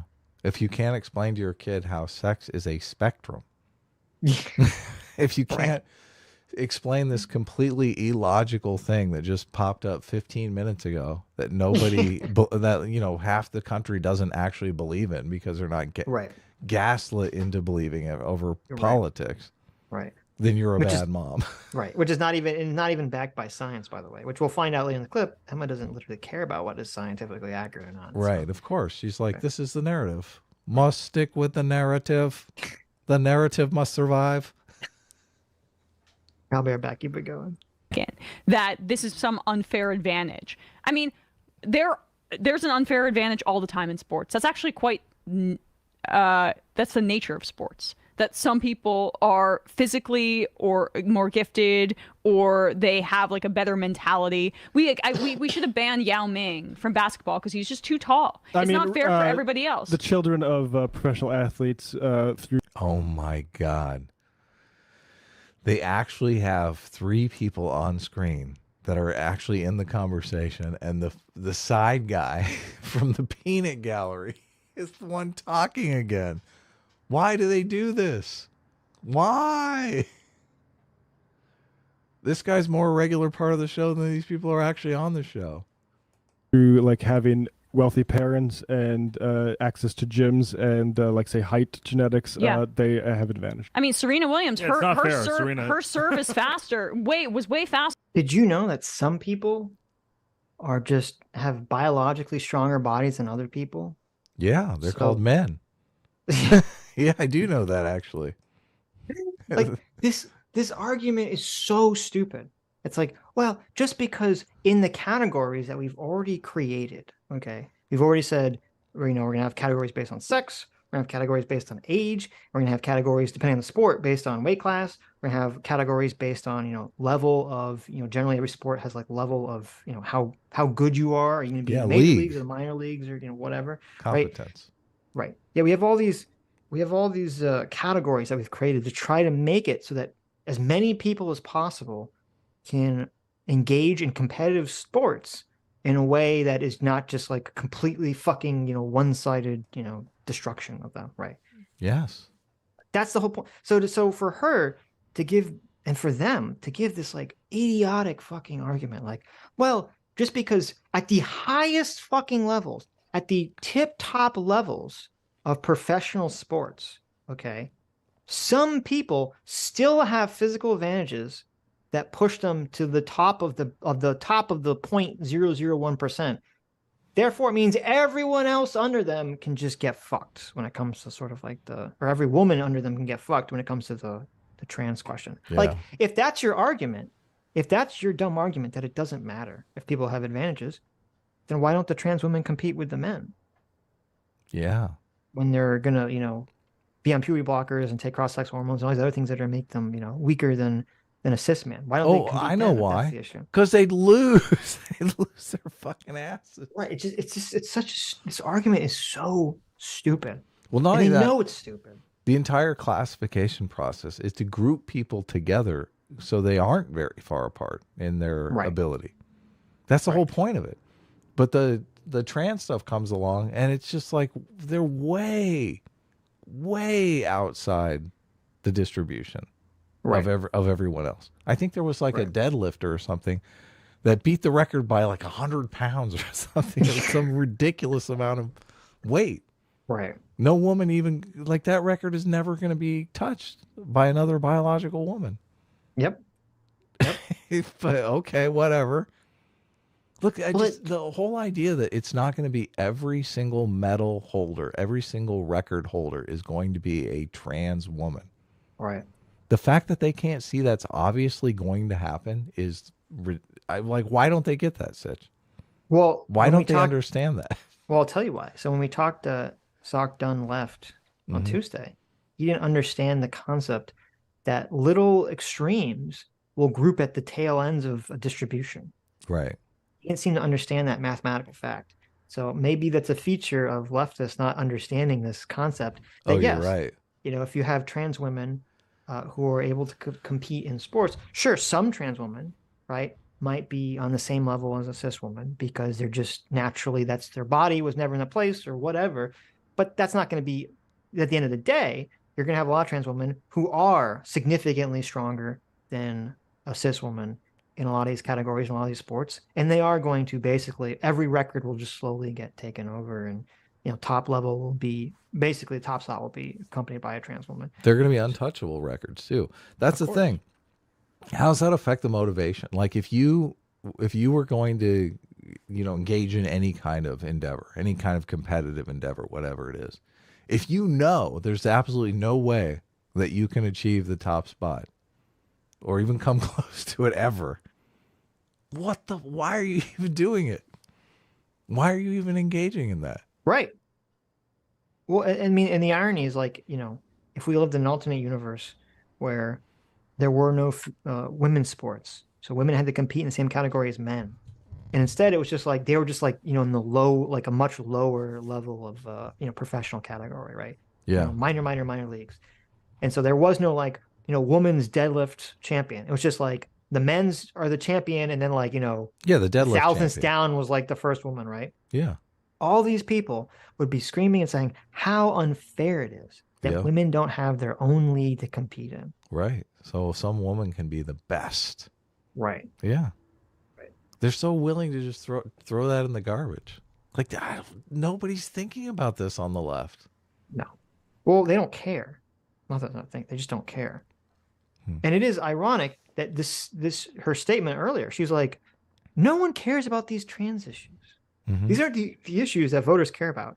Now, I'm going to sit here like everyone else, and I'm going to defend the right to completely change sports on a complete national level, you know, to the detriment of a lot of cis women for an issue that no one cares about. I can think of some people who would care, like all of those record holders. Look, you know, they're like crazy for that. I'm the record holder in this swim competition or whatever it is. You know, they do that. Of like course, if someone can come close to beating their record, they show up at the meet. They want to see, am I going to be the record holder at the end of this thing? Yes. You have people that spend their, I mean, this is so stupid. This is why, and this is, you know, here's the kill shot to this dumb fuck argument. Okay. Why is it that professional sports almost all ban the use of steroids? Oh, because it gives people an advantage. Oh, but what? Who cares? There's people that are just naturally tall. Yeah. Yao Ming is just naturally tall. Why can't all the basketball players just fucking use steroids and whatever else they want? Yeah. Like, it's just it's so stupid. This is the dumbest argument. Yeah. Just also, it's funny to be just casually shitting all over female athletes too. It's like, we don't care. So far from feminist. Well, it's funny, you know, these are the defenders of women here.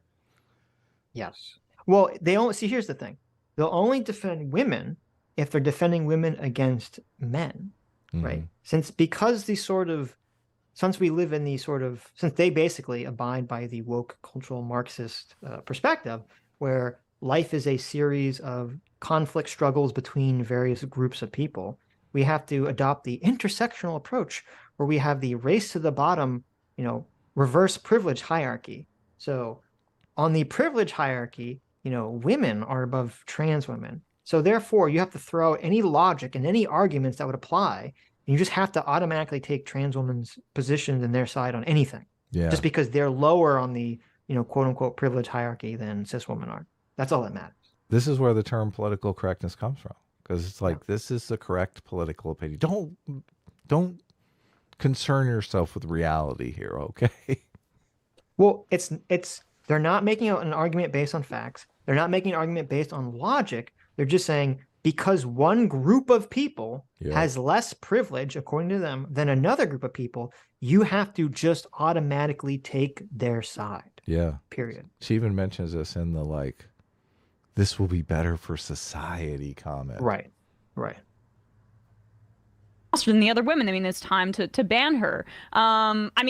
Tiger Woods, I've used this again. He was playing golf from age 3 or 5. He's a prodigy. He had an unfair advantage. He had more practice and he was younger than the other golfers when he was competing against them. I don't know. It's important to know that the Aaron extent to which because we don't live in the perfect world where everyone's a blank slate and everyone has all the same opportunities and all the same access to everything. That means that there can be no categorical restrictions for anything ever. Yeah.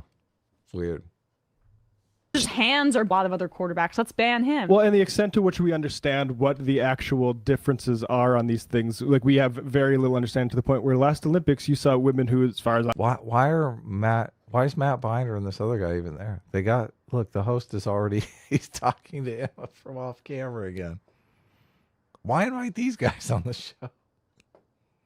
I know biological women assigned female at birth told you can't actually run in this because you have we've done tests and your levels are not acceptable, which is insane. Yeah, if your kid is competing against a trans woman, it's an opportunity for you to say, hey, sometimes life's not fair, and if you want to beat her in this track meet, you better train really hard. In fact, that's oh, so ridiculous.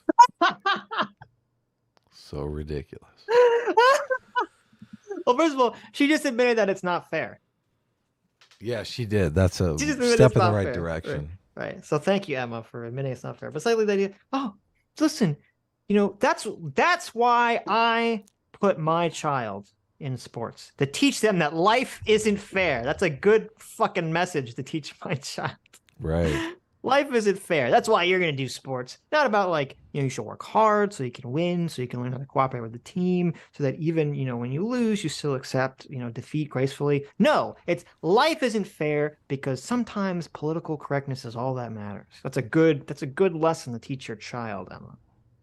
So we've worked so hard to create a society that is mostly fair. No.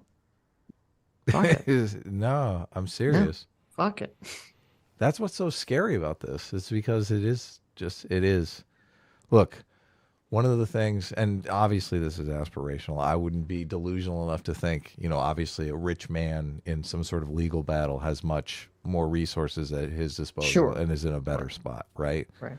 But to think that, people are just above the rules or above the law, that's what takes place in banana republics and stuff. Right. But this does have that flavor. It does. Look at the Peter Griffin meme that you brought up, right? That's literally what's going on in that meme.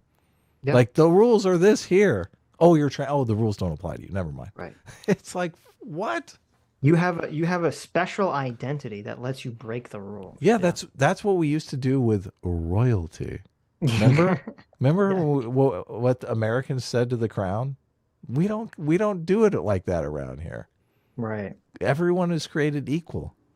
Yep. Yeah. But some people are more equal than others. Yeah. This is so weird. It's such a weird thing. And you have, I'm used to this from the monarchy crowd on the right.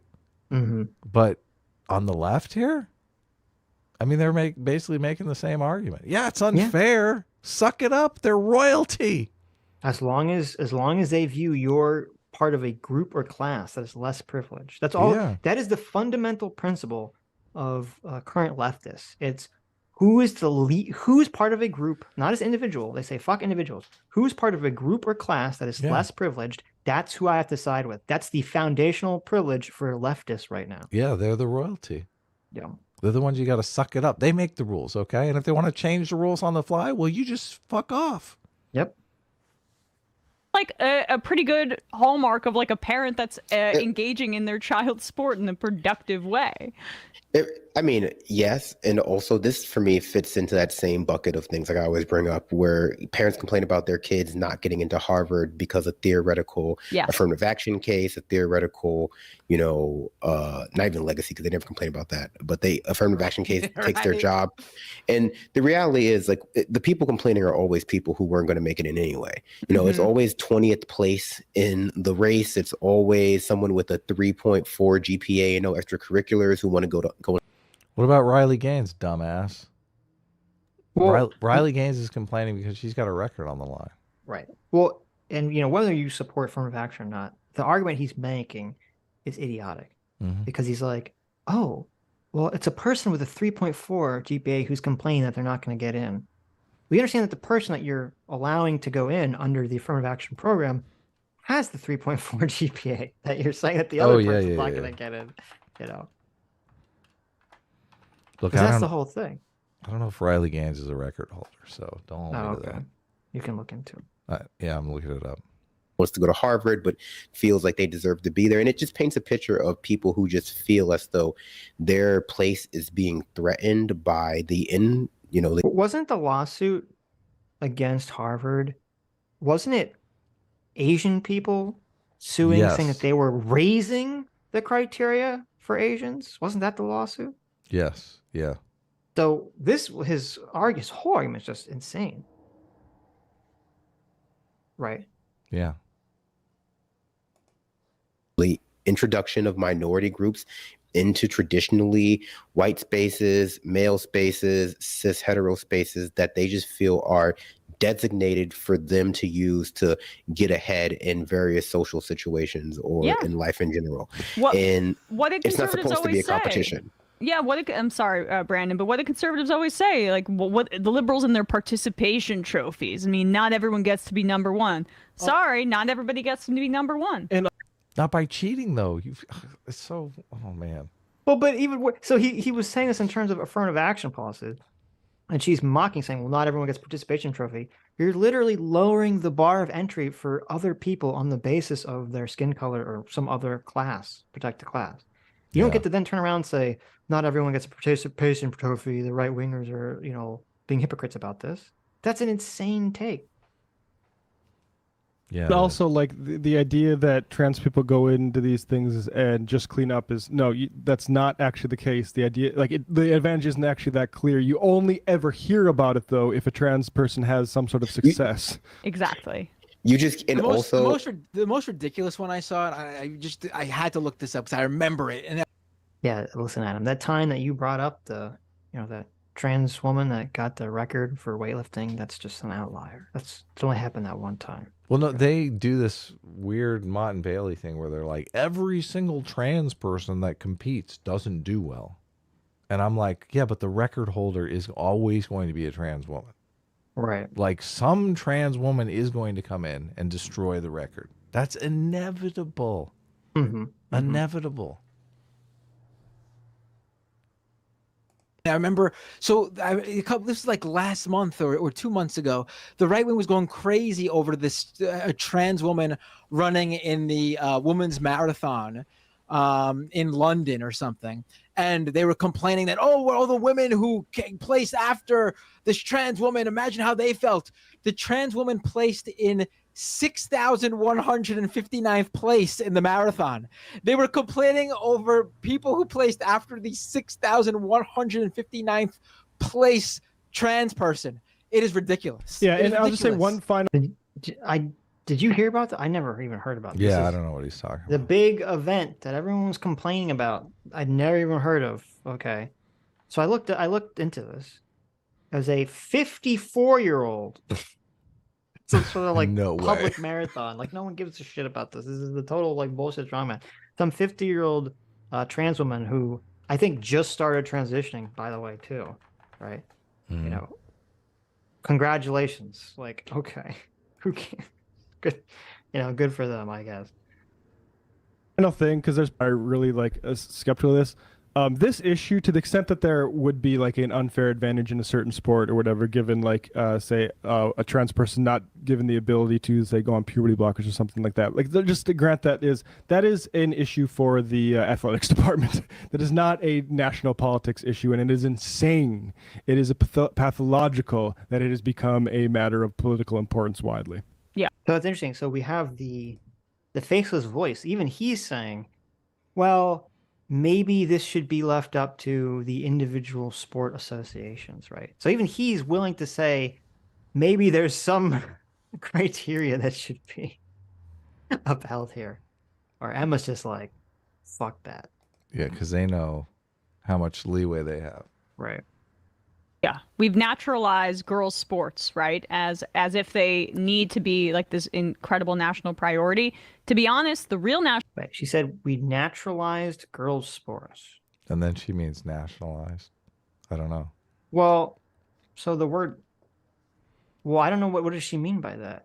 Maybe she means normalized. I don't know. Well, when I heard it, I thought she meant like naturalized in terms of like to establish that something is like a biological component, right? Which obviously, yeah, you would naturalize girls' sports to be something for girls. Right? Like that's the whole point of the categorization in the first place. But you're right. I don't know. Maybe she misspoke. I think she misspoke. Yeah.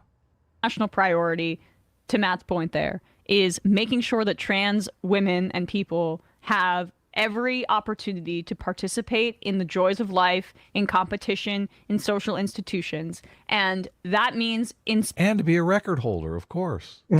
Right? Right. Like, fuck those ladies.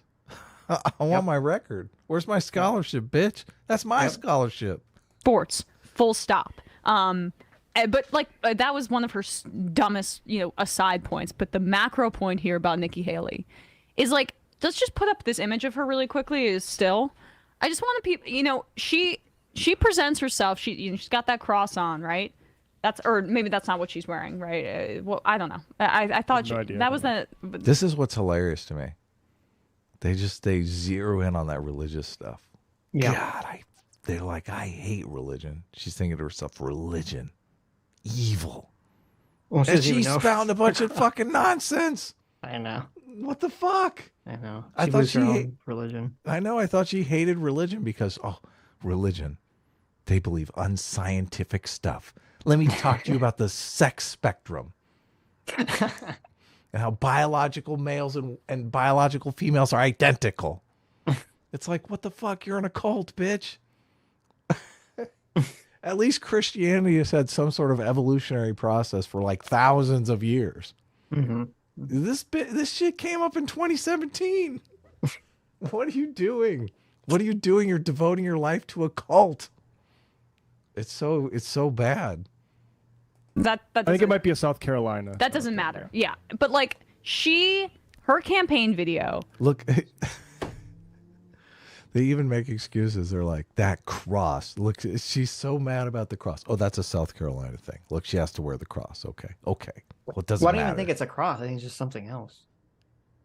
Oh, really? It's like I don't know what it is. It's just something that vaguely looks like a necklace. So I guess they assume it's dice. Look, she's a gambler. There you go. It's a set of playing cards. Oh my God, she's a poker player. There you go. I'll back it up a little because I know I've interrupted here. She's wearing, right? Well, I don't know. I thought that was that. I think it might be a South Carolina. That doesn't matter. Yeah, but like her campaign video, her entire kind of brand as a politician was that I was very reasonable as the United Nations ambassador. I am a respectable Republican politician. She is trying to look like she is like an esteemed statesman. And even she feels the need to engage in this garbage anti-trans culture war stuff. And she's presenting herself as the more moderate option within the Republican Party. just to show how much this has like completely infected the brain of Republican voters and general Republican voters, the big base. So Emma, who knows apparently nothing outside the leftist bubble, who thinks people don't really care about the trans issues, that she's spending 10, 20 minutes talking about how much she cares about it. So much so that she doesn't actually care about what the science is, right? But no one else cares about these issues, of course. Thinks that it's a moderate position, or it's not a moderate position, to talk about whether trans women should be able to participate in, female sports or not, right? She doesn't understand anything outside of her little tiny bubble. That's an extreme position? No, that's Apparently. a very moderate position. Oh, Look, yeah. That's the crazy thing. They don't even really understand how democracy works, even though they're the, the avatars for democracy. It's like, if people don't care about issues, politicians don't care about issues, okay? Right. They just say, oh, okay, no one cares about this. Right. But obviously people do care about this issue, and they're going to use it in the Republican primary to drive voter turnout in 2024. Mm-hmm. And, you're on a political show. You should know that for doing election coverage and stuff like that, instead of deluding yourself and deluding your audience into thinking people don't actually care about this stuff. Look at every single person. There's a lot of women who compete in sports that care about this. Yes. They feel like it's an assault on them. They feel like it's an assault on their personal spaces. Well, and also, I mean, it has broader repercussions, because the entire argument that they're levying here is, trans women shouldn't just be identified as trans women. They should be identified in the same category as cis women. There should be no differential distinction between them. Right. Right. Yeah. That's the real argument that they're levying here, which obviously has much broader implications than just sports. So, of course. And for those of you I know who are so curious, the necklace is a palm tree with a little bird. Oh, it is? Yeah. That's why he said it was a South Carolina thing. Right. Because he was like, it's a South Carolina. Little tree with a bird. Right. But, the vampire, Emma Vigeland, when she sees the cross, she's like, oh, my God. Oh, my God. There's religion in politics. Let me tell you about the transes. Look, so much of politics just is religion. This is so obviously true. Like the Republicans did do a good job of turning Christians into Republican voters. And the progressives are like, this religion thing, maybe there's something to this. We need our own religion. Maybe we can use religion to drive people to the polls. And they've crafted this crazy religion that so many of these progressives are a part of. Mm-hmm. That we idolize the thoughts and feelings of the oppressed, marginalized people of the world. Oh, it's not a bird. It's a moon. It's a crescent shape. Apparently, there's literally their state flag is the little tree with the moon on it. Nice. Nikki Haley getting some. I like it. I don't know what that means. For her state. Oh. For South Carolina. Getting a little South Carolina representation going. Come on. Little South Carolina action going on there.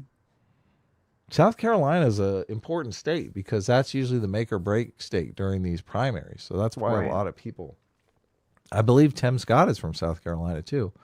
That's one of the reasons why I think Tim Scott is going to be the pick for whoever wins the primary. You sent me some articles. This is from March of this year. Yeah, because it's more interesting than I suspected. I think Nate did a video on this. So a trans woman looks just like a man in the picture. Maybe that's a pre-transition man. So it looks like a trans woman beat the weightlifting record, right? Right. And a man was like, well, if a biological males can compete, they just have to say they're a woman. Fuck, I'm going to beat this one. So he says he's a woman. Oh, I see. And he's got like a full beard and shit.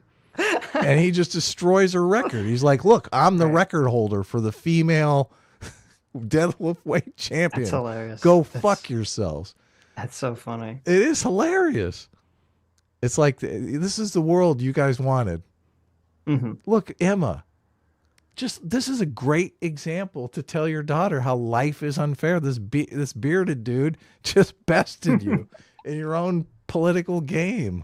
After a trans woman beats the record, he's like, well, I guess I identify as a woman. Let me just double beat your record. Yes. Yeah. That's hilarious. This is the world progressives want. Yes. But somehow when he does it, it's unfair. Well, because he didn't say the magic incantation and do the... He didn't call dibs properly. Okay. Yes, exactly. No. Exactly. Right. Oh, Well, it's funny because if they're going to make the argument that there's not going to be requirements for self-ID, surgery, I know, and it's just self-ID, there's literally no way around this. Everyone's just going to do this, just to troll them, course, or just to win a trophy. Of course. Yeah.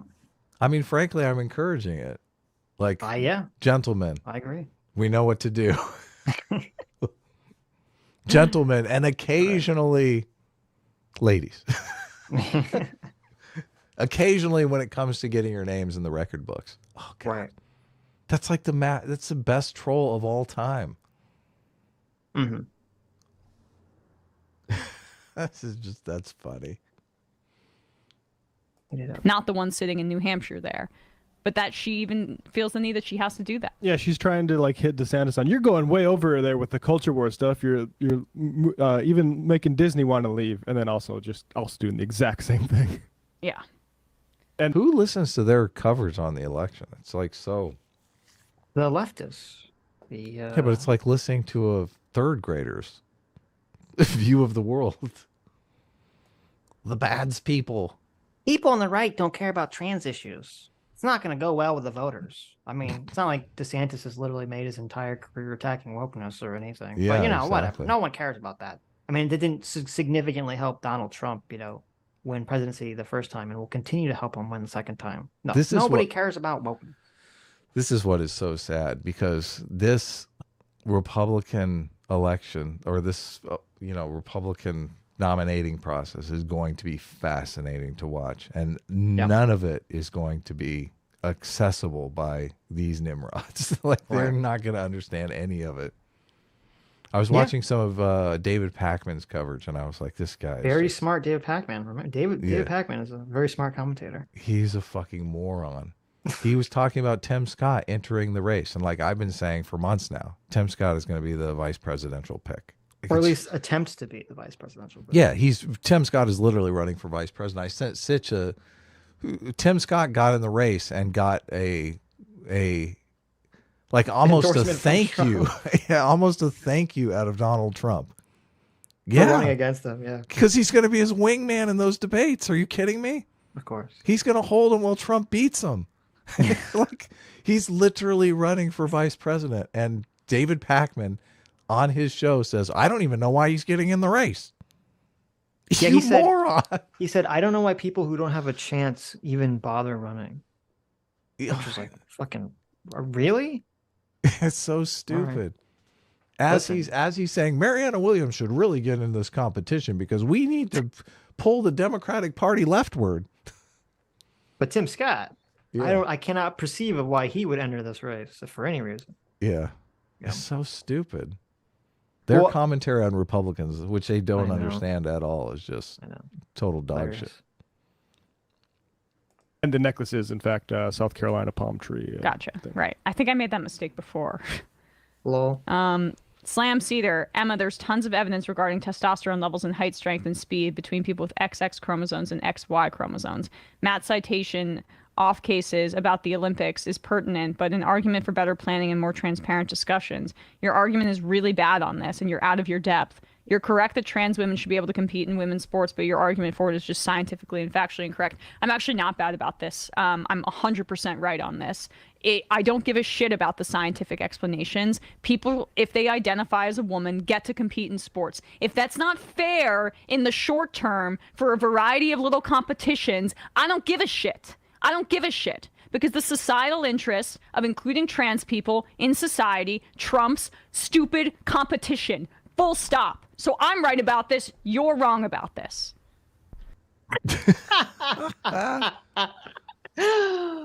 Oh my God. The look on Matt's face says it all. Like, oh boy. Triggered. Damn, she got one guy hard. Yeah.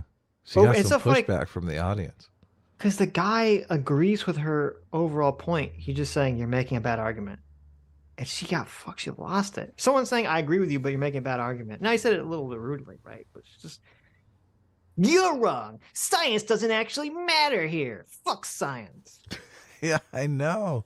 That's why this clip is totally going viral. Yes. Well, because as everyone's saying, this is the mask off moment for this whole conversation. Is they don't care. Emma doesn't care. These people don't care.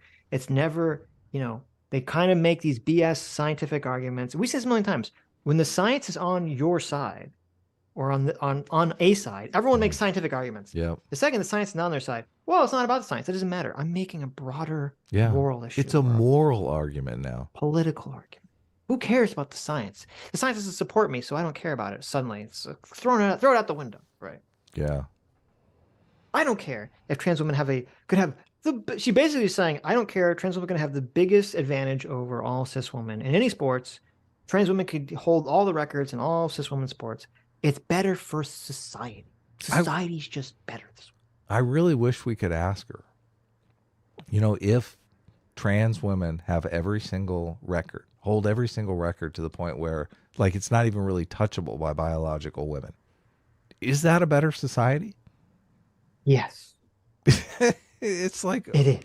Explain to me why that's better. It's easy. What do you mean? So you know the answer. Let me pull out my chart of oppression. Okay. See, here's the chart of oppression. Okay, we have white males at the top, Adam. Look, you're going to demoralize girls. You're going to demoralize girls who want to compete in sports. Why are you bringing up things that are irrelevant?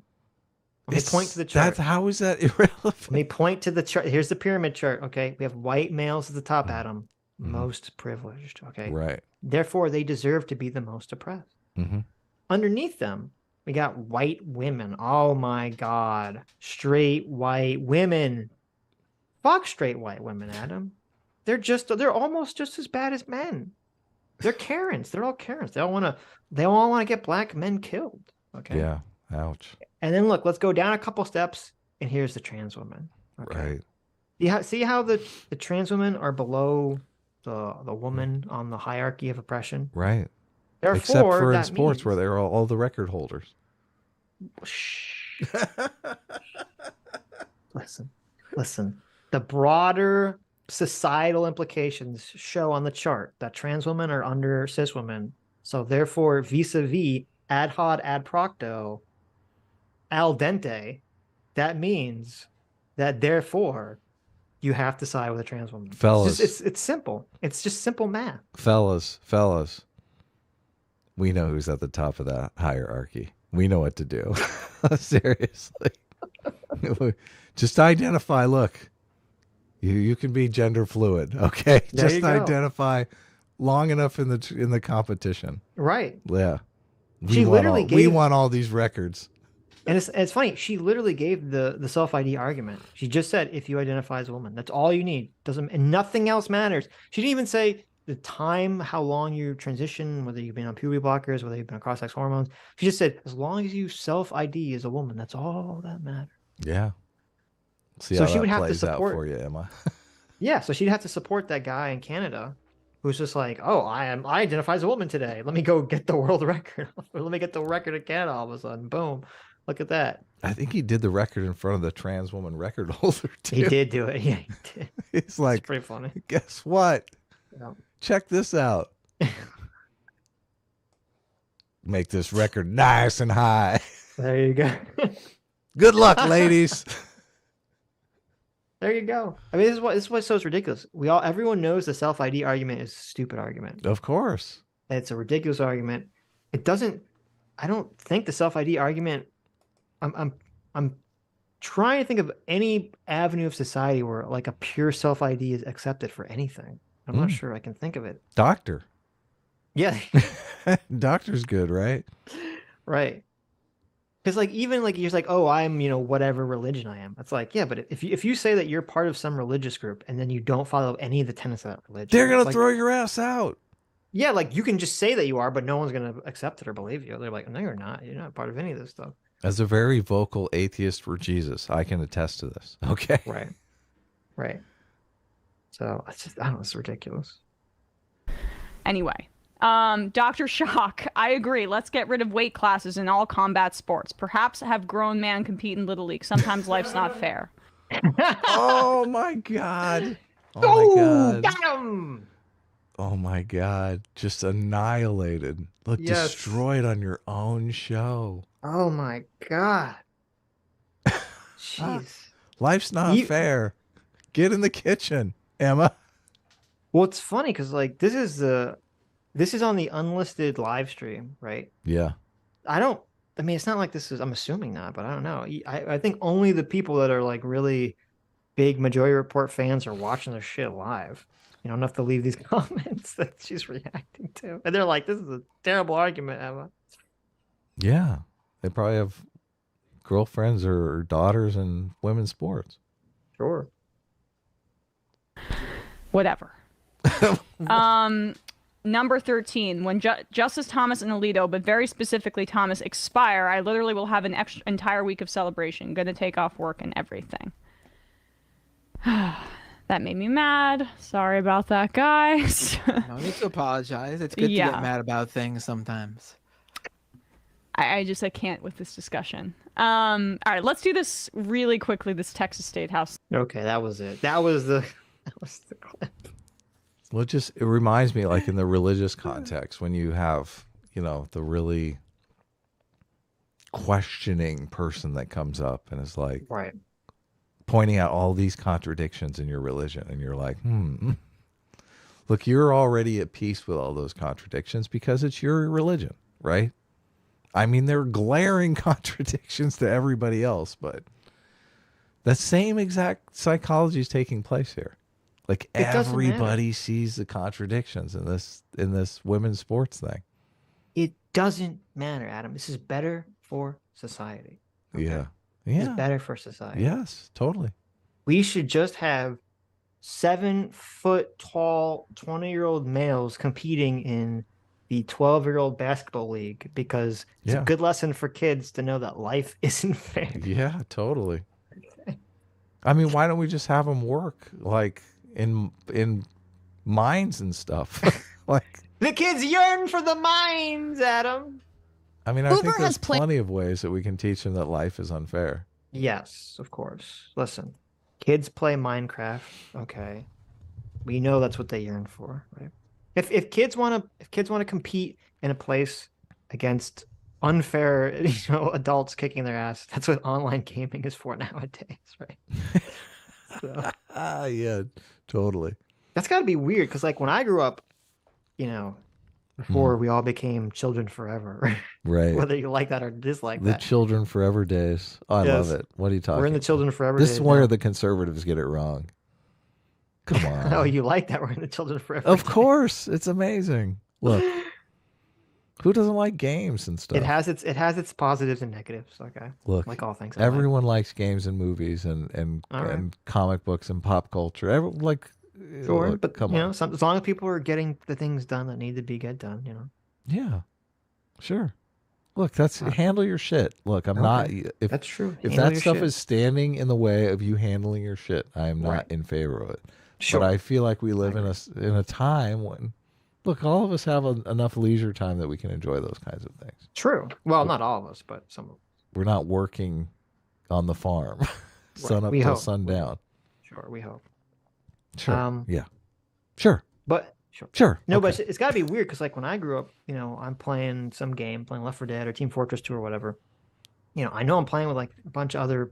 Well, I don't know, but I'm generally playing with people around my age, right? Yeah. Nowadays, it's gotta be weird. If you're like 12-year-old playing some first-person shooter, you're probably playing with like 20, 30-year-olds or something. Yeah, totally. I don't know. It's kind of weird. So, some guy stationed overseas on his break. So the guy who's camping, the sniper rifle, he's like 30 years old. He's just picking off these 12-year-old kids.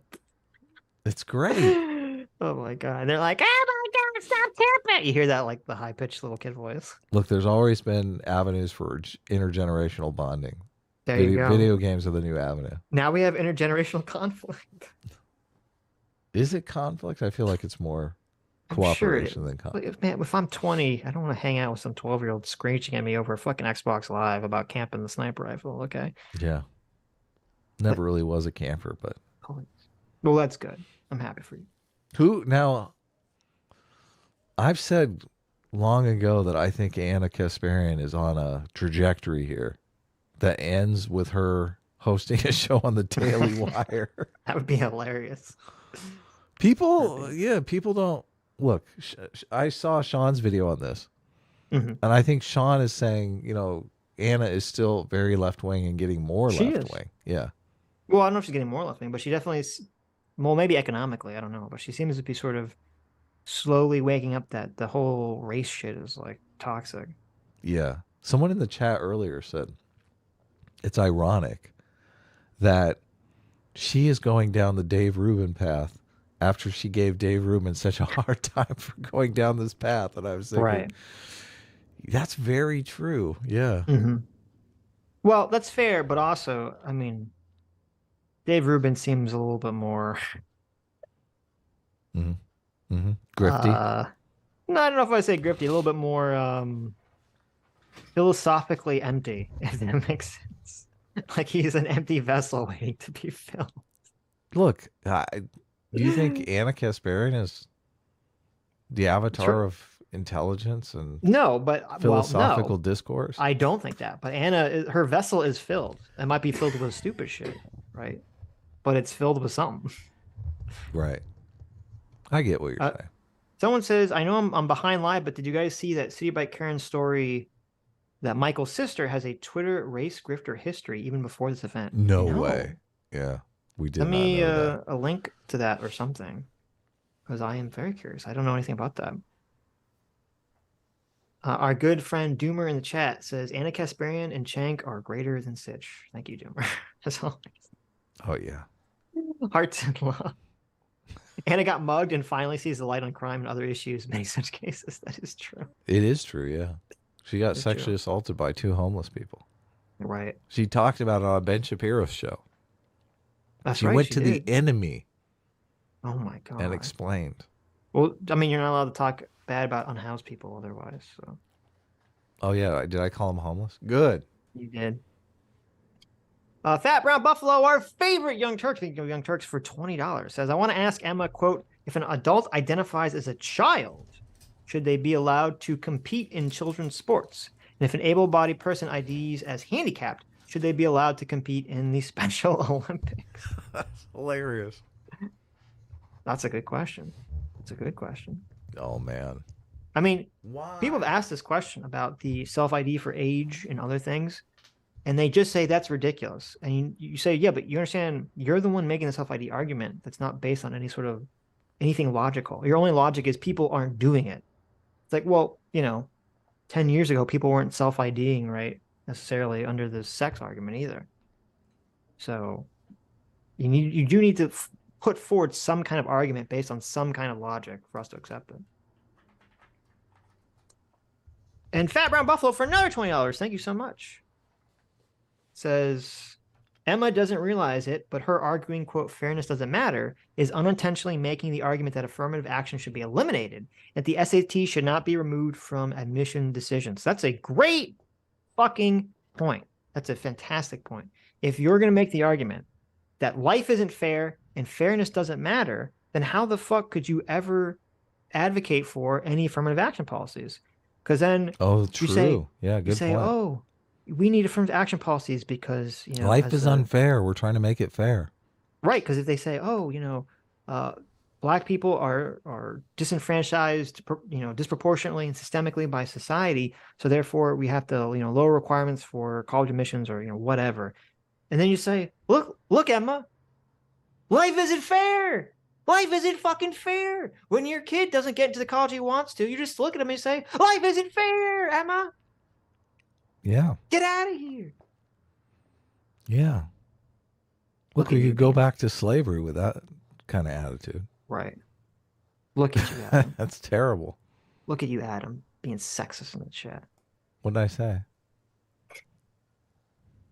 Well, I see what you said. People were asking for a poll, and I didn't know what kind of. I didn't know what. We're not going to do a poll. No, we're firmly anti-sexism here at the Sitch and Adam show. Well, no, I thought it might be based on which one is. How dare you? which one is more likely to have a future Daily Wire broadcast. Oh, I see. I thought That's why I asked. I'm like, I look, thought you were trying to do a poll on attractiveness or something. no, I was gonna shoot that poll down, but if they wanted something that was intellectually stimulating, that's a nice way of saying it. yeah, you know, we might do a poll like that. Yeah, why don't all the white people identify as black? I do think To get Ana into college. Look, Ana. I think Ana is getting more attractive as she becomes gets more more correct on reasonable. certain Yeah, issues. I honestly do. I don't know what it is. There you go. Yeah, what do you mean you don't know what it is? That's good. That means that their personality actually matters to you. Yeah, totally. So maybe she is spending more time with her makeup or something, though. She's Oh like, my God. now that I'm a conservative. You're terrible. Now that I'm a conservative. No, I it's just that she's starting to have better opinions. Oh, is this related to why the people that talk about China talk about this? It says apparently in China there's an illegal salvage operation on the HMS Prince of Wales, the HMS Repulse, sunk by the Chinese you've registered gone down the salvage ship. untainted steel rabbit hole. Is that why they were talking about it? Yes, that's why it came up on the China show. Yeah. Oh, okay. Well, no, but yeah, right. So they were talking about it because China is. Was it not in their waters or something? How is that? What's the situation with it? Well, the ship was sunk, and they made some treaty with China because they lost, I don't know, like 900. Well, it was sunk a long time ago, right? This is an old ship. Like it had to be old. Yeah, but they made some treaty with China that it will be the grave of 900 British sailors or whatever. Mhm. So they agreed that they weren't going to like desecrate the grave, and China was like, "Wait, we need that steel." Oh, so the treaty Right. was that no one would salvage it. Right. Oh, okay. So they're down there salvaging the steel and playing, I mean, fuck. smash the British skull. Listen, they've from been there for 50 like years 60 ago. years. They've been 70, 60, 80 years. Okay. Look, a floating We skeleton. need resources. Okay.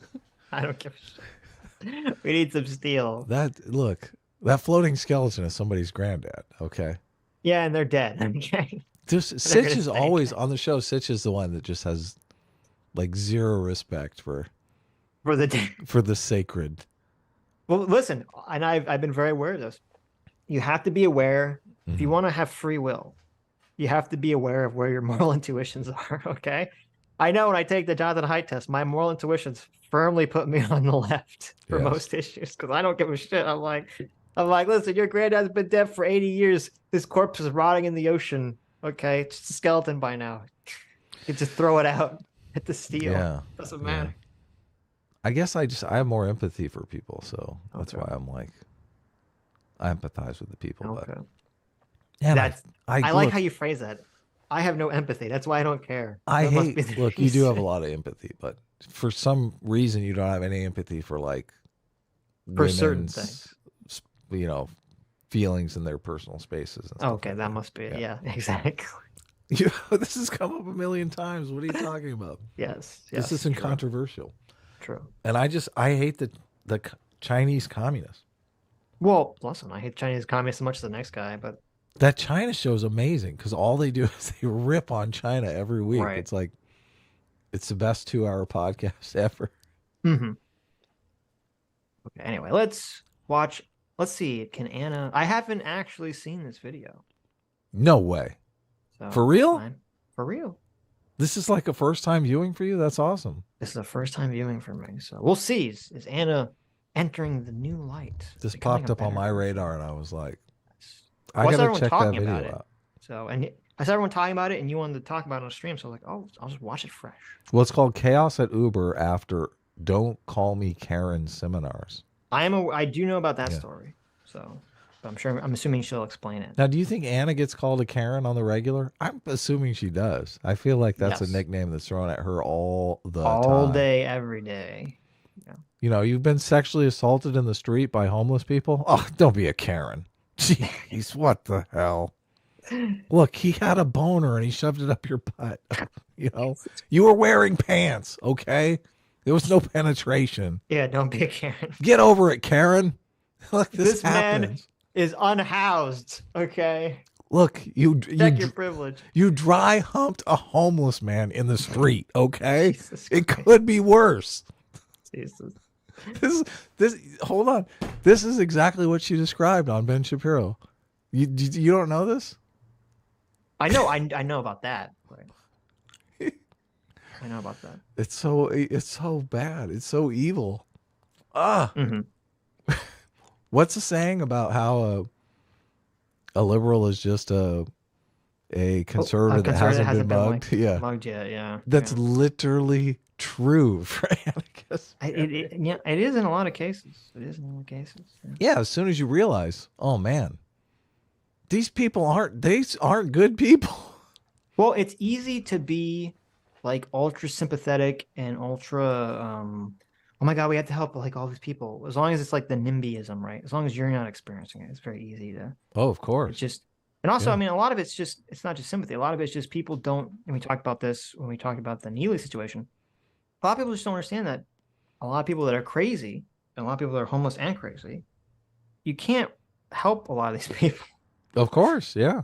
A lot of these people are kind of it's sad, but a lot of people are in kind of a no help situation. So people have this delusion that all people are good people. Just circumstance stands in the way. And that's just not the case. There are pieces of shit out there. Look, we cover them on the show regularly. Right. It's funny because they don't conceptualize Tizzy as a piece of shit, even though he totally is. They're like, he's our piece of shit.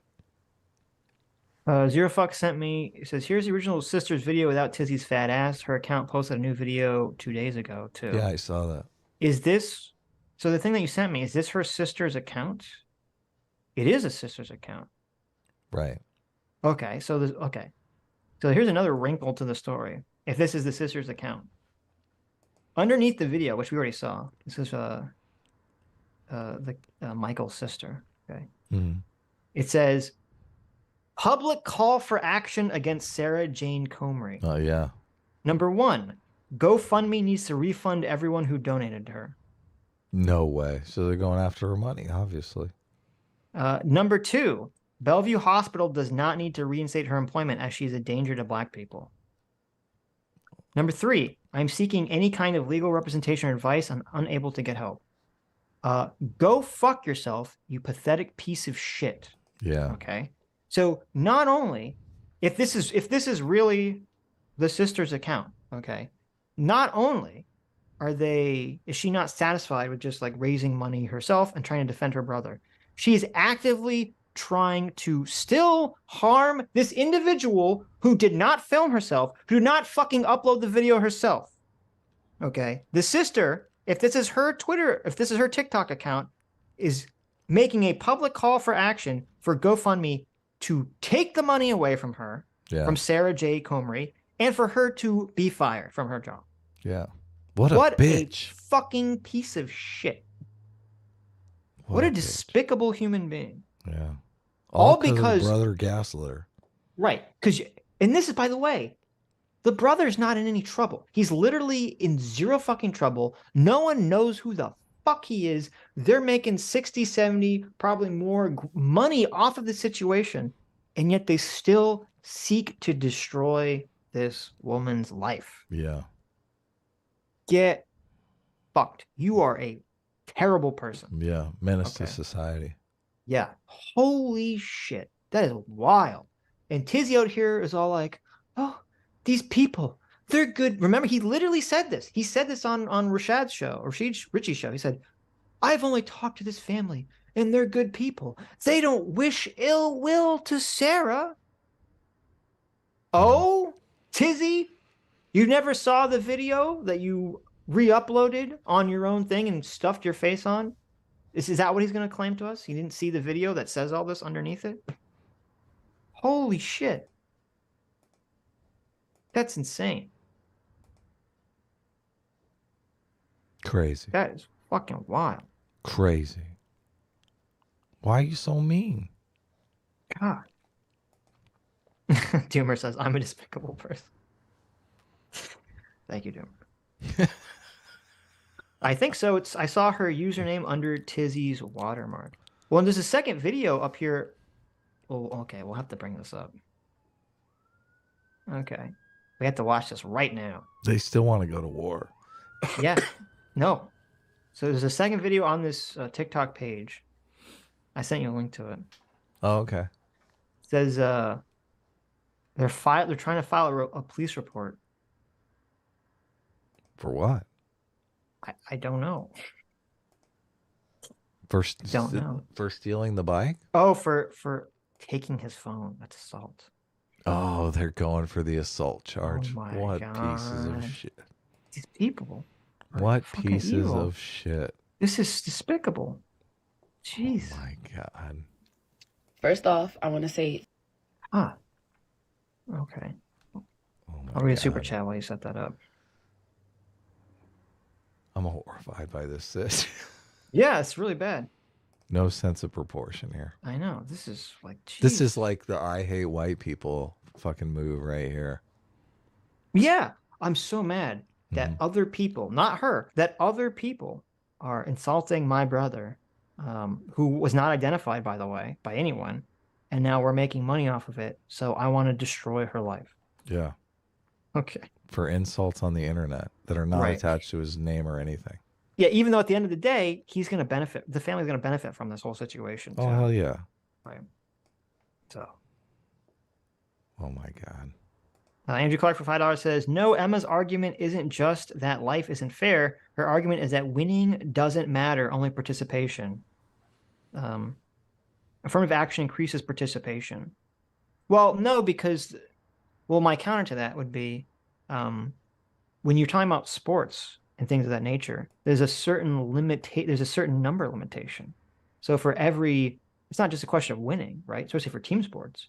So if you were to say like, oh, well, if you're going to allow, trans women to compete on cis women's sports, if they're like 13 or 14, that means that cis women are going to either not be allowed on the team, they're not going to make the cut, or they're going to get benched. So it even would cut off participation too. So yeah, I don't think she'd make that argument. If she did, that'd be my counter argument. So yeah, you have it up? I do. Yeah, way up. So thank you. So the description says, number one, we did file a police report. Number two, I want to subpoena the footage around the CitiBike to prove that they didn't leave and come back and that Sarah Jane Comrie did in fact walk up to him and ask for the bike. Number three, she grabbed the phone out of his hand, assault period. Number four, please explain why she'd ask him for the bike if she believed she could just take it. There you go. Okay, let's... Look, she doesn't... This woman here Yeah. does not know if her brother told her the truth. She How doesn't, funny would that be? She doesn't know. Right. Look, a brother has never lied to his sister before. Right. To keep his ass from getting in trouble. Right. That happens every day, a million times a day. She's going to war here over what he told her, but she doesn't even know if it's the truth. Right. This is so stupid. Ready? 3, 2, 1, go. First off, I want to say thank you to everyone who's offering their support, everyone who's in the comments fighting the trolls and the racists tirelessly. I'm very, very grateful for all of you guys' support. And I just want to say thank you so much. This has been a nightmare of a situation. And I'm just glad that people are in support of my brother because he is only 17 years old. And, so thank you to all you guys that are showing your support. And then I also want to say to the trolls and the racists, the mental gymnastics that you guys are displaying is probably the best that I've ever seen. You get a 10 out of 10 from the judges and I, and I'm really impressed with how you're making full use of the gymnasium that is your mind. And there's some information I didn't explain in the initial video. Oh, so good. here's She's going to my lay out the dibs in. follow-up video with more information pertaining to why my brother docked the bikes, why they didn't leave. Brother's a bike angel. So first, CitiBike naturally encourages riders to ride in intervals, 26 cents a minute, but he has a $5 a month CitiBike subscription and he's able to ride for 6 cents a minute, and his first 45 minutes for a ride are free. The 37 cents you see in the first receipt is because he went over that time. But usually he rides and docks and rides and docks. Docking your CitiBike restarts your time. We know all He this. rides bike number about. 5603915 home at 7:59 p.m. Couple of minutes, maybe 20 minutes after the interaction had happened. And there's people saying, oh, 40 minutes. He's squatting on a bike. Yeah. Resetting his bike to ride it again to where he came from. This is the receipt that I included in the other video. I just had to crop it so that... For 40 minutes? That is, I mean, that is literally squatting. Yes. What's for going 40 on minutes. Here? Yes. This is like, oh, She's like, I feel bad for stupid people. I really do. I only feel bad for stupid people if they're not actively trying to harm other people. When Oh, they start you're trying to right, harm you're other right. people, then they can get Yeah. fucked, which is what this person was doing. Totally. Okay? Yeah. And she's not just, if they were like, listen, we just want to make, money off of this interaction and defend ourselves, you're like, okay, I think they're totally in the wrong, but fine, whatever. Yeah. You go do your shit. Make yourself $500,000 over these lemmings. Right. But Yeah. if you're going to go out here and still try to get this woman fired, you're literally trying to get her GoFundMe taken away.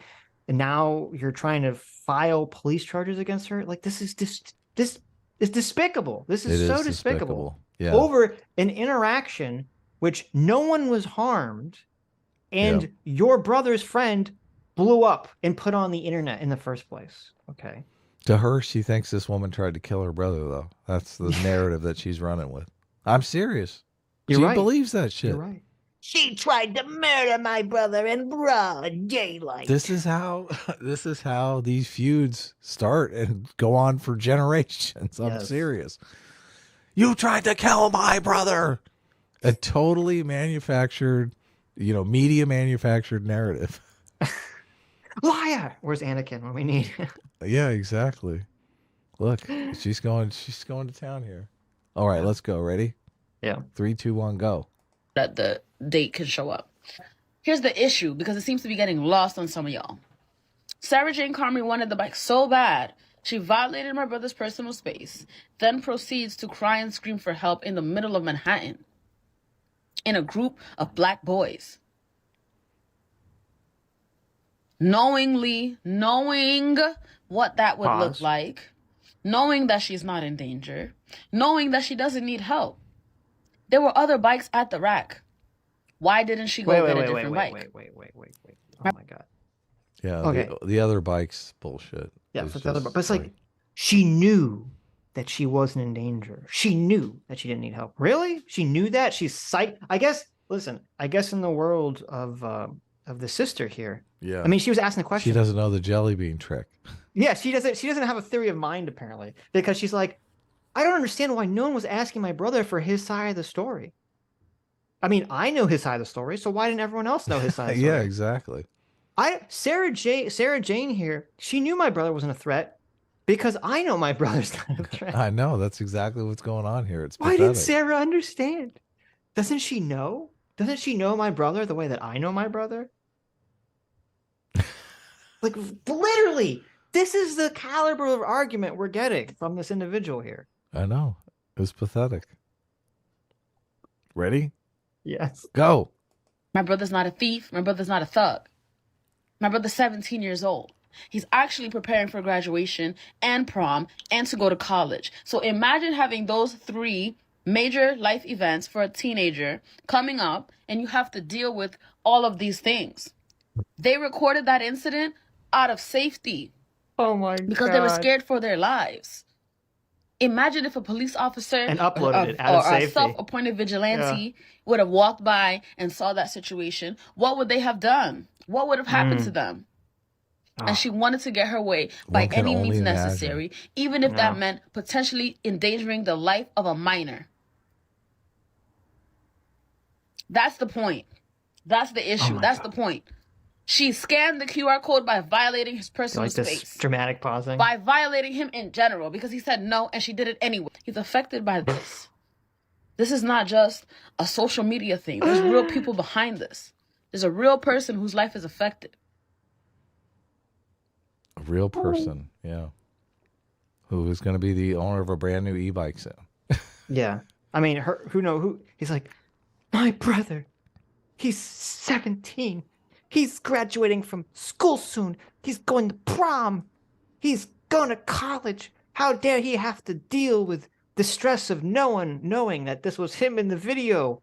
Unlike this 6-month pregnant lady who's preparing to have a child after she worked a 12-hour fucking hospital shift, who we're trying to get her fired from her job and potentially arrested. Yeah. God, it's so painful. Jeez. No sense of proportion. This is insane. This is a racist. This is what happens when you tell people, "Oh, you can't be racist." Look, you're black. It's impossible for you to be racist. Of course. Of course. Yeah. It's despicable. It is totally despicable, but what are you going to do? Well, thank you, Zero Fucks, for pointing this out to me. Yeah. Making us even more upset. How old is this? Ah, this is terrible. How old is this woman? I don't know. I think the article says she's in the her 20s older, or right? something. Oh, okay. Yeah, she's in her 20s or something. Well, I know I was a real genius when I was in my 20s. Oh, my God. I'm probably making arguments this stupid. I believed in the DIBS rule when I was in my 20s. So, shotgun all day. That's how we rolled.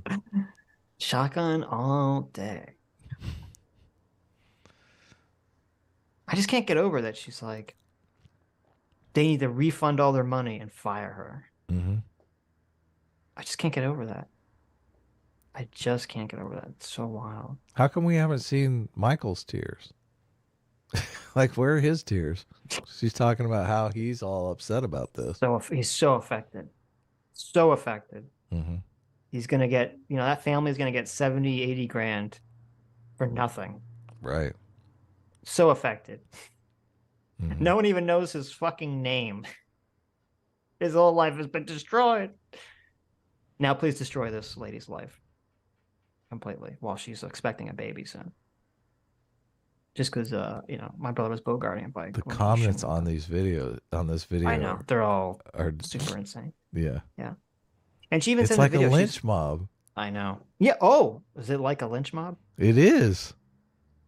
In this argument, like, she assaulted him, a minor.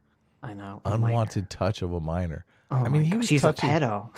Look, he was touching her first. Right.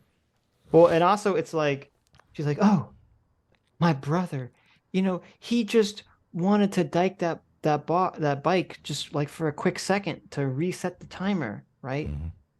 Ignoring the fact that he sat around there for 40 minutes before riding off again, which is almost the length of an entire other ride. Well, and she's saying because people do this all the time that it's like acceptable. Right. It's like people jump the turnstiles all the time too. It's still illegal. Like, sure. I mean, I'm assuming CitiBike could stop it if they wanted to, but they don't seem to care for whatever reason. Yeah. But the fact that he thinks that he is privileged and entitled to hang on to a bike for 40 minutes without using it is the height of privilege. Of course. But anyway, we get back to Emma. Bike angel. Back to Anna. So, okay.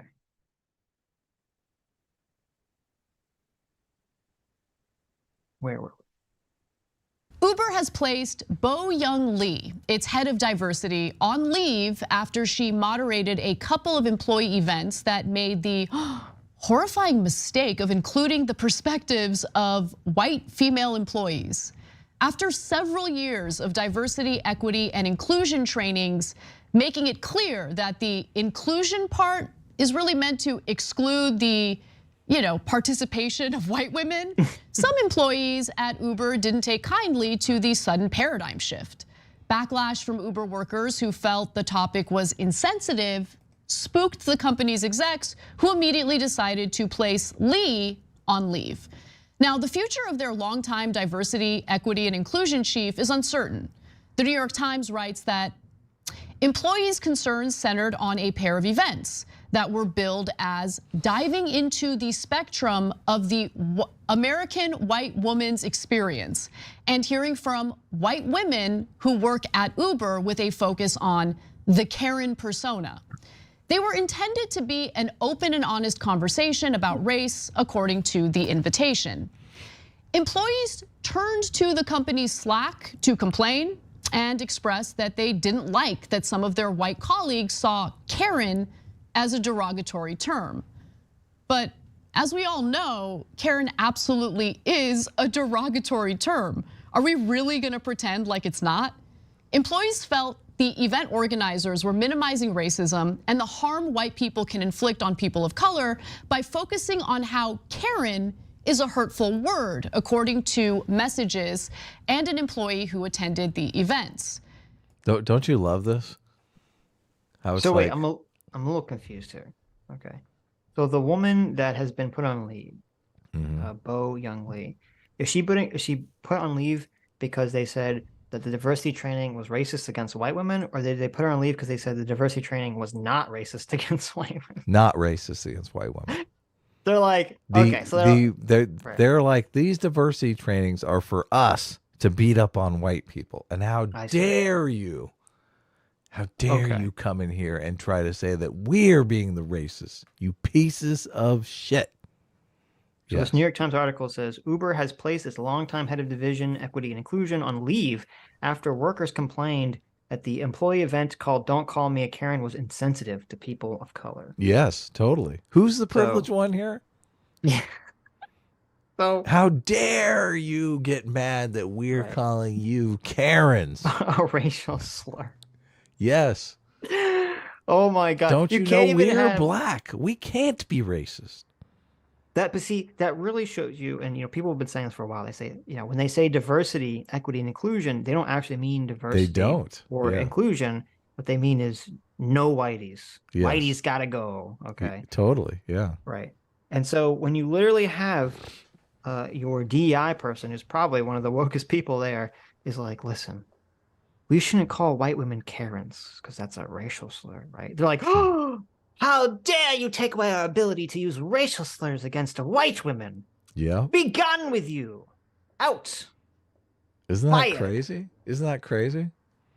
And she's been there she said she's been there since 2018. Okay. It's not like some new hire. It's not about racial sensitivity. This just is complete mask off. It's not. Of course. No. It's about she's not even white. She's Asian. Yes.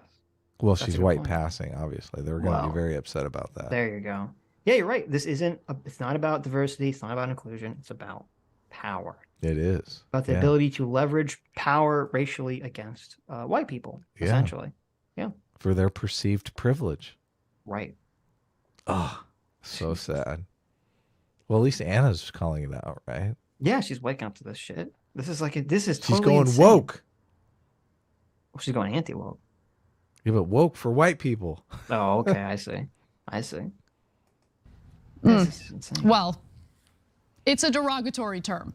That's why it's used in a derogatory sense after someone is perceived to have engaged in bad behavior.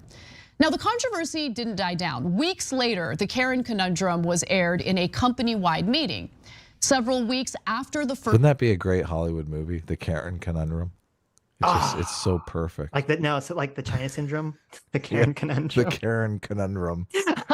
It's just like the China syndrome. You have a meltdown occurring in this company. Yes, but it's all white women who are mad that they're being racially profiled. You have all the white women melting down that they're mad they're being racially profiled. You have all the non-white women and all the white allies who are mad that they can't racially profile the white women. The Karen conundrum. These two meltdowns are occurring and they're both going to collide. Where's a good setting for it? A nuclear attack. At the Uber headquarters. Where's the perfect setting? Oh yeah, I guess it should just be based on a true story. Based on a true story. Get what's his name?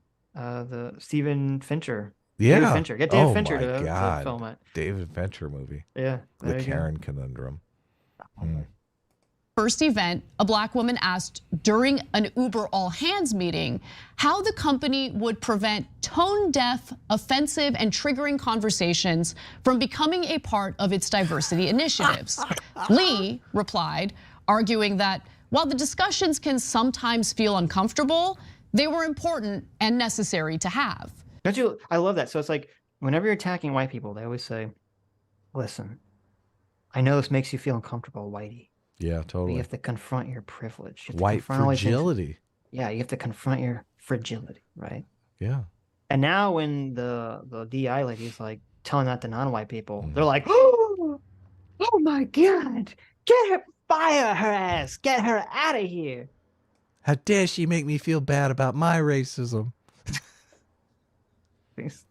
What is this? I'm not the fragile one here. Sometimes out of your own strategic ignorance is the right thing to do. That's what she said. Now, as you can imagine, that comment did not really do much to calm the situation down. You ignorant black woman. Oh, jeez. That's not going to play well, is it? Not going to calm anyone down, no. Is it? Oh my Yeah. God. Did you just call me ignorant? Right. We're going to war. Wait till I get to my TikTok. Oh my God. Down and instead sparked additional outrage and complaints to executives. So Lee decided to hold a second event, which was intended to be a dialogue where employees could express how they felt about what they heard during the first event. But that led to even more complaints. In Slack, groups for Black and Hispanic employees at Uber fumed that instead of a chance to provide feedback or have a dialogue, they were instead being lectured about their response to the initial "Don't Call Me Karen" event. Based. I love this. It's like, oh, getting a fucking taste of your own medicine. Totally. Right? Totally. 100%. Oh, here's your bed now. Lay in it. Fucking revel in it. Oh. Lecturing us. That's what every DEI thing is. It's just a Yes. lecture about how, oh, you have all this privilege and you know, Yes. you're being so insensitive to the black employees. And you're being Let's so lecture you. fragile if you don't accept it. Yeah, Yes. totally. But now Oh. they do the same thing to them and they're like, what? This isn't how I planned my DEI session. My actions have consequences? The I same know. arguments I've been throwing at people will be used against me? What? I know. How dare? I thought we could only beat up on white people this way. They're so triggered. Oh, this is amazing. I love this story. One person wrote, "I felt like I was being scolded for the entirety of that meeting." Another employee took issue with the premise that the term Karen shouldn't be used. Look, I'm gonna be honest with you. Oh my In the God. workplace, you shouldn't be calling your coworkers Karens. It's Yes, what the fuck? You shouldn't be using racial slurs against your coworkers. Like, what the how is this like a controversial thing? Holy shit. Come Yeah. on. Bro. Bro. You can call the targets of your news story Karens, though. Obviously, it's There you TYT, go. so just not the colleagues. Right. Well, so next time I go into my place of work, I'm gonna be like, "What's up, my crackers?" Very Don't get us professional canceled. atmosphere. Yeah. So I got the person of shadow pass. Okay, I can see it. Sure. It's just not a good idea. And by the way, just let that sink in for a moment. Employees were openly angry that they couldn't use a derogatory word against some of their colleagues. This type of work environment is just fantastic. I mean, it's not hostile at all. Now, in response to the apparent uproar, Uber's chief executive and chief people officer sent employees an internal email and asked Bo Young Lee to step back and take a leave of absence while they determine next steps. That's the so email sad. also let employees know that, quote, "We have heard that." Okay. That's so sad. Here's this. This is kind of what annoys me about the right. So, I'm fine with people boycotting, Bud Light when they're doing the Dilma of anything. I'm fine with people boycotting Target, the Pride shit or whatever. That's fine. This is so much worse. Okay. The right needs to boycott Uber. Like, this needs to be a big fucking issue.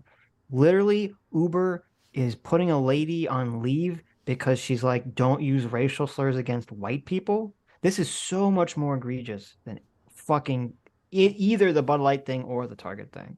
Yeah. And it's just because that, like, the whole like sexualizing children thing like gets everyone's so emotional. Like this needs to be get on the board with this boycott. Uber needs to be boycott because this is fucking insane. This is totally batshit crazy. Can't conservatives boycott Uber? Don't they all just have cars? Well, of course. What do you mean? Shit, everyone uses Uber. Everyone uses Uber. They use Uber Eats and all that shit. Oh, but yeah, look, you're like the right. good thing is that there's enough of these services that you can just switch to Lyft or whatever million other services that exist for this stuff. Yeah. So Pretty sad. This is insane. Uber needs to be. Uber as a company needs to be destroyed until they apologize and grovel. People are saying that they want Bud Light to grovel at the feet. This is 1,000 times worse than the Dylan Mulvaney thing. They're literally putting their DEI head on leave pending an investigation because she said don't use racial slurs against white people. Well, we've culturally kind of condoned this. We've set up an uneven playing field, and this is the problem. Like 100%. Culturally, people do not feel it is immoral. And this is so talking past the sale when you're saying, look, it's not immoral for me to be racist against my oppressor. Where that's like, so whites are your oppressor now? What? Yeah, as a class of people, right? Yeah. It's so bad. It's that's so the whole bad. That's the entire idea behind CRT and wokeness. I in know. general. I know. Yeah, whites are your oppressor as a class of people. Yes, you need to fight and have a revolution. Right. Yeah. That's how do we destroy these memes, Sitch? These memes are terrible, toxic. Come on, Daily Wire, get on this shit. Get the boycott out there. Okay, get the right wingers all boycott an Uber for this. Is it better just not to have these DEI things? I mean, they're all racist. Okay, as can obviously, be. yeah, obviously that would be the ideal situation. Well, couldn't you make them illegal? Because it's like, look, I'm not. There's laws against discrimination in the workplace. Mhm. These DEI training courses are literally discrimination in the workplace. Yes. Well, they can't. Yeah, they can be, and a lot of them are. And there was. I mean, I know in Florida, it's one of the things that, though I think the courts threw it out, or at least threw out part of it, because they did overstep a little bit in the law that stupidly opened them up for it to be thrown out. But they did try to pass a law in Florida that would make certain. You didn't make all DI illegal, but it made certain concepts. It's like the CRT law. Certain concepts could not be promoted or taught in these DI things, and that's the only way to do it. And that is what these states are going to have to do. That's what these red states are going to have to do for this shit. Right. This is wild. This is insane. Yeah. And actually, you know what? If I was white and I worked at Uber, they should sue. They should sue under a civil rights claim, under Title 9 or 7 or whichever one it is for employment, to say, how am I supposed to exist and work in a work environment where a DI Asian lady puts on a conference that says, don't be racist against white people because they're white, and then she gets put on leave, potentially fired for just saying that. Okay. Obviously, this is a racist environment against white people. Yeah. Hostile. But you're not a Many of you person. Yeah, exactly. Are in pain and upset by yesterday's moving forward session. While it was meant to be a dialogue, it's obvious that those who attended did not feel heard. I don't give a fuck. Who cares? Why is their voice, why is their complaints mean that they get to be racist against everyone else? Mm-hmm. It doesn't. This is insane. Look, I gotta be honest, simply treating employees equally and providing a space for some to gently push back on the Karen narrative is nothing compared to the several years people have been consuming speeches like the one Dr. Aruna Kilanani gave at Yale in 2022. We covered this. I did.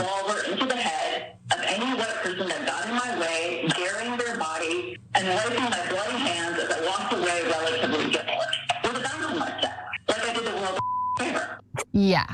I just want to reiterate what you heard there. The audio wasn't great, so just in case you didn't hear it. During a speech at Yale in April of 2022, Dr. Aruna Kilanani said, and I quote, "I had fantasies of unloading a revolver into the head of any white person that got in my way, burying their body and wiping my bloody hands as I walked away relatively guiltless, with a bounce in my step. Like I did the world an effing favor. Yeah, so we covered that. I We remember when it did, came out. yeah. And it wasn't, if I recall, I don't remember the whole context of this statement, but it wasn't like a Shirley Sherrod situation where then she immediately said, I was wrong to feel this way, right? She was. Of course not. That was like her beat poetry. Yes, she was justifying it. And it was like, holy shit.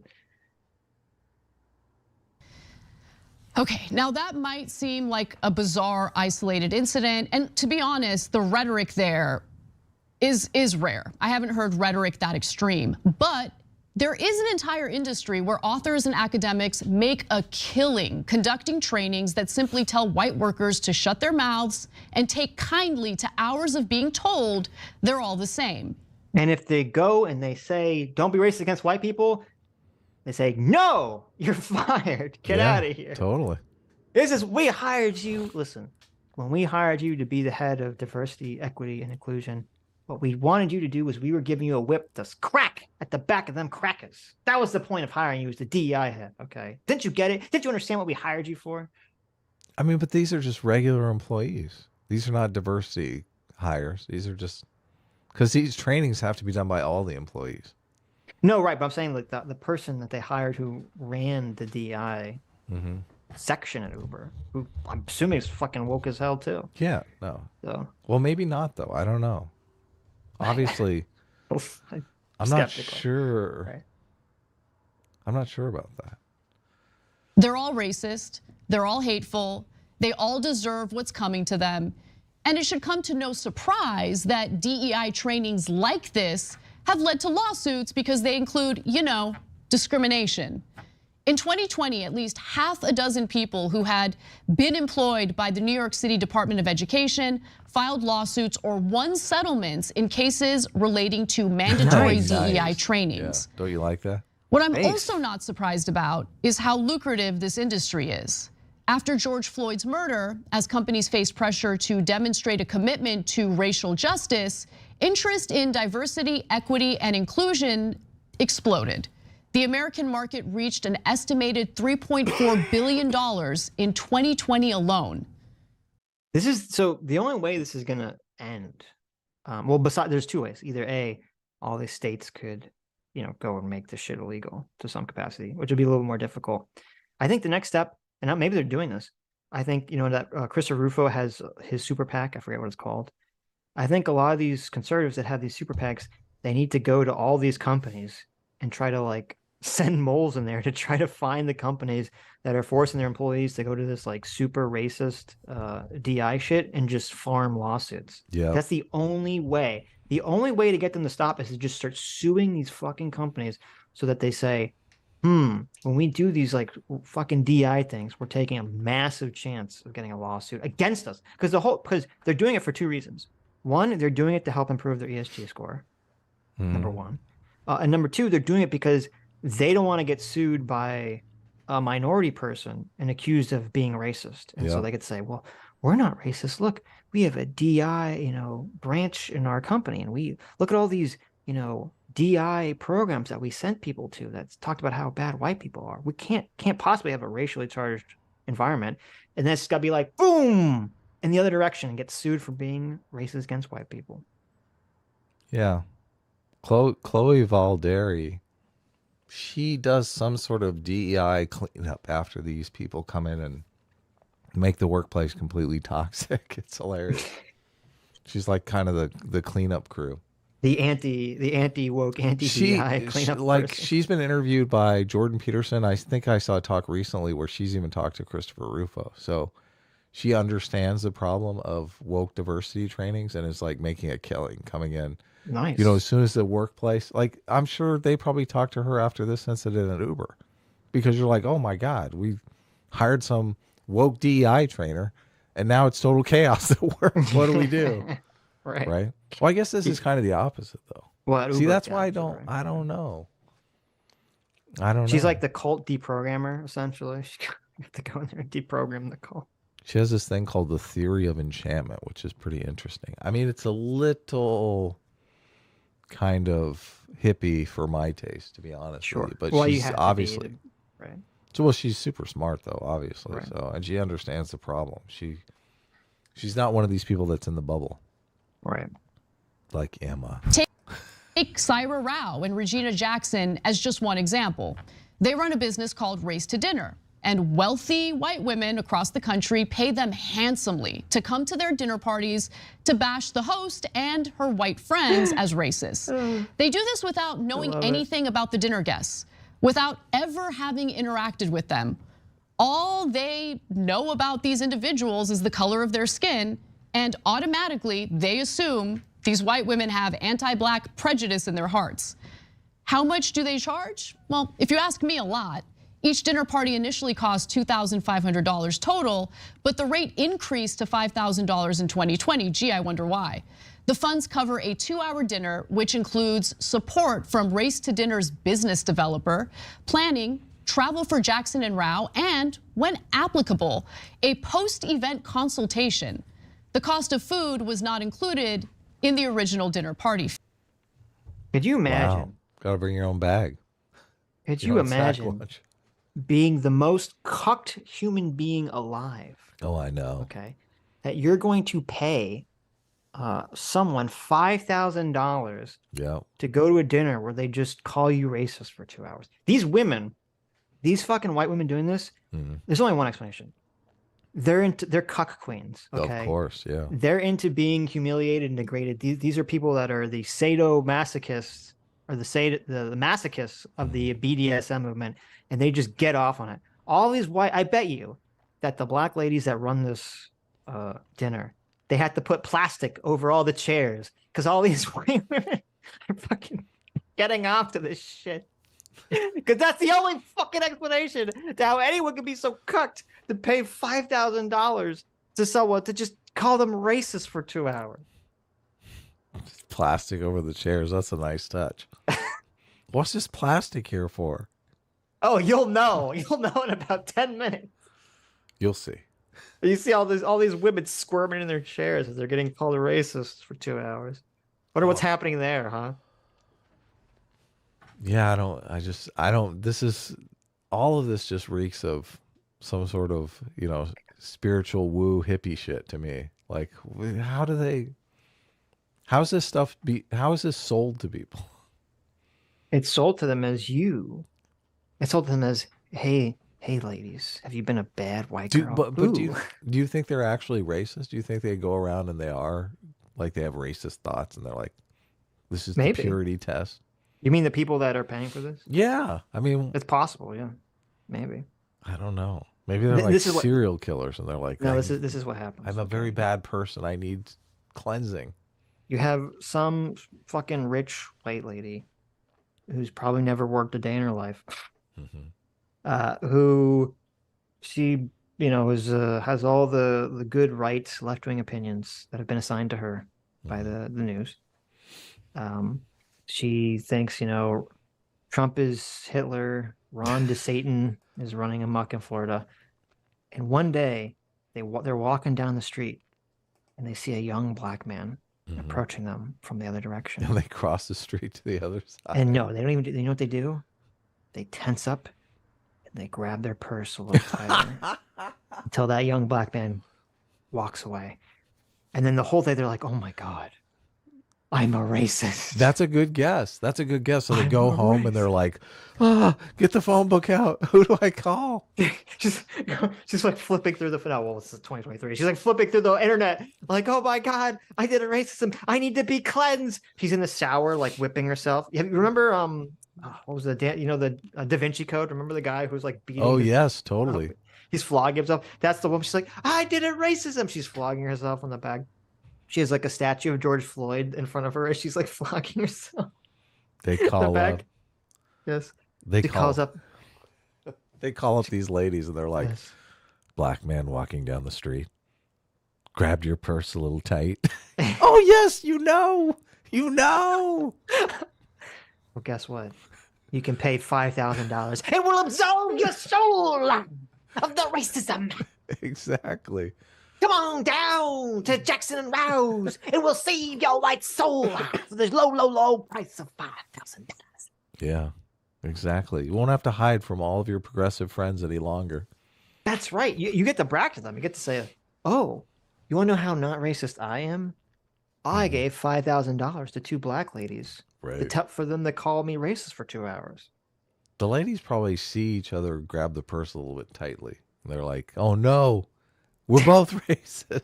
Oh no! Like when we grabbed our purse when we saw that young black gentleman the other day, you just flogged yourself in the shower for 20 minutes. I spent $5,000 to get yelled at by black ladies at a dinner. That's it's like a status thing, right? It's definitely of course. a status thing. Of course. These women that go to shit, they're bragging to like for years. They're bragging to their friends about this fucking shit. That they Of course, yeah. God. Oh my, racial what a racket. awakening dinner. What a grift. Adam, we need to create some grift. We need to trick rich white people into giving us their money. Okay. I don't know if I could do this grift. This grift seems a little strange. I don't know. Does Emma talk about the BLM situation that just came out? No, what happened? I don't. I don't know. In this video? I'm sorry, Anna. Not yet. Yeah. Don't get them mixed up, okay? Anna's the awakening Anna, one. Emma. That's true. Emma is the sleeping one. So according to some articles that just came out. Oh, I know the BLM people are going bankrupt. Well, they are, but not only that, they said from the years of 2020 to 2022, they received $90 million. Yeah, it's crazy. The national BLM, $90 million. Only 33% of that $90 million went to charitable contributions, charitable funds. 2/3 of it went to themselves. I guess. Well, I mean, where else does the rest of it go? Well, they had some huge like consulting fees and stuff to relatives and shit. Yeah, then they went. The articles I saw, they went through. Where did the rest of the $60 million go? And it was like, all the people. Oh, what a shock! What a surprise! The women that ran this, all their brothers, husbands, cousins, all their family members were just consulted on everything. They all just got exorbitant fees for everything they did. Yeah. And oh look, we just bought mansions, because we need a mansion in some super ritzy place in LA in order to have tea parties or whatever the fuck they're doing. Giant grift. Yes. That's what happens. Fucking grift. Jeez. That's what happens to our foreign aid too. Same thing. It's got to be really disgusting too, because I remember with Tamir Rice, who was the little kid that was shot because he had the fake gun. Yeah. And I forget the guy who died. The fat guy that died. He's selling loose cigarettes or something. Yeah. Michael Brown. That was not Michael Brown. But some of the other families. It wasn't? No. What do you mean that wasn't Michael Brown? That was not. What the fuck are you talking about? That was not Michael Brown. Who was Michael Brown? Michael Brown wasn't he the hands up, don't shoot? Yeah, that was Michael. That was the hands up, don't shoot kid. What are you talking about? Who turned out actually charged the police officer and tried to grab him. Oh, you're right. Right. He tried to steal a pack of cigarettes though. The cigarettes are what threw me off. He stole a pack of cigars or something. I remember who you're talking about, the big fat guy that was selling cigarettes that they choked.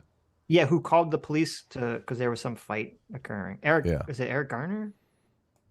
No, it was Freddie. No, what was it, Eric Garner? Not Freddie Gray. Eric Garner. It's okay. Whatever.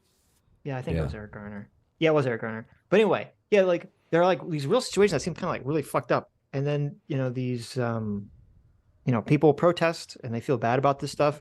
And instead of giving to the family directly or giving to some local charity that's working with the family, they would just give money to the National Black Lives Matter Foundation, right? Who just it's just a total grift, and they just squander it, and they just go,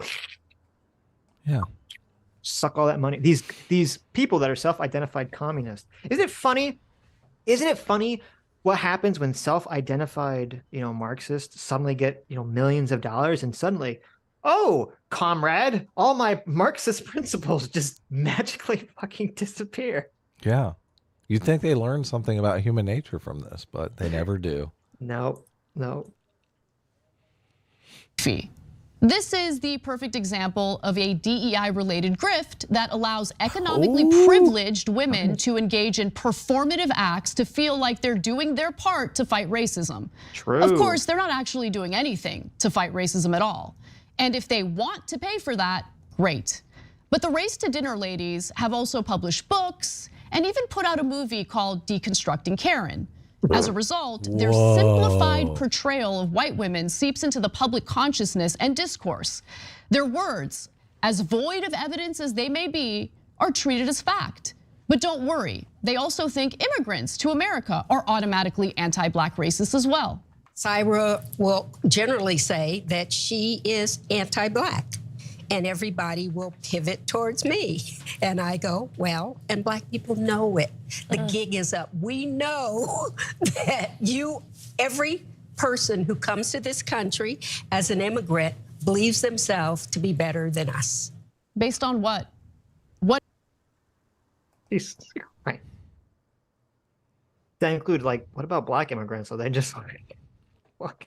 I don't know. This is so ridiculous. Deconstructing Karen has 3.2 out of 10 on IMDb. Nice. We Oh gotta my check God. this movie out. That's who this is? So I looked at their book. Their book is called Everything You Already Know About Racism and How to Do It Better. White Woman. A Guide to Start the Unlearning. Written by Regina Jackson and Sarah Rowe. I don't know who that is. You would if you saw her fucking Twitter. That's that lady on Twitter that says all the fucking You're right. racist shit. You're right. I know exactly who that is. Yes. She's insane. I didn't know she wrote that fucking book. That's hilarious. Oh my God. She's involved with the Race to Dinner people. Yeah. Holy crap. That's hilarious. Her Oh my Twitter is God. insane. Yeah, she just says nothing but do racisms all day. Yeah. So on Twitter. That's hilarious. All Okay. anti-white racism all day long. Yep. What evidence is there that immigrants come into the country and automatically see themselves as higher up the food chain or the hierarchy than black people? There's no evidence of that. Look, I think this discourse has had a devastating impact on the country because when you mix business interests with the branding of social justice, chances are the objective is really about profit rather. She's not on Twitter anymore. Did she get banned from Twitter? Oh, wow. She probably left over Elon. Did she leave or did she get banned? I'm sure she probably left in a huff over Elon. Now that this is a racist platform, I am out of here. Wait, let me make sure I'm looking. Yeah, because when I couldn't find her account on Twitter, when I went on Google and I click it, it just says this account no longer exists. Yeah, because she left in a huff. You don't know what happened? Did she? I'm sure she did. Look, come on. Did she? Yeah, Syra Rowe. I don't want to say her name. What happened to her? I'm sure someone in the chat knows. That's so funny. Did she leave or did she get banned? That's the question. She couldn't have gotten banned. Come on. I mean, she's saying racist fucking shit like constantly. She could get banned, especially once Elon took charge. She could definitely get banned. What do you mean? Yeah, I guess you're right. You know, if they still have an anti-racist policy. Oh wait, here we go. Well, this is from 2019. I don't think she was banned that long ago. Says Sarah Rowe challenged sitting Democrat Representative Dion DeGetti. But her latest Twitter tantrums leave much to be desired. She's officially been banned from the social media site. Here's one of the tweets that raised eyebrows. She said, "White people have done everything to make my life miserable, yet I'm supposed to not hate white people." Is that so? She did get banned. Yeah, but this is from 2019. I feel like I've seen her tweets since 2019. But that's the least spicy tweet she's got too. I mean, she's like out there. Maybe she got temp banned for that one. But anyway, hit it up. Rather than actually addressing systemic issues. And if the main problem is systemic racism, why are we all engaging in this toxic witch hunt? Sussing out people we perceive to be problematic does nothing to address racism in our criminal justice system. It does nothing to improve educational curriculum in our schools. And it because that's not the goal. The goal is to get rich off of these get rich off of our race hustling. Right. Come on. Oh, good news. I went on their website. Their race to dinners, it's dropped back down to 2,500. Oh, okay. Yeah, but the backlash is coming. It's going to be down to $25 pretty soon here. Listen, I have some bad news for you, Adam. They're no longer doing it. The LA dinner is already sold out. Oh, it is? Damn it. Yeah. They're doing a fucking tour. Their fucking dinners are on tour. They ran out of people near them to race grift on. So TYT has done a lot of race grifting here. Yeah. Like, I don't understand how she doesn't realize this. From one race grifter to another. Well, no, well, someone said that, doesn't she apologize at the end of this? I thought that was the thing. Yeah.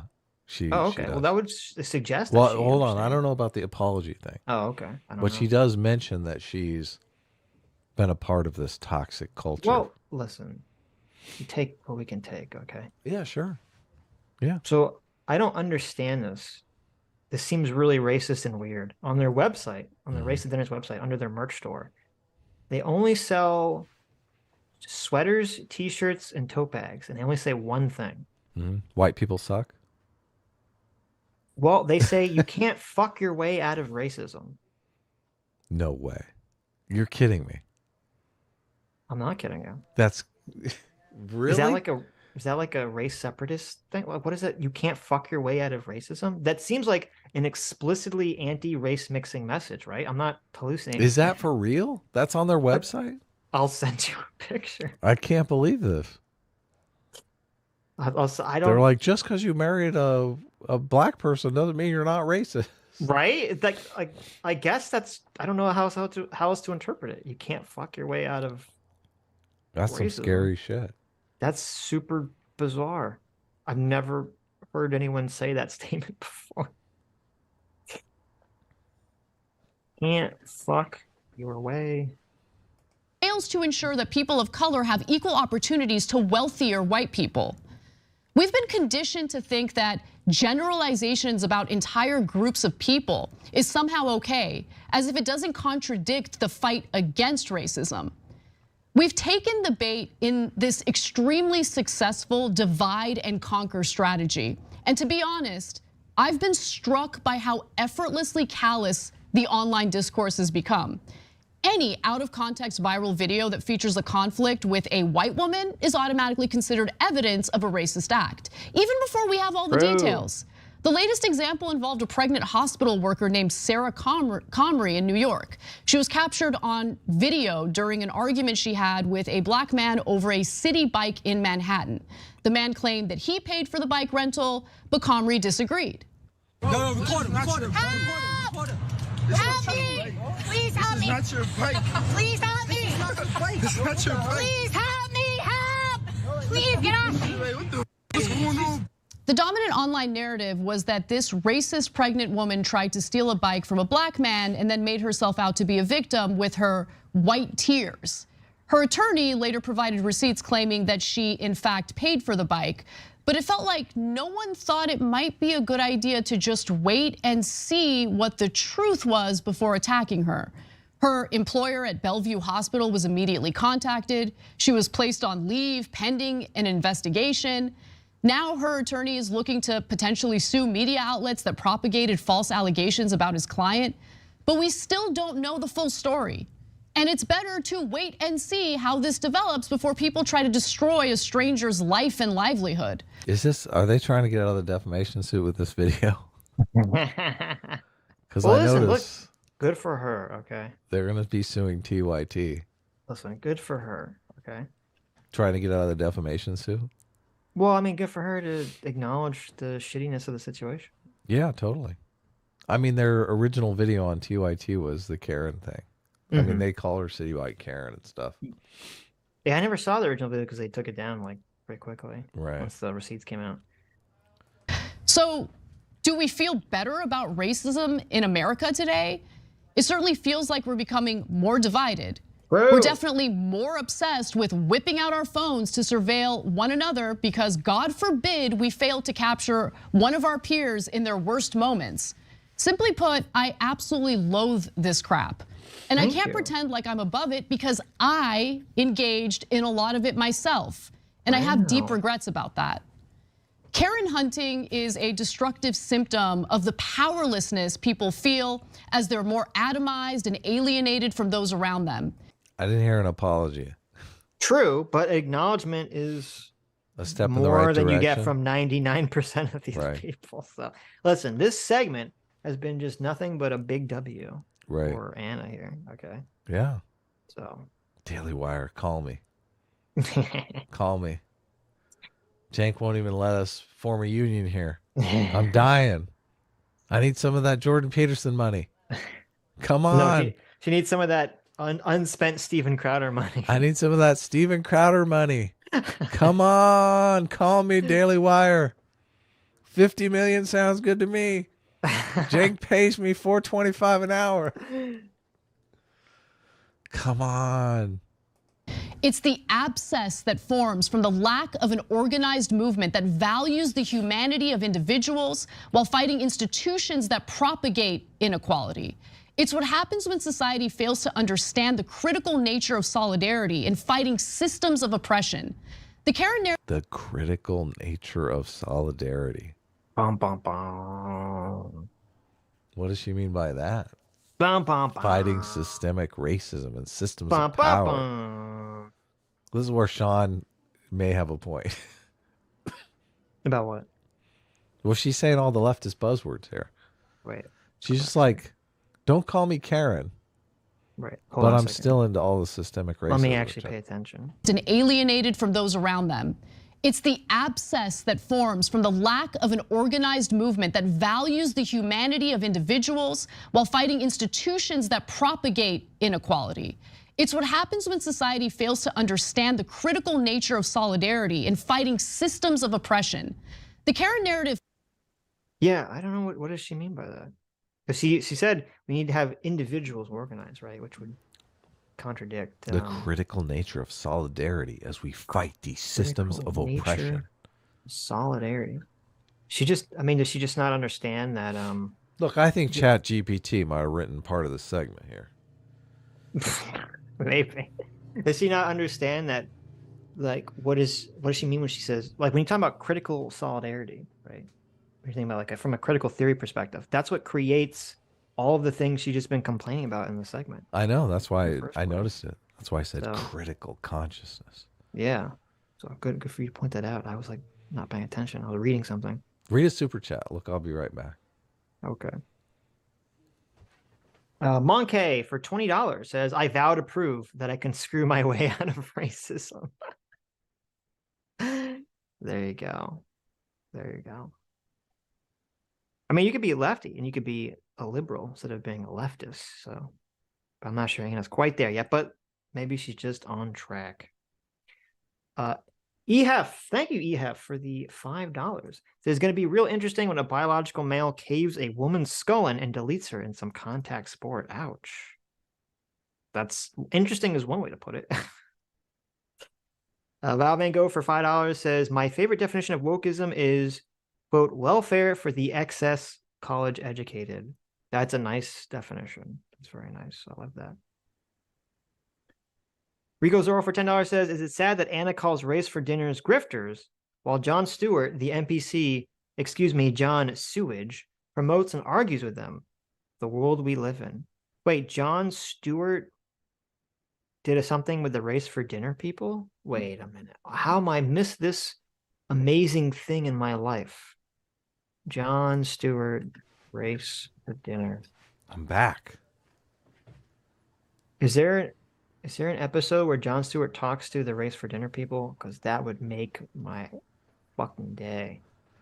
Jon Stewart my God. Talks to the race. What? Did he talk to the race for dinner people? I would love that. We did a Jon Stewart where it was the one with Andrew Sullivan. We covered that, remember? Where it was the problem with white people or something.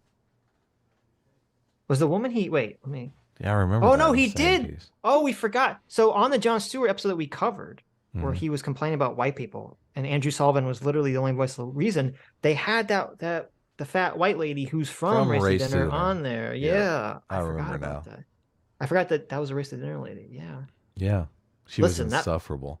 listen. The last thing we need to hear is from a white man on this panel. Listen, everyone knows that the lady, Lisa Bond, she's been racing the dinner all her life. She's been eating it all up before anyone else can get there. Okay. I thought this was race through dinner.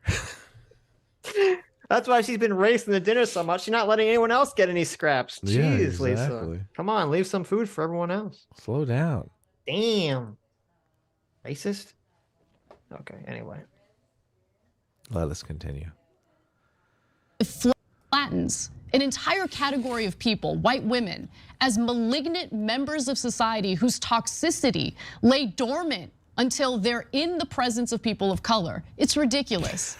But back to DEI trainings. Is it? Is there any evidence that they even work? Anna, you did. Well, over the clutch years, your social purse. scientists who have conducted careful reviews of the evidence base for diversity training have frequently come to discouraging conclusions. Though diversity training workshops have been around in one form or another since at least the 1960s, few of them are ever subjected to rigorous evaluation, and those that are mostly appear to have little or no positive long-term effects. What? Oh my God. Doesn't even work. Yeah, but look at the bigot who wrote that article. Jesse Signal. Jesse Single. Single. Jesse, the bigot single. I can't believe Single. Anna would dare quote a Jesse Single article. Right. Sitch is kidding. Jesse's a friend of the show, so obviously. Jesse's awesome.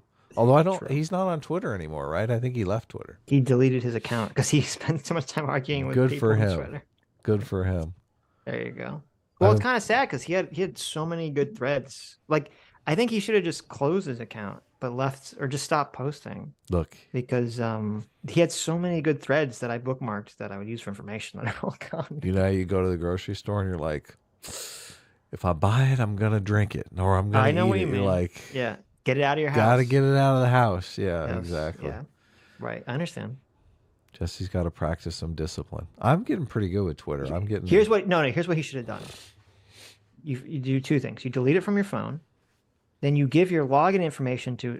He should have given his login information to his co-host, right, whose name escapes me, and said, "I want you to change the password and not tell me what the Yeah. password is." There you go. Then he can't use it anymore. But like all the tweets are still up there for posterity's sake. Yeah. The lack of evidence is disappointing, wrote Elizabeth Levy Palak of Princeton and her co-authors in a 2021 annual review of psychology article considering the frequency with which calls for diversity training emerge in the wake of widely publicized instances of discriminatory conduct. In fact, there are unfortunately even some studies that indicate these trainings could be causing more harm than good. I mean, certainly if you're being told by your colleagues that you're automatically a bad person and you're very likely racist because of the color of your skin, gonna cause some hostility in the workplace, no? Now, in the case of DEI, Dr.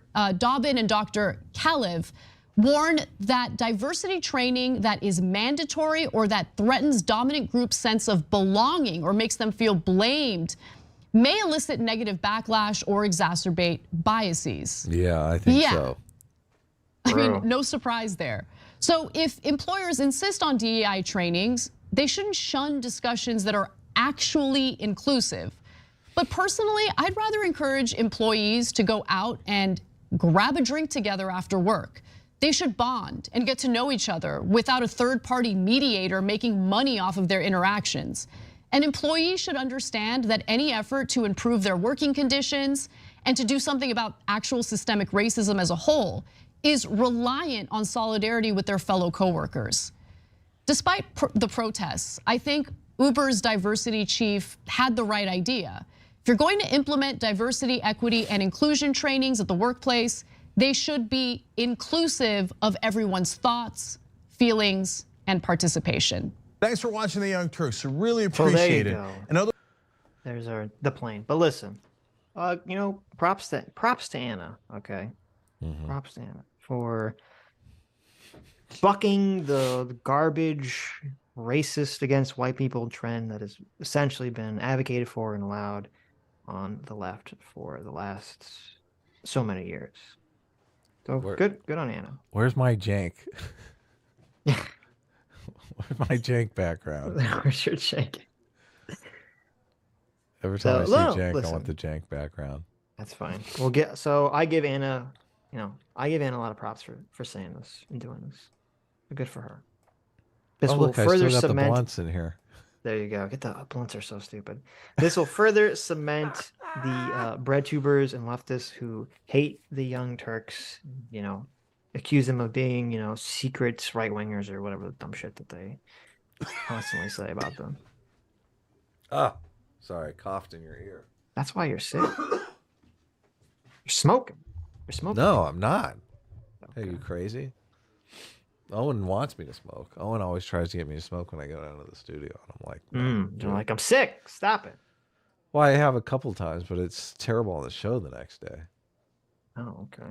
Like, well, it's bad when I'm sick too, obviously. But well, listen, you can go to the Race to Dinner website, Adam.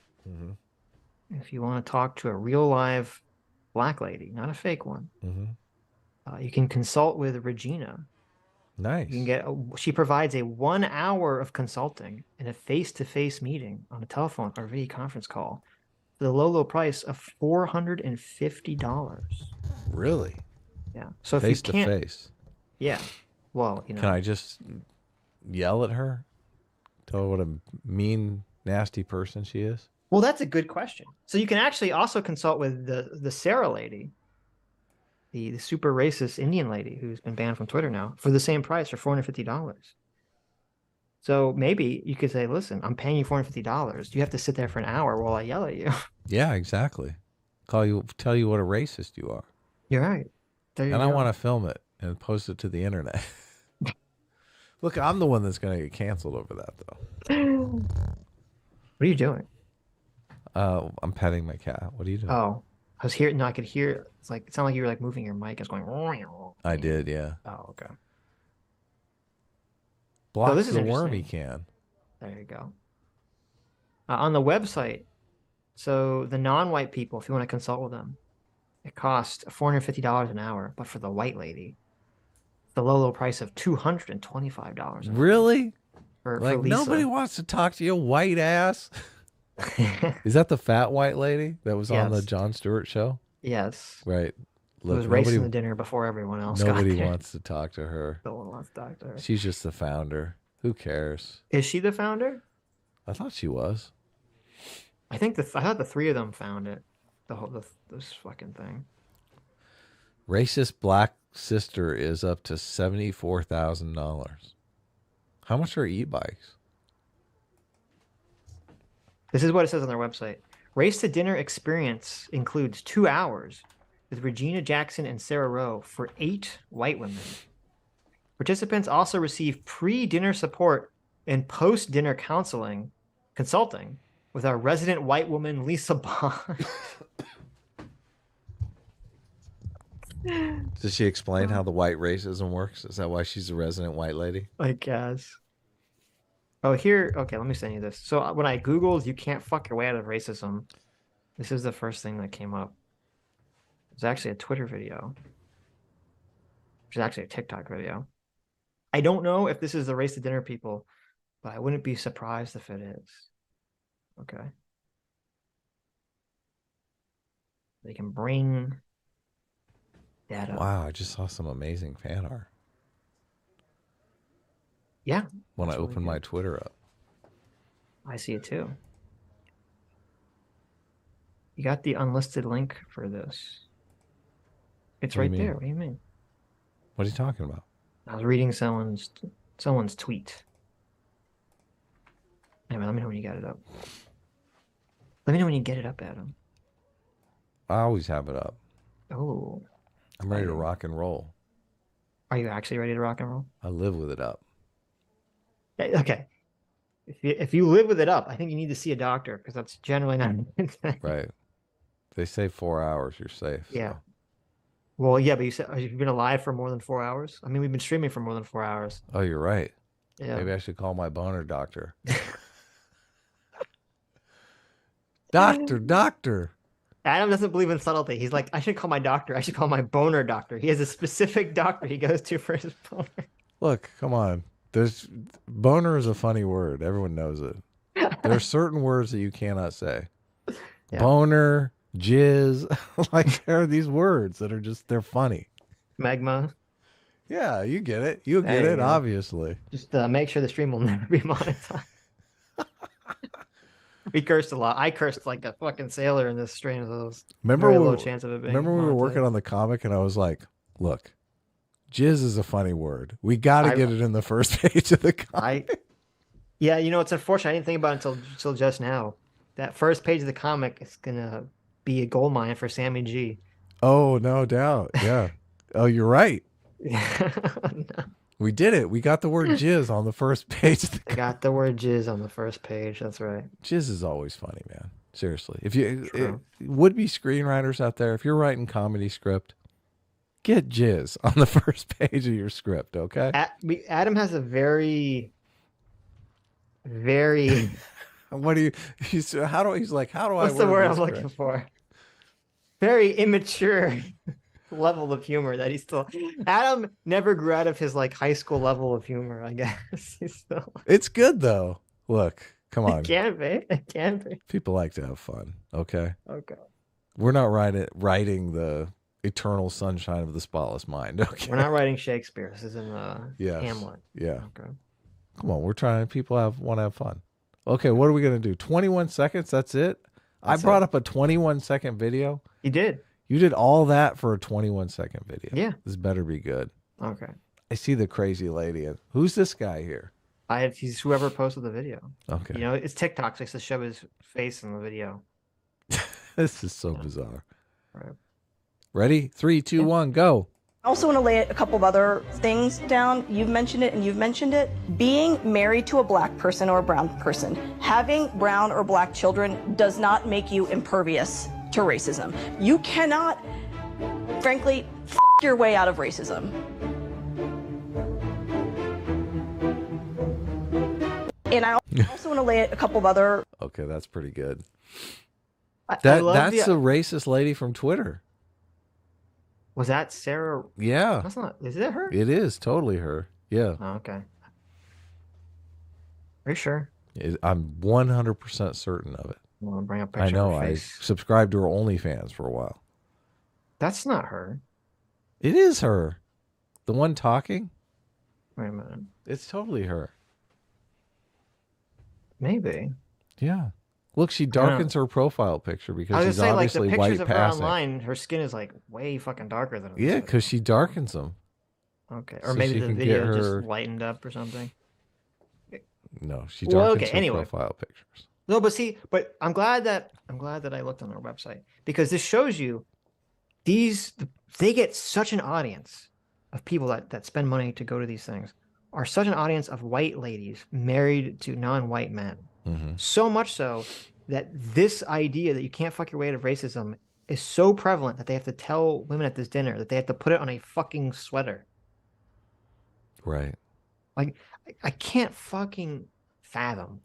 You're literally married to a non-white person. You have their child. You have a mixed race child. And you still feel compelled to pay some fucking piece of shit racist race grifters money for them to berate you for being racist. You've literally produced a non-white human being from your body, and you're still like, oh, I could be racist. All of the reaction shots of the ladies kind of make it seem like they're thinking, oh my God, I really thought my black husband was going to save me from this. Right. But if you look at it, I think they could be thinking, oh my God, I would never have sex with a black person. What is this person talking about? It seems like that's really what they're It thinking. could go either direction. We don't know. So They're like, oh, how dare you would insinuate such a thing. Like they're Right. just completely, like they're way more racist.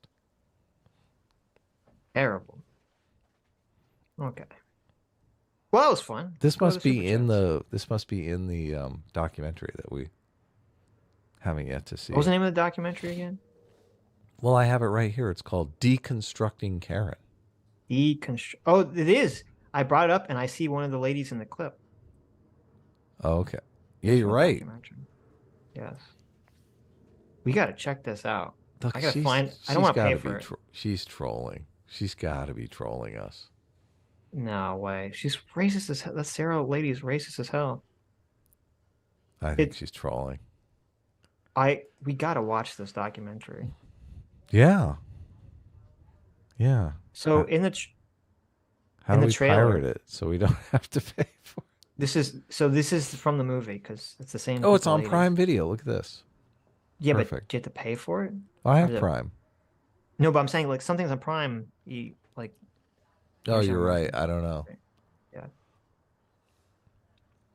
Because you know what we should do? We should do like a full review of this movie. Yeah, deconstructing deconstructing Karen. Mm-hmm. Should do a full review. There's a movie called Karen. It's a different movie, which you click on it. What the fuck is this? Okay. There's a movie on Prime right now called Karen, and the poster is a white lady's face, and it says "Crazy, Entitled, Racist Karen." And when you click on it, the blurb is, "A racist Caucasian woman pulls out all the stops to get rid of her neighborhood, to rid her neighborhood of the peaceful African-American couple that just moved in next door." That's crazy. It's like a horror movie. This is a horror movie.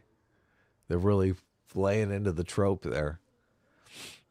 Can you imagine making a movie called Thug? Where it's like a black guy who's a criminal element in the neighborhood. Right. And I don't know why it says this. It says on Amazon Prime, it says free trial of All Black. Like, is that a segment of what is All Black? What does that mean? Is that like a segment of Prime? All Black movies? All Black, formerly the Urban Movie Channel, is the over-the-top service operated by AMC Networks. And it's quote-unquote black movies. And they made a movie called Karen. Okay. Interesting. I don't see Deconstructing Karen on Amazon Prime. Wow. Are you sure you saw it? How do I pronounce this name? Kavan? Is that it? Kavan? The guy that tweeted us? These are amazing, Kavan. Yeah, these are really cool. Oh, did you bring them up? I'm going to bring them up. They're like really cool. Working on that. Yeah. Someone did us some fucking kick-ass fan art here. Jeez. Holy shit. Jay Longbow did a great video about Karen. Oh, the movie? EFAP watched that movie? They watched the Karen movie? Oh, shit. Did they really? That's hilarious. Mahler. That's awesome. That's hilarious. Mahler, Rags, doing a solid for the world there. Thank you. God. Andrew Clark Patricia says, EFAP watched Karen with Jay Longbone and others. Nice. That sounds funny. That sounds funny. Rich Jammer for 14 months. Thank you. Says, jizz on the first page. Don't comics normally save it for the last few pages of the happy ending? Well, not here at the Stitch and Adam show. We like to front load you with the front load. Nice one. Get nice you excited. Get you excited right off the bat. So yeah. There you go. Climax is too long to wait. Yeah, I feel like I vaguely remember the Karen movie when it came out, but it just kind of immediately pushed it out of my brain. So as you do. Yeah. Matt Diff for $20. Thank you. Says the EFAP crew did the Karen video. It's a horror movie. It's so bad it's good. Black couple moves into the neighborhood, and the white couple female ruins everything. Gets at least the black man killed. Oh my god. Wow. Really? That's terrible. That's terrible. They had Shu watch it with them. That's even funnier.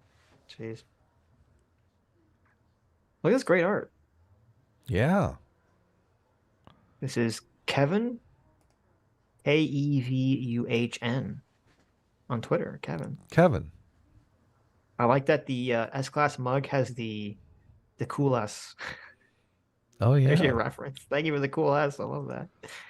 Oh Cool wow! ass. Holy cow! There is a animated GIF. There's a GIF? Yeah. 1 minute Where's the ago. GIF? How do I bring that up? Oh my god! It's fucking amazing. Holy Oh, you're shit! right. Oh, that's super cool. Yeah. And you're shooting lasers. I know. How do I guess. You'll just have to bring it up like you do when you bring up a video on know. Twitter. That's what I'll do. That's awesome. I'll do it. Do it. Do it. Okay, let me read the super chats, starting from the beginning. Coding Jesus for 3 months. Thanks so much. Says S-Class is the best class. Thank you for keeping me entertained on Sundays. Well, thank you for the support, Coding Jesus. Yeah.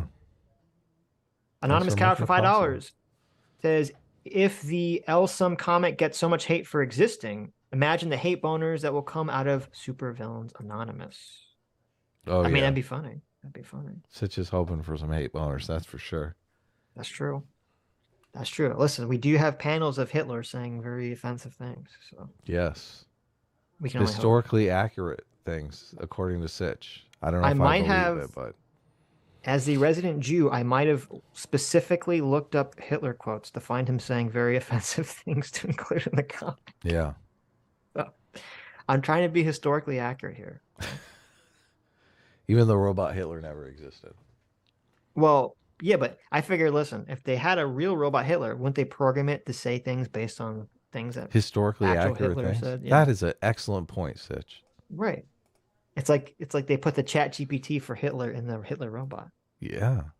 And we wrote this before ChatGPT was even a thing. True.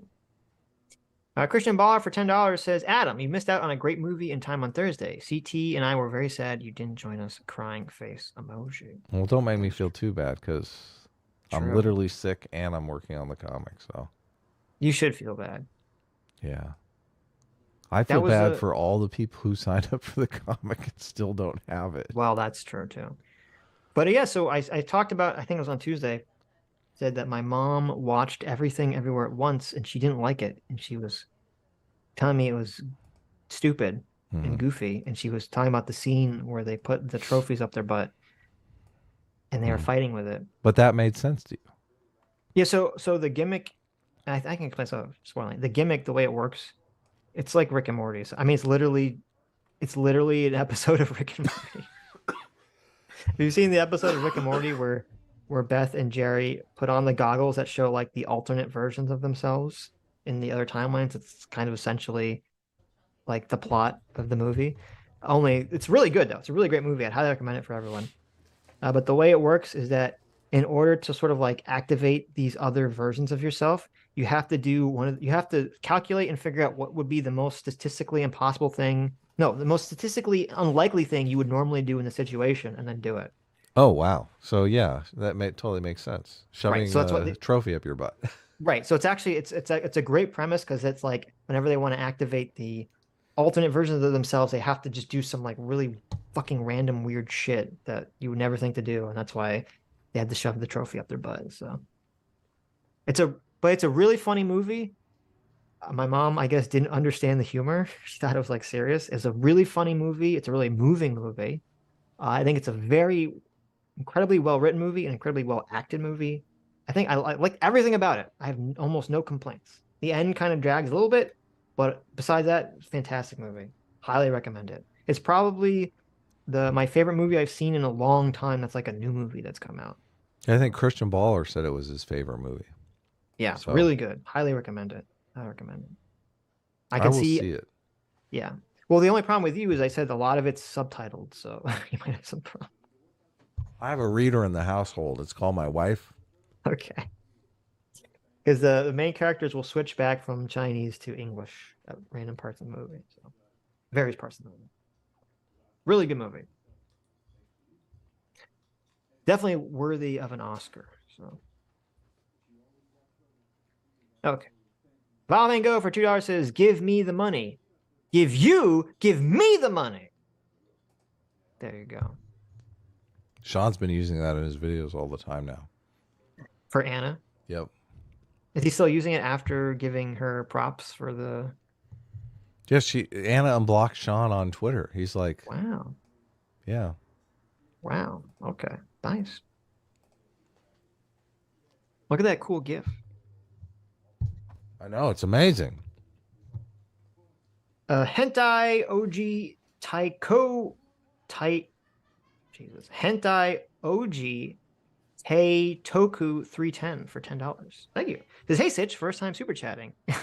I would have remembered that name. I just arrived in Orlando, Florida for vacation. Got any tour tips? I've always been a centrist, but the Florida teacher stuff turned me full on S-class. Well, thank you, Hentai.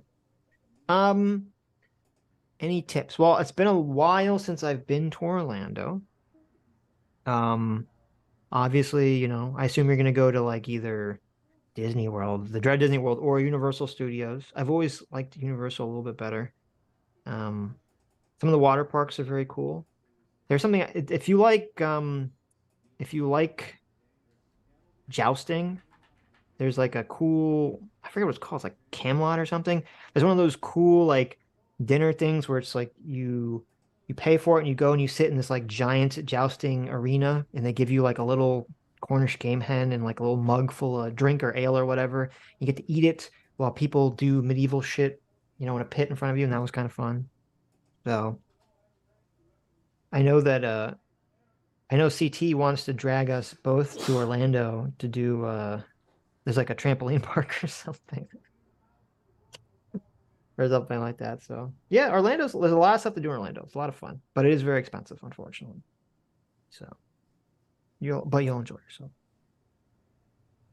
Dr. Diddler for $5 says A-Team talks on his phone loudly during movies and cuts in line at drive-thrus by driving over the median. Whoa. S-Class is the best class. That would be baller. Medieval Times. Thank you. That's what it's called. Medieval Times. Do you actually do that? Do you drive over the median, Adam? It's terrible. Well, you know, if I can get away with it. Oh, okay. Wow. Zero Richards for 14 months says, why do you know what dog food tastes like, Sitch? Yeah, Sitch, I was wondering about that too. You've never tasted dog food when you're like a little kid? You're like, I wonder what this tastes like. I feel like I have accidentally. How do you accidentally look at that? I don't understand. Like you get some on your hand or something and you forget about it. Oh, sure. Accidentally, huh? You accidentally picked your nose and accidentally swallowed it because you didn't realize that there's a booger on your finger. Of course, yeah. Okay. Of course you were hungry because you hadn't had lunch all day. But there you go. No, I when I was very young and my parents had pets, I do remember being like, what does this taste like? Because I don't like, at least it was like a dog food or cat food that they had didn't smell bad. So I was like, oh, I'm kind of curious about this shit. It's like, you know, this dried kibble stuff, but it tasted like gross. So dog food, not dog poop. God, relax.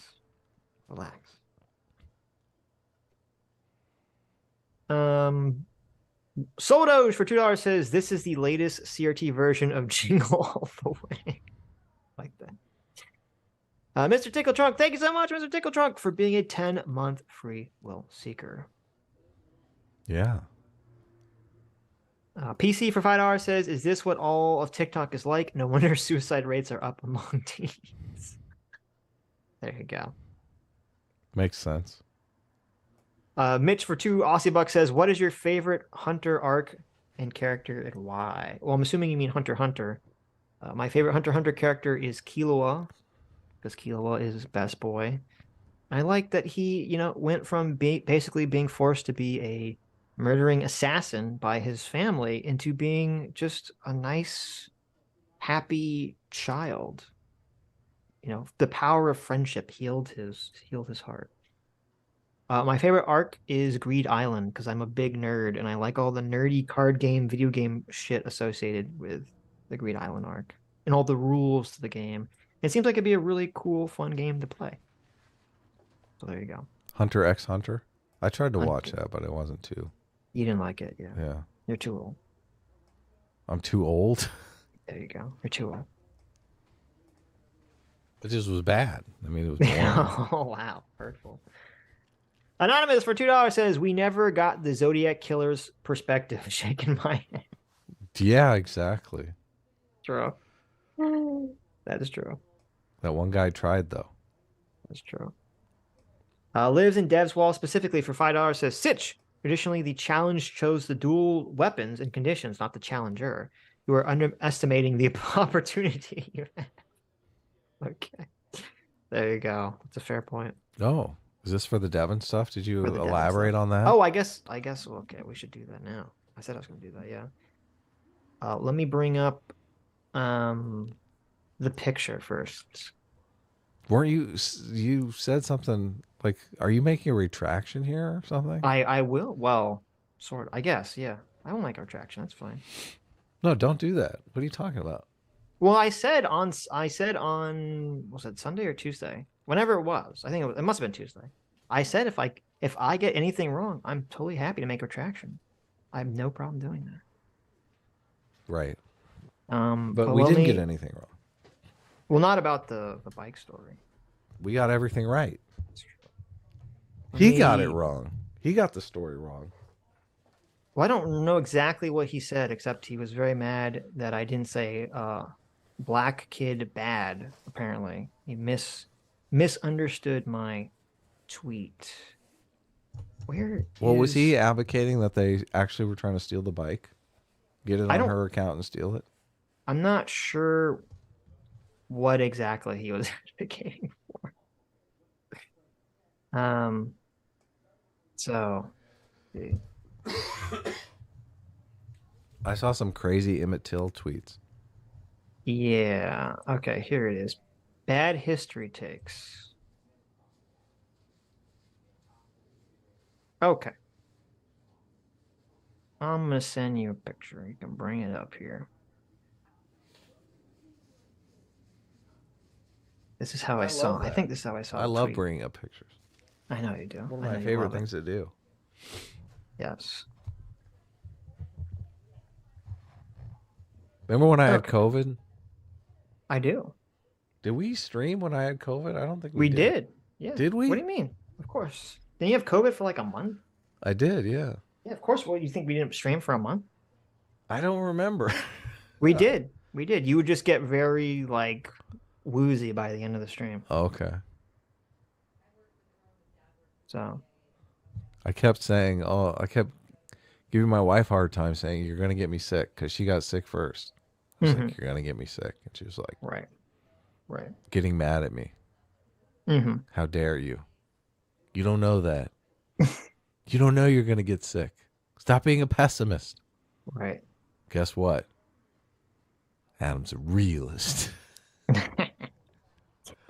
DT says, miss two. Miss two what? What did I miss two of? What? I missed what? Oh, miss super chat? Two soup. These aren't the crazy ones. There's like, who is the guy? There were crazier ones. Brock Sampson, or the kid who screwed some college girl behind a dumpster or something like that? Oh, yeah. What about him? Did you see that? No. He had some tweet comparing Emmett Till to that guy. I was like, really? Devin, what are you doing here? I was like, did he really? Yeah, like, it gets worse. Yeah. Look, I don't know if the dumpster guy is like innocent, falsely accused. I mean, I don't know much about that story. I'm like, well, I don't know if he was innocent or not, but he definitely was having actual sex, right? That was proven, wasn't it? Yeah, I think he fucked a girl behind a dumpster or something. Like, yeah. Romantic. Well, that's how every girl wants to lose her virginity, behind the dumpster by the liquor store, right? Come on. Obviously. Sometimes I feel like people are just massive contrarians. Like, all they want to do is just say something that is totally as offensive as humanly possible. Interesting. I don't know if that's good though. Okay, I brought the tweet up. What is this we're looking at? Well, wait, I want to find this other tweet. See this other tweet. The Brock, the Brock one? Brock Turner, that's it, right? Brock Turner, yeah. That's interesting. I mean, because you can defend the guy and say that he was innocent, which would be the thing, but Let me make sure I have the right guy. I don't, you know, interesting Devin, comparison. don't sue me here. I'm not trying to, like, I'm not trying to. Right. Well, okay, I can't find it. Anyway. People versus Turner. Yeah. It was Brock Turner. Yeah. It was Brock Turner. Someone attacked him on Twitter for defending Brock Turner, but I don't see a comparison directly from his own. So maybe he deleted the tweet. Who knows? I don't know. Maybe it didn't exist. Anyway, doesn't No, matter. it did. Listen. Irrelevant. I'm used to. I was like, this fucking tweet. What the fuck? Okay. Anyways, so here's a tweet I saw. I did see other tweets, but this was the first tweet I saw. It's from Bad History Takes. It says, he was never accused of sexual assault, even by the racist bastards who tortured and murdered him. His crime was supposedly flirting with a white woman. It's quite unlikely physical contact was made, but even if physical contact had been made, he didn't deserve to die. And Devin Tracy tweeted out, Emmett Till sexually assaulted Carolyn Bryant. He's guilty of committing that crime. You morons are celebrating a criminal. He's guilty as fuck. There you go. So that was a tweet. And then I saw other tweets that he put out where he was talking about how Emmett Till's father apparently was convicted, I believe, of raping a white woman or something and was executed. And so Devin wants you all to know that he explicitly does not think that Emmett Till should have been lynched / killed / beaten to death. He says he's explicitly against that action, which is good, right? That's a good thing. Yeah. So good. Right. Now, I thought he implied it in this tweet, and he said, no, he's against that. So that's good. I'm happy that that's not what he implied. So now you might wonder, as I'm still wondering, why he's so fixated and why he's so angry, where he says, you morons are celebrating a criminal. He's guilty as fuck.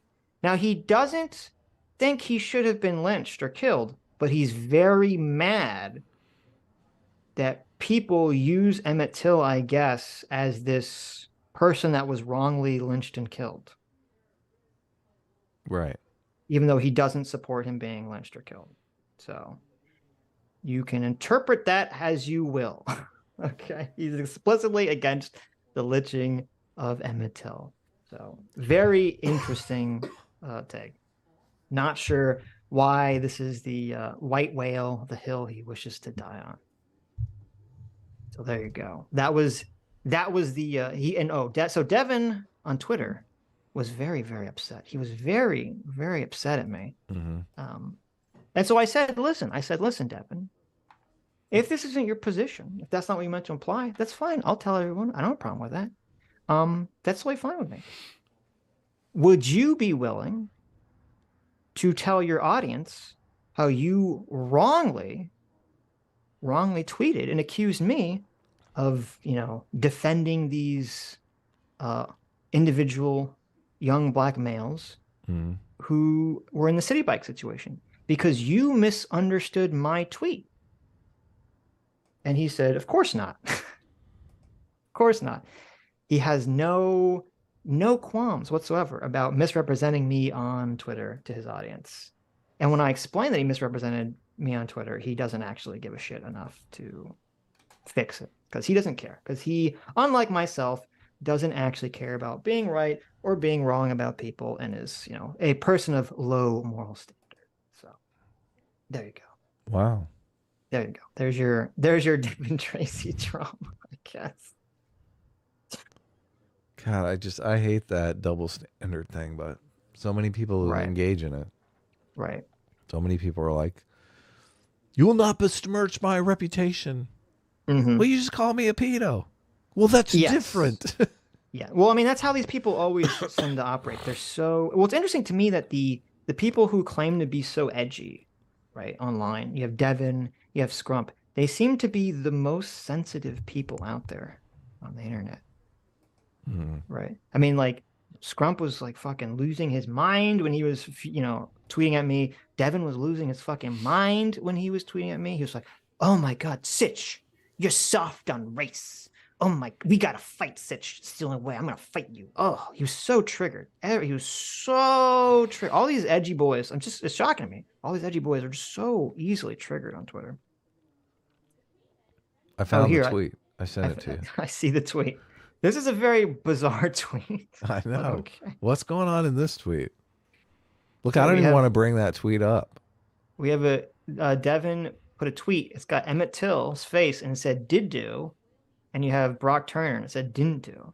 Right. Which is interesting, especially considering, I mean, I don't know enough about the situation of the Brock Turner situation to comment on it one way or the other. Maybe he is innocent, but it seems weird to compare them when Brock Turner was accused of rape and Emmett Till, I don't believe, was accused of sexual penetration of any sort whatsoever. So Somebody asked him in the replies, who's the guy on the right? And he says, oh, no, wait. He describes the Brock Turner thing as consensual hookup at a college party. Mm-hmm. I mean, wasn't it? I swear to God, it was behind a dumpster, like a city dumpster. So I think they started a party, and the thing I remember about it was he was on a college campus, I thought, and two people found them having sex behind a dumpster or something. That's what I thought. Yeah. Let's see. According to the witnesses, they said they found him behind a dumpster on top of an unconscious woman. So Yep, that's what I remember. Right. Then he attempted to flee the scene and they caught him. Right. So I don't know. I don't know what the situation was. I mean, listen, you could consensually have sex with a very drunk person behind a dumpster and she passed out in the middle of it, I guess. That's definitely possible. But I guess you're not very good at it if that's happening. Well, there you go. I don't know enough about it to comment on whether I think he was innocent or guilty or not. But anyway, it's a weird comparison one way or the other. So there you go. How does that tweet have 555 likes? The Emmett Till Brock Turner Emmett Till one? Yeah, well, you know, you can interpret it how you will, I guess. You can interpret it how you will. Anyways, so that was the fun drama. Dr. Diddler for $2 says we've been looking at this the wrong way. The kid, the pregnant lady, plants. This is one big CitiBike ad, and now we all unwillingly know how to use these stupid bikes. True! Oh my God. I can't tell. Is this a great ad campaign for CitiBike or a terrible ad campaign for CitiBike? Which one? Do you think CitiBike's going to increase membership after this? Well, if they had a smart social media manager, you could step in and say, look, we're going to make both these people whole. We feel terrible about this situation. They could be the White Knights coming to the rescue. No, you're wrong. You're wrong. Because if he did that, if they did that, right? This is what would happen. If they made both sides whole, all the people would attack them for helping Sarah. Right? Yeah, you're right. They might attack them for helping either side. Right. So they definitely couldn't do that. But no. Yeah, they're probably smart to just stay the hell out of it. Mm-hmm. They have to. But it's probably going to help them just because people are talking about CitiBike. Kind of gets in your head and you're like, CitiBike. I remember hearing about that. I should try that. Okay. Let's see. Did I read this one? I read this one. Andrew Haskins for $2 says, this is the actual problem with socialist ideas. True. True. True. True. UM536 vids for 10 months says, guarding a rental bike so people have to confront you in order to use public transit is the initial escalation. Even when confronted, he insists. Also true. Yeah, they both agree on that. Mega My Own for $5 says, I'm originally from New York City. It was common growing up to get a taxi, get to the location, and then just decide to sit in a taxi for 20 minutes like a prick. Of course. That's funny. Yeah, there you go. Well, I can't imagine, like, you know, if you ever had to use a taxi, right? I know this is like for you children nowadays who use your Ubers. But I guess the same thing would apply. Like I can't imagine when you try to use a taxi back in the ye olde days of taxi, right? You get in especially if you've been in an airport. I'm sure you've been in an airport and you need a taxi. There's like the long fucking line of people waiting for the taxi. Yeah, right? I know You've what been you're talking about. Sure. Yeah, can you imagine? Look, I'm an getting adult. I've gotten in a taxi. Yeah, I know. I've had to wait. You know, you've been in this fucking line for the taxi. You get to imagine getting to the top. You finally get your taxi, and you sit there, and you're like, you know, I'm not sure I want to go anywhere right now. Right. Can you like just sit here for 20 minutes? And I'm like, well, you have to pay me for idling. No. Like, just sit here for like 40 minutes, but I'm not going to pay you. Okay. Just sit here for 40 minutes and then I'll decide whether I'm leaving or not. She used the term squatting, which she That's what they were, totally knows what they were what's doing. going on. Yes. Like, yeah. but her argument is everyone does a squatting thing. So it's completely justified. Well, no, she sort of did a sleight of hand there. Her argument is that everyone, when they exceed the 45 minutes, will dock and then redock their bike. Right. Which, okay, I mean, if that's allowed, fine. But that's not what they were doing. He docked it and then squatted on it for an additional 40 minutes without undocking it and using it again. Right. Which I don't think most people do, nor should they be allowed to do. Right. So. I mean, I don't know. I'm assuming those kids do it all the time. Right. Let's see. UM536 vids for $5 says Rosa Parks rather famously challenged institutional public transportation DIBS. This issue is settled. True. There you go. Sarah Jane Comrie is the Rosa Parks of 2023, baby. I love it. That's what Rosa Parks did, right? She's sat in the front of the bus and was like, I dibs this seat, motherfucker. He said, you call dibs? I call dibs. Bam. Love it. County Jelly for 4 months says, does there need to be more pushback with people conflating the terms moderate and centrist? Your meme seems like there's a label issue for all sides. I mean, we could. There is a difference, I think, between how we define centrist and moderate. But we're so niche. It doesn't, who cares? Yeah.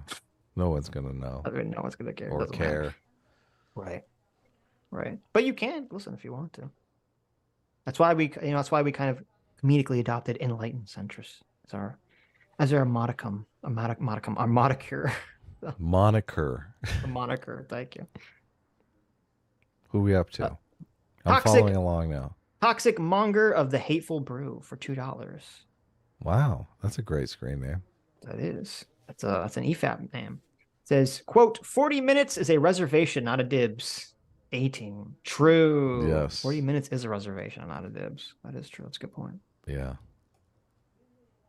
Boba Peck for $5 says, quote, everyone knows the international dibs protocol and the no take backs accord. Sarge. There you go. That's so true. Yeah. That is true. I guess some people don't know. Do you not know about the no take backs accord? I do. Look, I'm fully versed in all schoolyard tactics. Okay. The great no take backs accord. That was the peace tree that was guaranteed on the playgrounds of South Elementary High School. Yeah. Don't ask questions about the name. Mega My Own for $5 says typically 2 hours is the standard dibs time. See Johnny versus Jimmy 2002. Oh my God. You guys are going crazy with the dibs stuff. But due to the New York minute clause of 07, it reduces the time to a half an hour. Well, look, there you go. Listen, I'm glad. This is why we have the best audience on YouTube. Okay, yeah. We got Mega My Own here. He actually did the research. Okay? Yeah. Brought up the citation for Jimmy versus Johnny 02 to look into the standard dibs time and how it's reduced under the New York minute clause of 07. So thank you. Only 30 minutes of dibsing allowed. All right.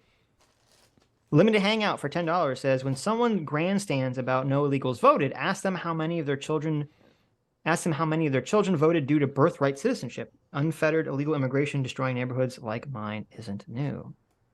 There you go. Wow. Sorry to hear your neighborhood's going. Yeah, that sucks. Kaputs.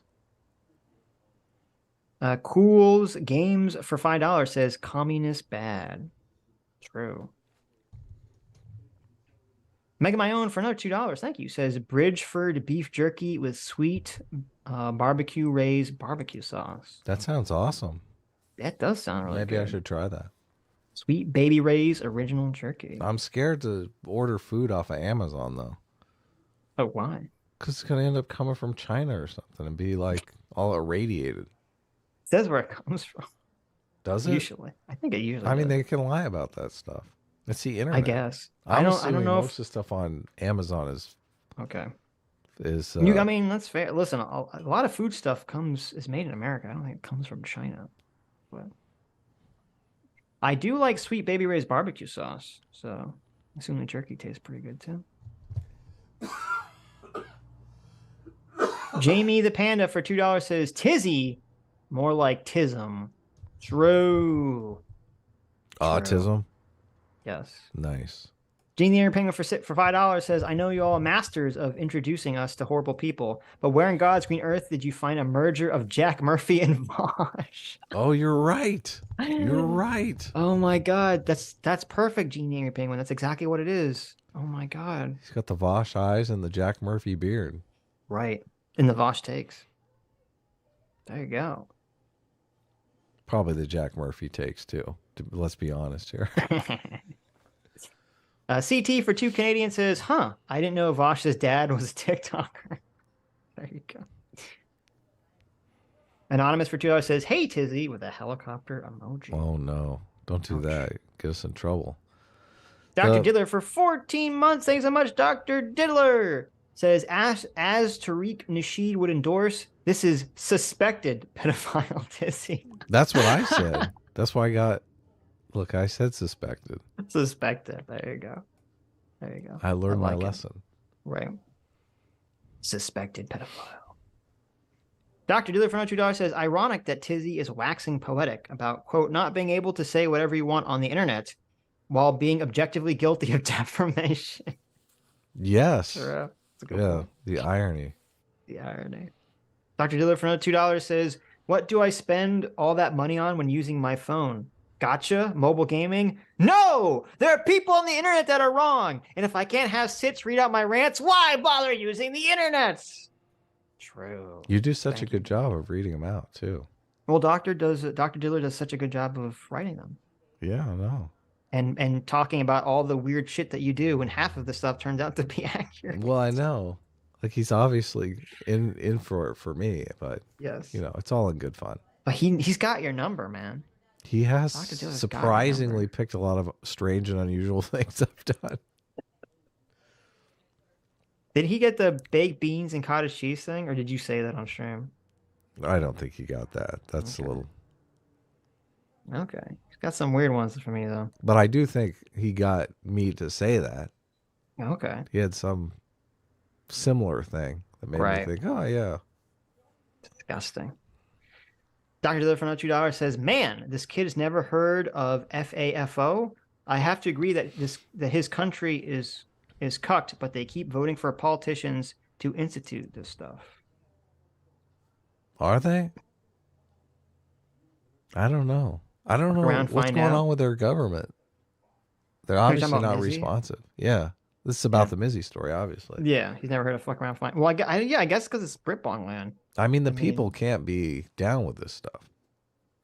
I would hope not, but you don't know. I mean, in America, you get fucking shot or beat when you're like half the shit he's doing. He'd be in big shit trouble. So. Yeah, totally. I mean, that's why he's literally on Piers Morgan. He's literally on his TikTok saying, you know, UK laws are weak. So I don't know. I guess we'll see if the fuck around find out works for the judicial system in Proto America. Hopefully it does. Someday they'll get him. That Mizzy. Dialogue always. Look, there it is. This is the real Dialogue always. Definitely not someone else. What's up, Lozar? I forgot his name was Loser. Lozar 1. Don't be Dialogue mean. always. Look, Yeah. I think we can save dialogue always. I think he's. No, I don't think so. Yeah, the brain rot is too set in. He's one mugging away. That's all it. That's all it takes. The brain rot is too set in for dialogue always. I don't think he can be saved. Look, he's one mugging away. They're always just one mugging away. Okay. Right. Dialogue always for $2 says, "You are dishonest. You see, white people can weaponize their whiteness without whiteness being about white people. But even black people can use whiteness, specifically when they defend the broader culture of white people." Right. There you go. Thank you, dialogue always. As always. We need to take over the term Uncle Tom. And do what with it? Well, isn't Uncle Tom a black person who hates black people? Isn't that the thing? Yes. Well, I've noticed. There are a lot of white people that seem to hate white people. Oh, you're right. Yeah. What? Why don't we have an Uncle Ron? Uncle Ron. Well, okay, that might not work because isn't that what they used to call Ronald Reagan? Uncle Ron? I'm not sure they did, but I thought they did. I mean, that's perfect. Otherwise, yeah, I don't know. We need something. We need the Uncle Tom white Equivalent. person Yes. Yeah. So that we can start calling out. We can start calling out the self-hating white people. Bunch of Uncle Ronnies over here. An Uncle Ron. Okay, Uncle Ron. Uncle Tim. Pretty good too. It would be good if it rhymed with Tom, though. Obviously. Yeah, Ron, Tom, Uncle Sean, poor Sean. Is Sean a white name? I don't. I mean, really I know. guess it is. Yeah, Uncle Lance. Uncle Lance is. I mean, we all Doesn't know really rhyme, Lance but it's is. pretty funny. Lance is an Uncle Ron. Right. So me and Carl watched Blade last night. The main villain, Frost, calls Blade an Uncle Tom. The 90s was a different time. That's hilarious. He calls him an Uncle Tom. I forgot that. It makes sense in the context. He's calling him a vampire Uncle Tom because he's a half vampire killing vampires. But Oh yeah. Keelan Naryanan Swami for $20. Thank you, Keelan. Says, I was curious and asked ChatGPT about the Amy Cooper situation, and it claimed that Christian didn't post anything on Facebook or attempt to give her dog treats, and that the incident highlighted power dynamics in society. Oh, disgusting. Yeah. Disgusting. Interesting. I never thought. I should ask ChatGPT that too. That is interesting. Everyone's saying Uncle John is good. Uncle John?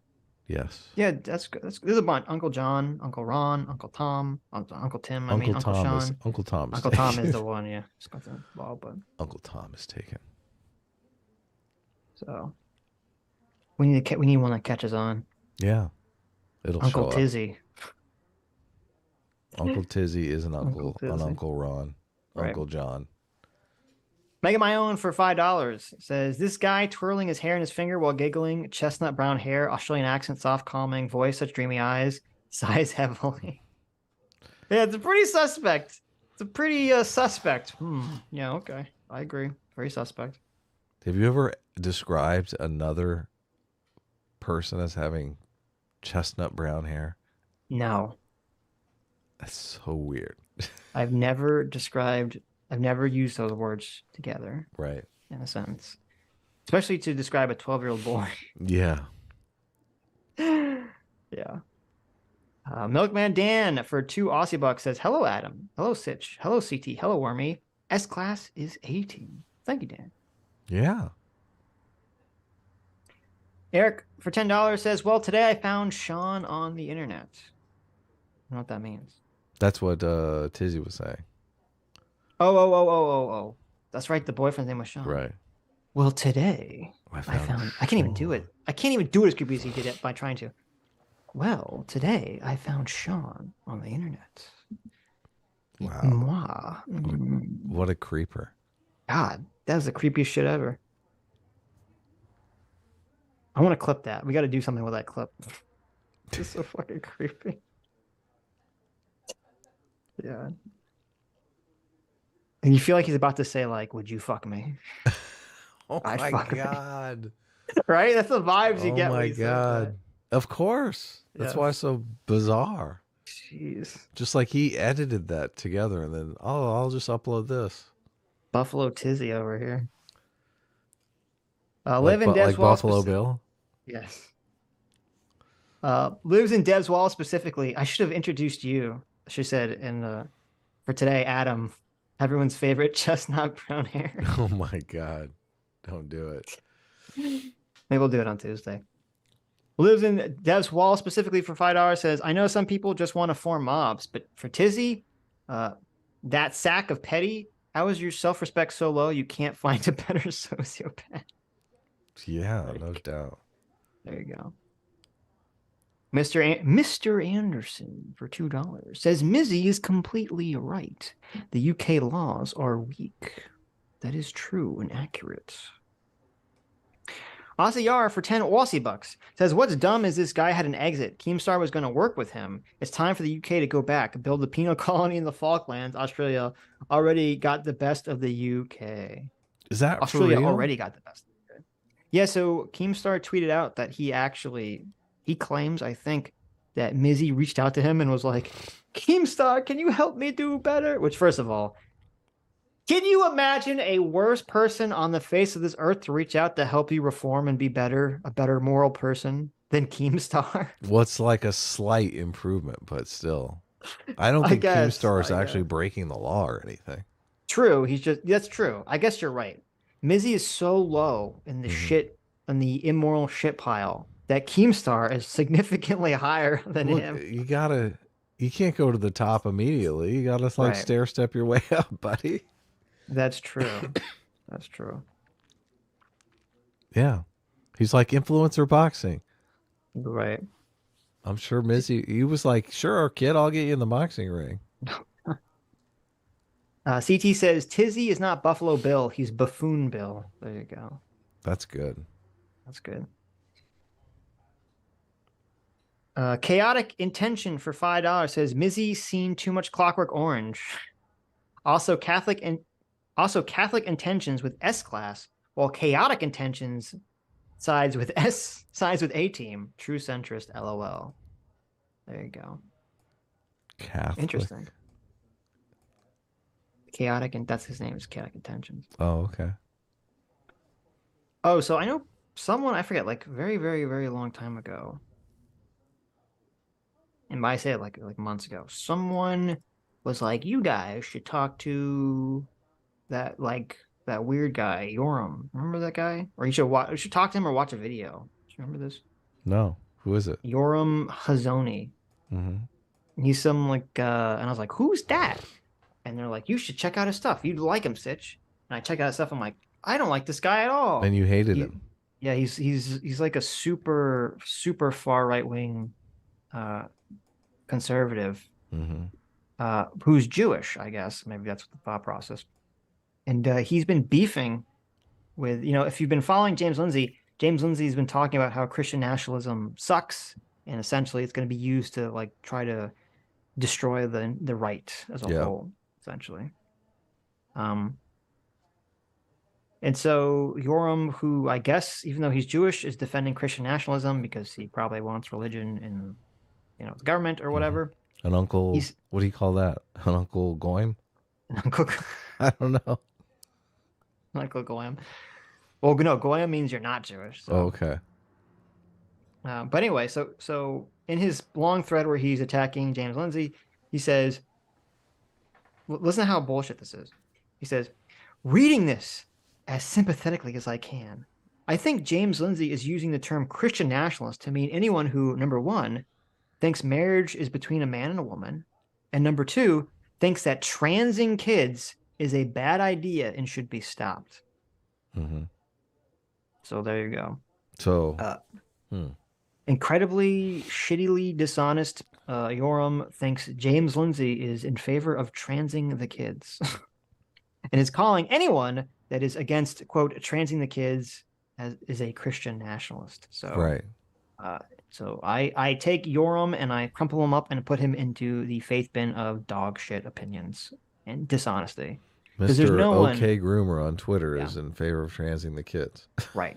Yeah, one of the people that like really blew up OK Groomer and uses it 20 times a day. That's his position, and he knows that. There's no way you could honestly think that's a real take. So that's quite the very intersection dishonest. there. Because I mean, I would consider not transing the kid's a moderate position, and right being against gay marriage, I would say that's the extreme position in the current environment. Well, that's usually how a lot of these extremists work. They take the extreme position and a moderate position. They try to smush them together. Say like, oh look, you're the extreme person. So. Right. But anyway, so I call him dishonest. And also, fuck Christian nationalism. Thank you so much. I can't see what the message is not there, but thank you so much for being a discipline equals freedom for 10 months, whoever that was, before the message got deleted. What's your takeaway for $5? Says Tizzy and Co. have no idea how racist it is to say people, quote, people calling for help gets black people killed. Progressives always say welfare reform is anti-black. Yeah, true. Yeah, that's a horrible thing. Aussie R for 2 Aussie bucks says, Tizzy, Mizzy, the simulation is laughing at us. Yes, I said the same thing. Yes. Terrible. Lives in Dev's Wall specifically for $2 says, if that worries you, Google strontium baby teeth. Uh-oh. Oh, no. Don't Google that. Let's see. Baby teeth survey. The result of a more comprehensive study of the elements found in teeth collected show that children born in 1963 had levels of strontium 90 in their baby teeth. That was 50 times higher than those found in children born in 1950, before the advent of large-scale atomic testing. That's horrible. So the metal ended up in baby teeth. That's weird. The radioactive strontium 90. Is that... It says this is in 1963. Is it still like that? Current survey. Well, I got the strontium teeth, baby. I don't know. So everything's talking about the 60s.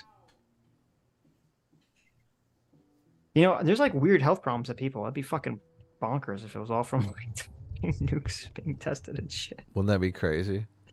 That would be crazy. So much unintended consequence. I know. Well, it's funny because how they say like, oh, if you look back in the day, people look so much older and people look so much younger nowadays. Yeah. And they say, oh, well, maybe it's because people are immature, or maybe it's because there's like hormones in the food and shit that people eat, right? Mm-hmm. I think that's all bullshit, because I saw pictures of like people from like way back, like the early 1900s and the late 1800s. They looked a lot younger than the people in like the 50s and 60s too. They look kind of like the way that we look in terms of age. So I think what happened was all that lead in the gasoline made people look really old. The boomers look and then we got old. over it, yeah. Or the greatest generation, or the solid generation. I think it made them all look really old. And then once we took lead out of the gasoline, people started to, look normal again. That'd be my guess. It's probably a combination. It's my guess. Combination of all the lead in the gasoline and everyone smoking cigarettes made everyone look really old. Yes, smoking. Yeah, because you would see like actors and actresses in their like 30s from those days. You're like, Jesus, they look ancient. They look like they're in their 50s. So that'd be my guess. Smoking does age you hugely. Yes, bigly. Andrew Clark for $2 says it's probably because we recycle steel so much. There you go. Mm-hmm. Let's see. Dr. Diddler for $2 says they can also detect knockoff wines by checking for Celsium-137 particles, which didn't exist much before the atomic bomb, notably the Jefferson bottles. Oh, wow. Wow. So that's a way to test. Right. A vintage that's not as old as it's supposed to be. Oh, it is totally crazy that like, a handful of nuke tests would spread particles over like the entire Earth, right? Yeah. That'd be within like everything. That just seems so insane, doesn't it? It does. Yeah. Yeah, it's mind-boggling. Now, it's obviously very trace amounts, but still. CT for $2 says, want one of my crazy hot takes? No. I think we should have a new league of. I think we should have a new league of sports where all steroids are allowed. I want to see how far we can push the human body. There you go. I'm in favor of that. That sounds awesome. I like it. Michael for $5 says, as long as there's a natural and unnatural advantages in sports, why not get rid of age brackets and weight classes too? True. True. Because that would just destroy sports, obviously. But life isn't fair. Look, we're trying to get competitive matches between the most number of people. I thought the left was in favor of that. No, life isn't fair. Suck it up. Such bullshit. Let me change Sasquatch for $5 says, we all know if a good D1 basketball player became trans and declared for the WNBA draft, they would be the undisputed first overall draft pick. True. Yep. That is true. That's what happened with Leah Thomas. The coach was like, I love this player. Yes. Craig Steinkamp for $10 says, the Chinese have been illegally salvaging and basically grave robbing World War II naval sites in the Pacific because of the irradiated steel. There's a ship currently over the Prince of Wales and the Repulse. Well, there you go. We should just take it back. We should say, this is our ships. Fuck you. I think it was a British ship, though. Okay. Listen, the Brits are cucked, so we should just take it back on their behalf. Sure. I don't know. Well, I know there's all these laws for salvaging rights and shit. I assume it has something to do with the water that it's in. I don't know, actually. I don't know enough about it. No, they have like a tree. They're not supposed to do it. The Chinese government just tells the ship, oh, just turn off your transponder. No, but I mean, there's all these cases of like, so if you find, a ship from like the 1500s or something that had like gold from Portugal that sunk, and you find the ship, like, who has rights to the ship? Is it Portugal? Is it the person that finds the ship? Is it the country that's waters it's in? If it's in a country's waters, like there's all this like legal shit about all the salvaging stuff. I called eternal dibs on all the shipwrecks from here to eternity. Right. It's my doubloons. Okay. Jason M for 5 Canadian says, Emma's views are so deranged and cultish. To buy her dogma, you'd have to conclude that nearly everyone you've known and loved is an evil, horrible person. True. Yeah. True. I mean, with Emma, though, that might be true. Dumb Cumster for 2 months says, I really need to know what Emma thinks the point of sports is in general. That'd be an interesting question, yeah. The point of sports is for trans people to feel good about themselves, okay? Sure. Ehab for $5. Thank you, Ehab. This is going to be really interesting when a biological man, I read this one, caves a woman's skull in and deletes her in some contact sport. Yeah, sad, but true. Yeah. Andrew Clark for $2 says, Dane actual fandom has Mr. Girl's stance on pedos destigmatizing. Really? That's interesting. Yeah, Interpret that as you will, I guess. He was called out by this YouTuber Nerdette Newsstand. And I reached out to her about coming on to the show. So is that what they were talking about? Some pedo thing? Or is it about something else? She did a debate that I listened to part of with Bob, Organized Chaos. I think the Dane discussion was deleted, so I didn't listen to that. But she's actually going to come on. I have her on the schedule, so. Okay, well, that's good. Yeah, should be interesting. She's an interesting character because, I mean, I guess she has a lot of right-wing fans, but she has a lot of left-wing positions. I don't know. She functions in kind of a strange space. So be interesting to talk to her. When I reached out to her, she was like, I thought you hated me. I don't... We ever interacted with her? No, I don't think we've covered any of her content or anything like that. I was unfamiliar with her. I'm friends with Ethan, and I think she's like in a major feud with Ethan or whatever. Oh, okay. I see. So, but I mean, look, I leave the high school shit aside. Okay. I honestly feel like, yeah, be friends with people that aren't, friends with other people. Yeah. Or talk to people because people interact with those persons. Yeah, I figure it'd be an interesting conversation, so we'll talk to her. Right. There, Richards for $5 says, I was going to joke that Tizzy was a pedo and tell everyone to spread it, but he generally sounds like a pedo. There you go. Suspected. We have to use the Tariq Nasheed. How dare you? Rule here. Okay. Drew the Dogman for $2 says Doomer is a one-hit wonder. Ooh, Drew the Dogman. Punching Doomer right in below the belt there. Ouch. That drew blood. Ouch. And of course, that one hit was his Chappelle video, right? There you go. Squeeze Louise for $10 says everything after 1919 was a mistake and we need to go back. Change my mind. You can't. Well, I like that you included you can't in there. Right. Well, I mean, if we were still in 1919, you wouldn't be able to watch us. Oh, yeah, that's true. At least that. Be a lot At least boring. there's that. Yeah. Yeah. He'd be stuck in some fucking factory somewhere, getting lead poisoning. Right. Cameraman 502 for 3 months says if the sister wants to argue Comrie committed A and B on her brother, assault and battery on her brother, she should be aware that her brother forcing the bike into the rack is also an assault and battery. Yeah, I was thinking that. I was like, how is this going to play out? Good point. Yeah. Curious the police report. How that's going to work. CT for 2 Canadian says Uber sucks anyways. Use Lyft. Well, there you go. I will be in the future. I will not use Uber at all in the future going forward. Unless they give that woman her job back and they fire all the racists. I don't even know how to Uber.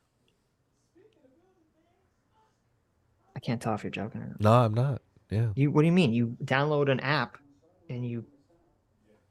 Yeah, never used it. I can guarantee you that using Uber is easier than whatever bot you're using to make your pictures that you were experimenting with. Oh, okay. I could figure Uber out, I think. Yeah, I think it's just an app. You just punch a button and you put your address in. It's pretty straightforward. Look, Sitch, you gotta get yourself a wife. This is what wives. This is the purpose. Your wife does the Ubers? Make the Uber come, honey. You're like, you have an Uber for your Uber. It's called your wife. Yeah, exactly. Okay. I have an app for the app. Yeah, instead of saying "Okay Google," you say "Okay honey." Yeah, okay, honey. That's exactly how it works.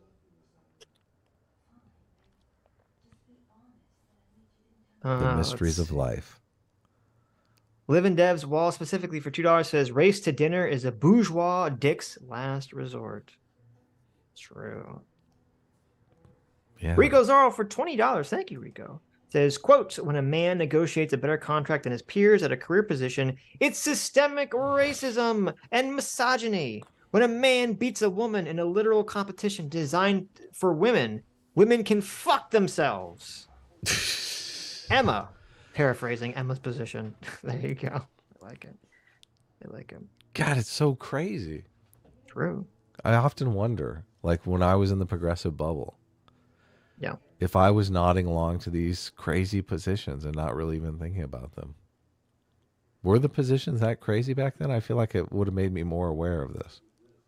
Yeah, I don't think so. I mean, not that I remember, but obviously, so I hope not. I'm sure there were some dumb positions, but I feel like I was always kind of sensitive to them. So I was always sensitive to the voting ID issue not making sense. I was sensitive to the assault weapons ban not making sense even back then. But I'm sure there was some dumb shit that I will look back on and be like embarrassed. Stug for $4 says 30 minutes behind, but that's not a great argument. They don't care about large aggregate biological differences, but they do care, or say they do care at any rate, about the feelings of the trans person. The trans women aren't allowed to compete in women's sports, then that means that they're not women and not invalid, and that's invalidating. Basically, the core of their argument is not about the biological advantage, it's about affirmation. Yeah, well, I mean, that's basically what Emma lays out at the end. She doesn't care about the advantage at all. But that's the problem, is that they're trying to, they know that other people care about the advantage. They know that advantage is the argument because that's why we separate sports in the first place whatsoever.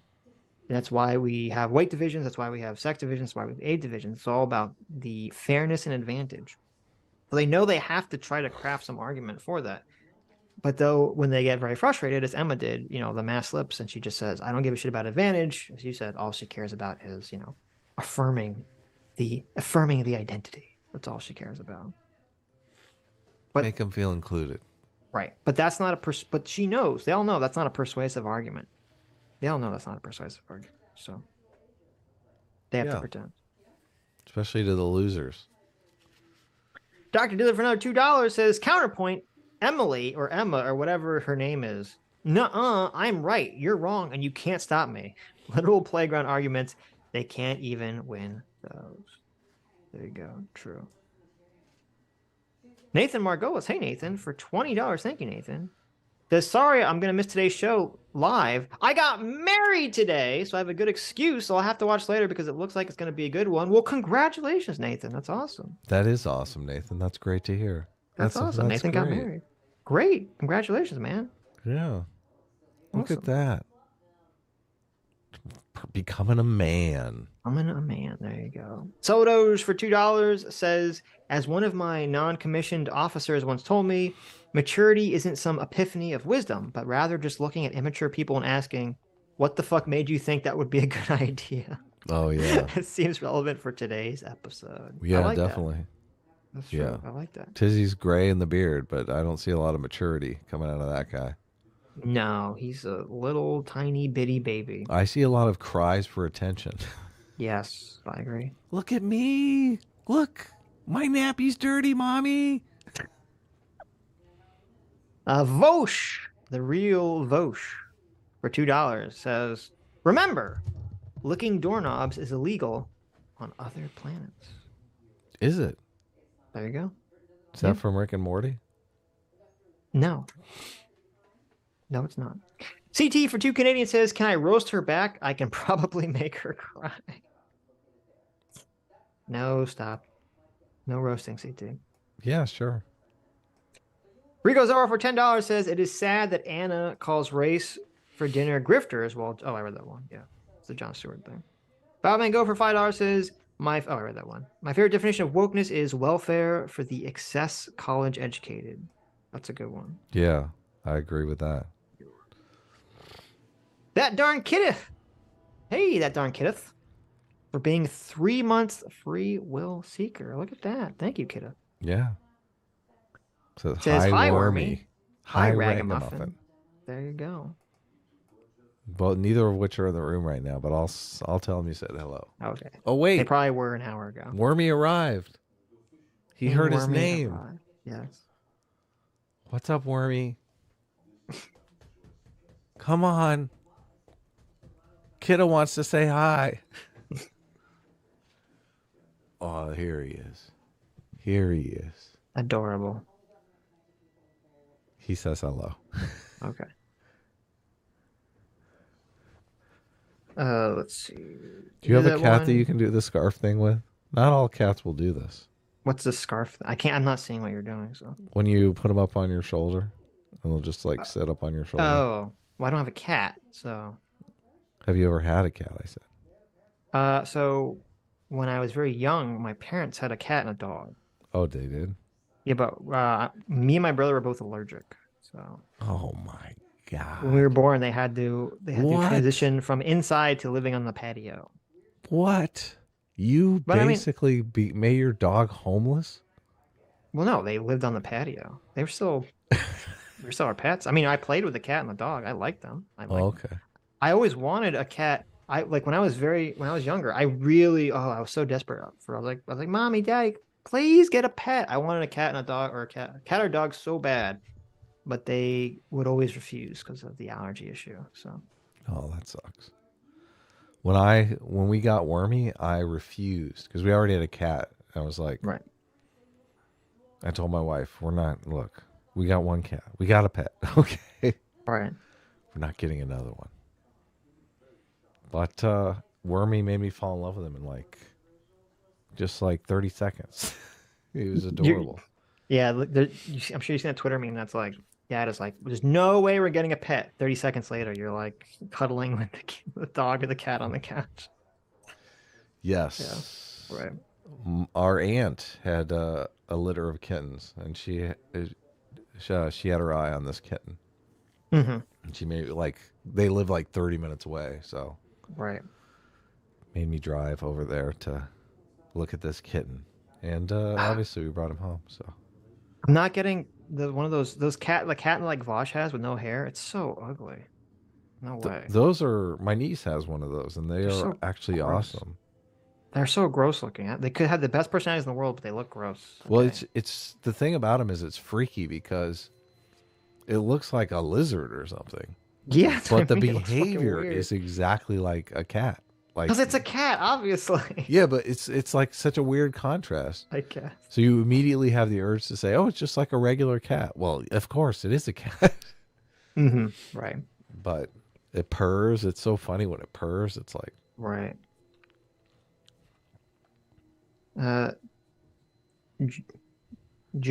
Joshua or Jose, I don't know how to say your name. Calais Harrow, thanks so much for being a 1 month free will seeker. Says Sitch, get a Devon Rex cat. They don't trigger allergies like other breeds. Yeah, I know there's that's the one with no hair. No, it has hair, and it's a short-haired breed.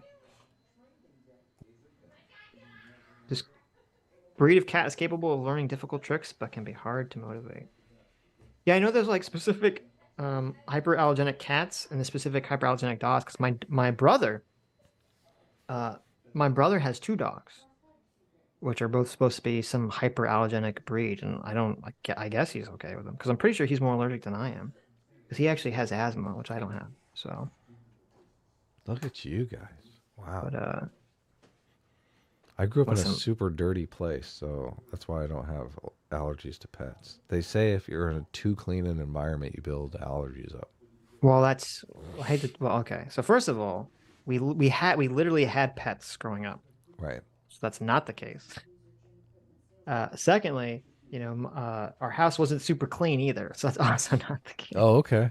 Okay. I think we just got some of the shitty Jew genes. The bad gene. Some of the bad Jew genes. Okay. That seem to stick around. Well, you don't have to make it racial. Come on. I'm just saying there's some associations there. So to Judaism? It's a Judaism gene? Well, the ethnic Ashkenazi Jew. I know I got like the shitty Jewish digestive genes, so that definitely hit me. Yeah. I got the queasy from blood genes. Right.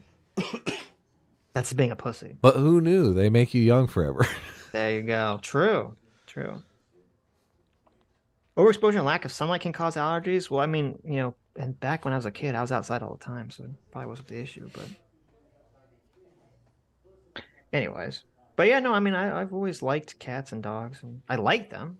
I like pets. I like going to a friend's house and playing with their cats and dogs and stuff. Let's see. CT for 2 Canadian says, quote, "I'm sick and working on the comic." Well, stop. I can't. Listen, I feel horrible. Stop it. We got that $100 super chat last week that made me feel horrible all week long. There you go. Well, stop. Do you remember the super chat? I do, yeah. Where's my fucking comic? That was, look, that, I don't want to throw the super chat under the bus. They were just teasing you. Obviously, it was a very generous super chat. Yeah. And it seemed like some just playful ribbing, but it was, yeah. The subtext was, Adam, finish the comic. No one wants to be done with the comic more than me, but right. Like I've literally just, I finally feel like I'm in a groove. Like drawing, you can get out of hand, and anyone who draws will know this with like the layer thing.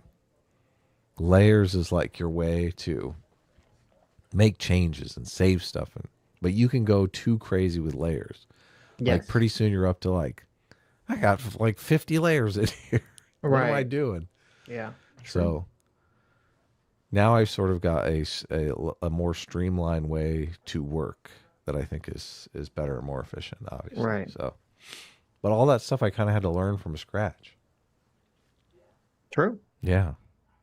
But I'm stoked. Now I'm getting better and faster and all that stuff. So nice. And it's looking amazing. CT says, "Tell Adam being sick is a choice, like being dyslexic." Who the fuck said that? I'm banning them from chat, right? CT said that. Oh, shit. I can't ban her. Damn it. Got him.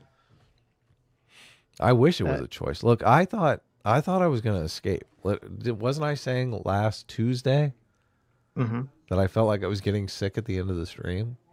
Right. That never really panned out, and I felt great until yesterday. And I was like, fuck. Right before the Sunday stream, I'm going to get sick. Right. But anyway, I've held up pretty good, and I think we're almost done. So we are. Janie Cat for 5 Canadian. Thank you. Says, Sitch, I would like you to confirm that Neferpito did nothing wrong. And Adam, Hunter x Hunter's first few episodes just set up false expectations for later. This is like the shipwreck people, right? Well, they're on the ship. The first episode, they're on the boat to go to the test, to go take the test. Yeah. Okay, maybe I'll persevere. Maybe I'll just skip the first 3 episodes. Who knows? Well, the whole first arc is a lot more like light and kiddie than the rest of the series. So, is that your wife screaming? What's happening? Oh yeah, they're watching a movie in there. You can hear her. Oh, yeah. She doesn't sound sick. She's like fucking cheering on a football game or something. That's funny. Look, I'm sniffing in the microphone, so I turned the mic away and I totally aimed it at her. That's funny. But I don't know how you could possibly. I like the Hunter exam arc. I'm just saying it's definitely the most childish of the arcs, so that could be a turn off to some people. But how can you say Neferpito did nothing wrong? Neferpito is evil, and she deserved to be brutally murdered, because fuck her. Mr. Ubercross says, orgy at Adam's house. There you go. What the heck? Pedo deserved to die. I'm glad that she fucking got her fucking ass kicked by Gon. So she killed what's his face? She ripped his fucking head off. So anyways, all the ant people deserved horrible deaths, except for the ones that ended up realizing their mistakes. Oh, Chitachi's sick too. Damn. Hope you feel better. Neferpito totally killed Kite. What do you mean? Kite didn't die though. He was alive. Well, no, he died and then got reincarnated. So Neferpito? Neferpito? Neferpito. Pedo? He died and then got reincarnated. As a pedo? No, he got reincarnated as a little girl, I think. So ant people are people too? No, ant people all deserve to be wiped off the face of the earth because they're all horrible, disgusting deviants that should be eliminated. So there you go. Mean. Lives in Deswall specifically for $2 says, look up Lepeak and Grand Prix to see Devon's fate. I don't know what Lepeak and Grand Prix. I don't know what that means. And is that Devon Tracy's fate? I assume. This. In 1808, a lover's quarrel in Paris led to one of the most interesting duels ever fought. Monsieur Lepeak and Grand Prix were both in love with air the same balloon duel. Wow, yes. Sitch. There's some potential here. They both fell in love with the same ballerina. They did what anyone caught in 19th century Parisian love triangle would do. They fought a duel via hot air balloon. Wow. Wow. I didn't even know you could do that. What do they do? Like go in there with pistols or something? Or try did they knock your balloon out of the sky? Or did they try to crash their balloons in each other? Why would anyone agree to this? It says, here's what the duel differed from traditional duels. The men wouldn't fire at each other. They'd fire at the gigantic target that was the other man's balloon. Yeah, that's what you're trying to do. That's what I thought. How would they both not die? Look, I would try to hit the guy in the balloon. I would try to hit the guy shooting at my balloon. Mm-hmm. It says both men would take a blunderbuss. And how did they... Okay, wait. We'll get to the end of this. Did they both die? They both better died. This sounds like the dumbest fucking thing ever. Monsieur Lepeak fired first. He aimed his blunderbuss at Grand Prix's balloon and missed entirely. Oh, maybe it's because it's a blunderbuss or something. Lepeque and his second wash in horror as Grand Pré pointed his gun back at the massive balloon above. Monsieur Grand Pré didn't miss his shot. Not going to miss his shot. His balloon was punctured and deflated almost instantly, sending the two men falling violently towards the Paris neighborhood below. Wow. Oh, it's gross. They weren't even over like a river. It just says right. They in killed the papers, somebody in the house. Yeah, it said they just fell on someone's house and like their bloody bodies just slashed onto someone's house. That's disgusting. How mad would you be? You're like, what the fuck? A couple of rich fucks are dueling in their hot air balloons over your fucking house. I had to clean a corpse off your roof. Jesus, that's terrible. Oh, those people sound like idiots. So that's like literally the dumbest way to do a duel. I think it could be good. Okay. Could be good for views. Yeah, how did he miss? Is it because the blunderbuss can't hit shit or something? He probably gave him blanks. Blunderbuss at 15 meters is horribly inaccurate. I guess the other guy didn't miss though.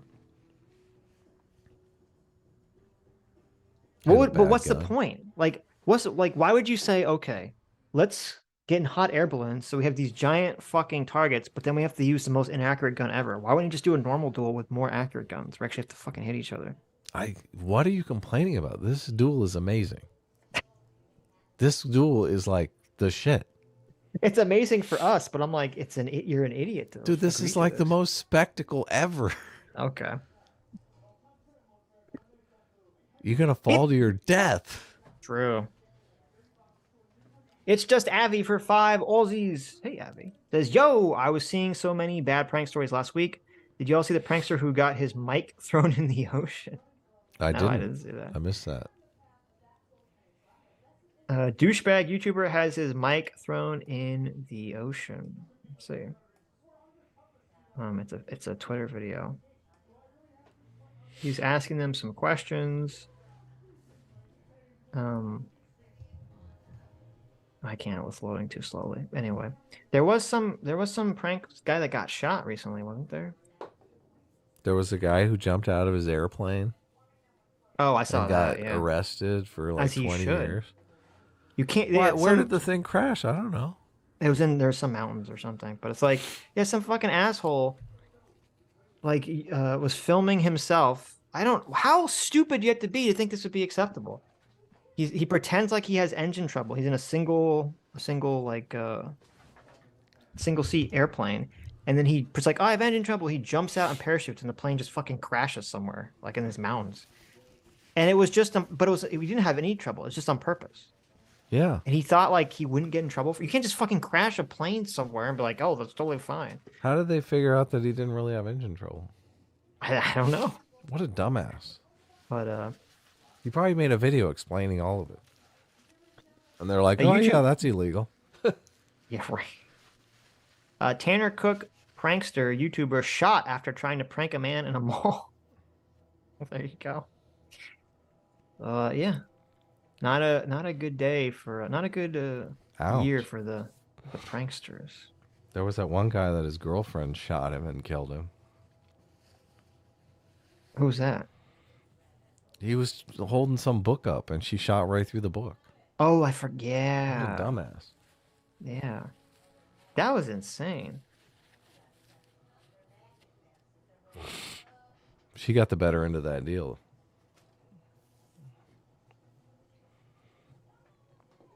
She got rid of the stupidest boyfriend she'll ever have. Did I skip your Dane super chat? If I did, it was by accident.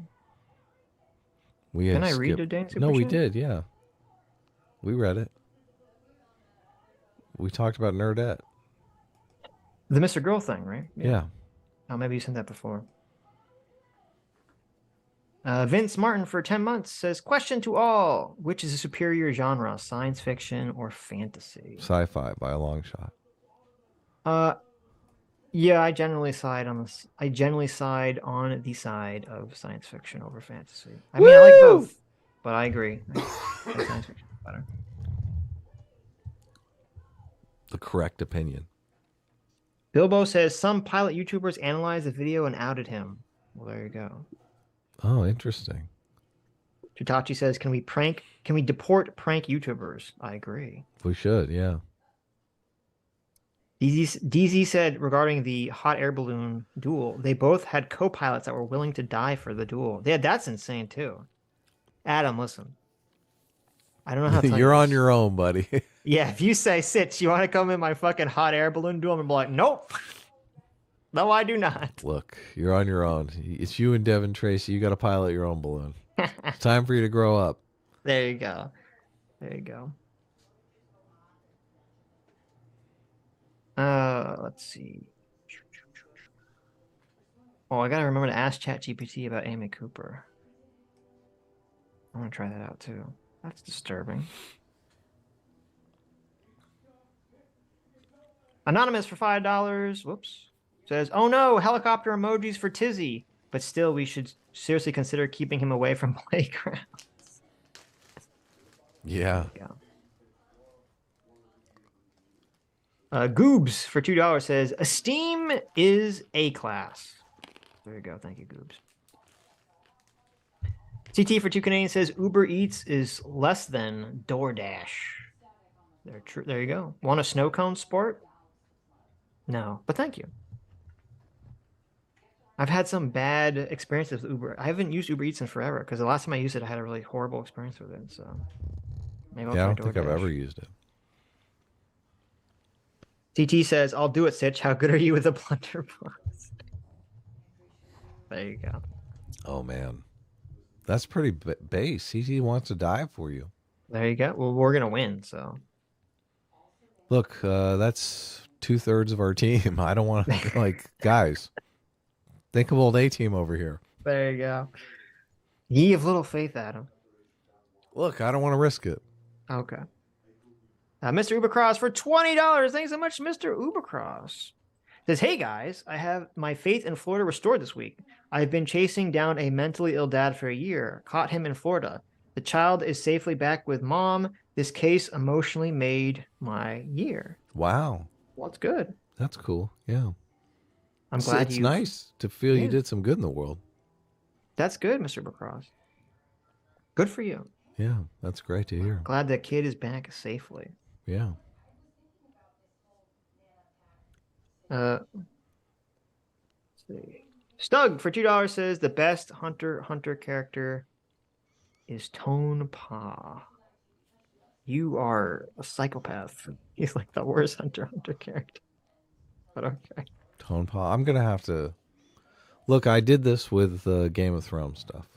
Like, I was sick of people talking about Game of Thrones and me not know what the fuck they were talking about. So you finally watched it. Yeah, I knuckled under. I did it. I watched 8 seasons in like 2 weeks. And you're like, this is really good. Well, Oh, except yeah, for it the was end. great. You started really good, and then you're like, oh, The ending was such dog shit, man. Yeah. Oh, my God. Lives in Dev's Wall specifically for $5 says, please fight Devin Tracy in a hot air balloon duel. It's all I want in life. If I saw triumphant Sky Captain Stitch, I could die complete. That would be great. There you go. I'm telling There you. you go. Do I have Stug to for respect $2. you in CT? Yeah, Stug for $2 says, Stitch is just mad that he got rookie crushed. Yeah, that's it. There's a character, Tone Paw in Hunter x Hunter. All he does in the show is he goes to the Hunter exam and he intentionally makes other people fail. Mm-hmm. He doesn't actually want to succeed. He just wants other people to fail because he's like a sociopath. That sucks. That's a Tone Paw character? Yeah, he just gets off on making other people fail the exam. So, I mean, he looks mean. yeah. But he gets beat up pretty bad, so he gets his comeuppance.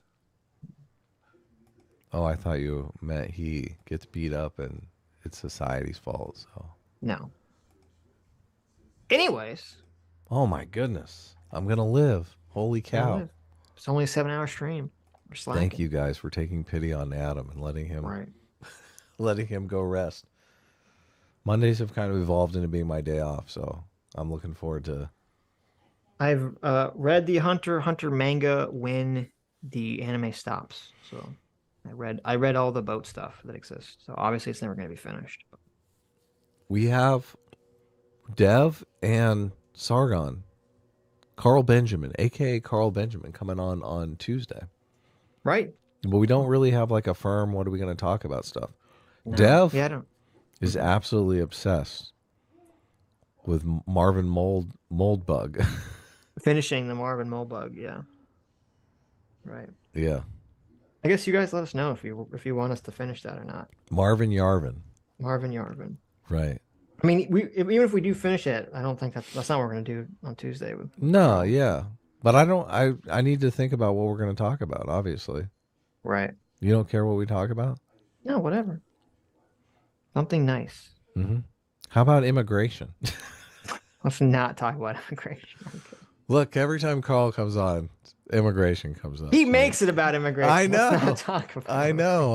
Okay. Let's make the game, try not to talk about immigration. Right. That'll be funny. Yeah. But we'll figure something out. It'll be fun. So, right. I don't think we've ever had a stream with both Dev and no, Carl. So we have not. No. Well, right. Anyways, thank you all for coming. Thank you all for your incredibly generous donations. Thank you for all the horrible people in the world. Tizzy, Mizzy, Emma, and now Michael's sister, for being horrible people that we can laugh at and watch. And thank you, you who have made it to the end of the stream. You are the true freeable seekers. You are the true enlightened individuals. And we'll see you all on Tuesday. Bye-bye.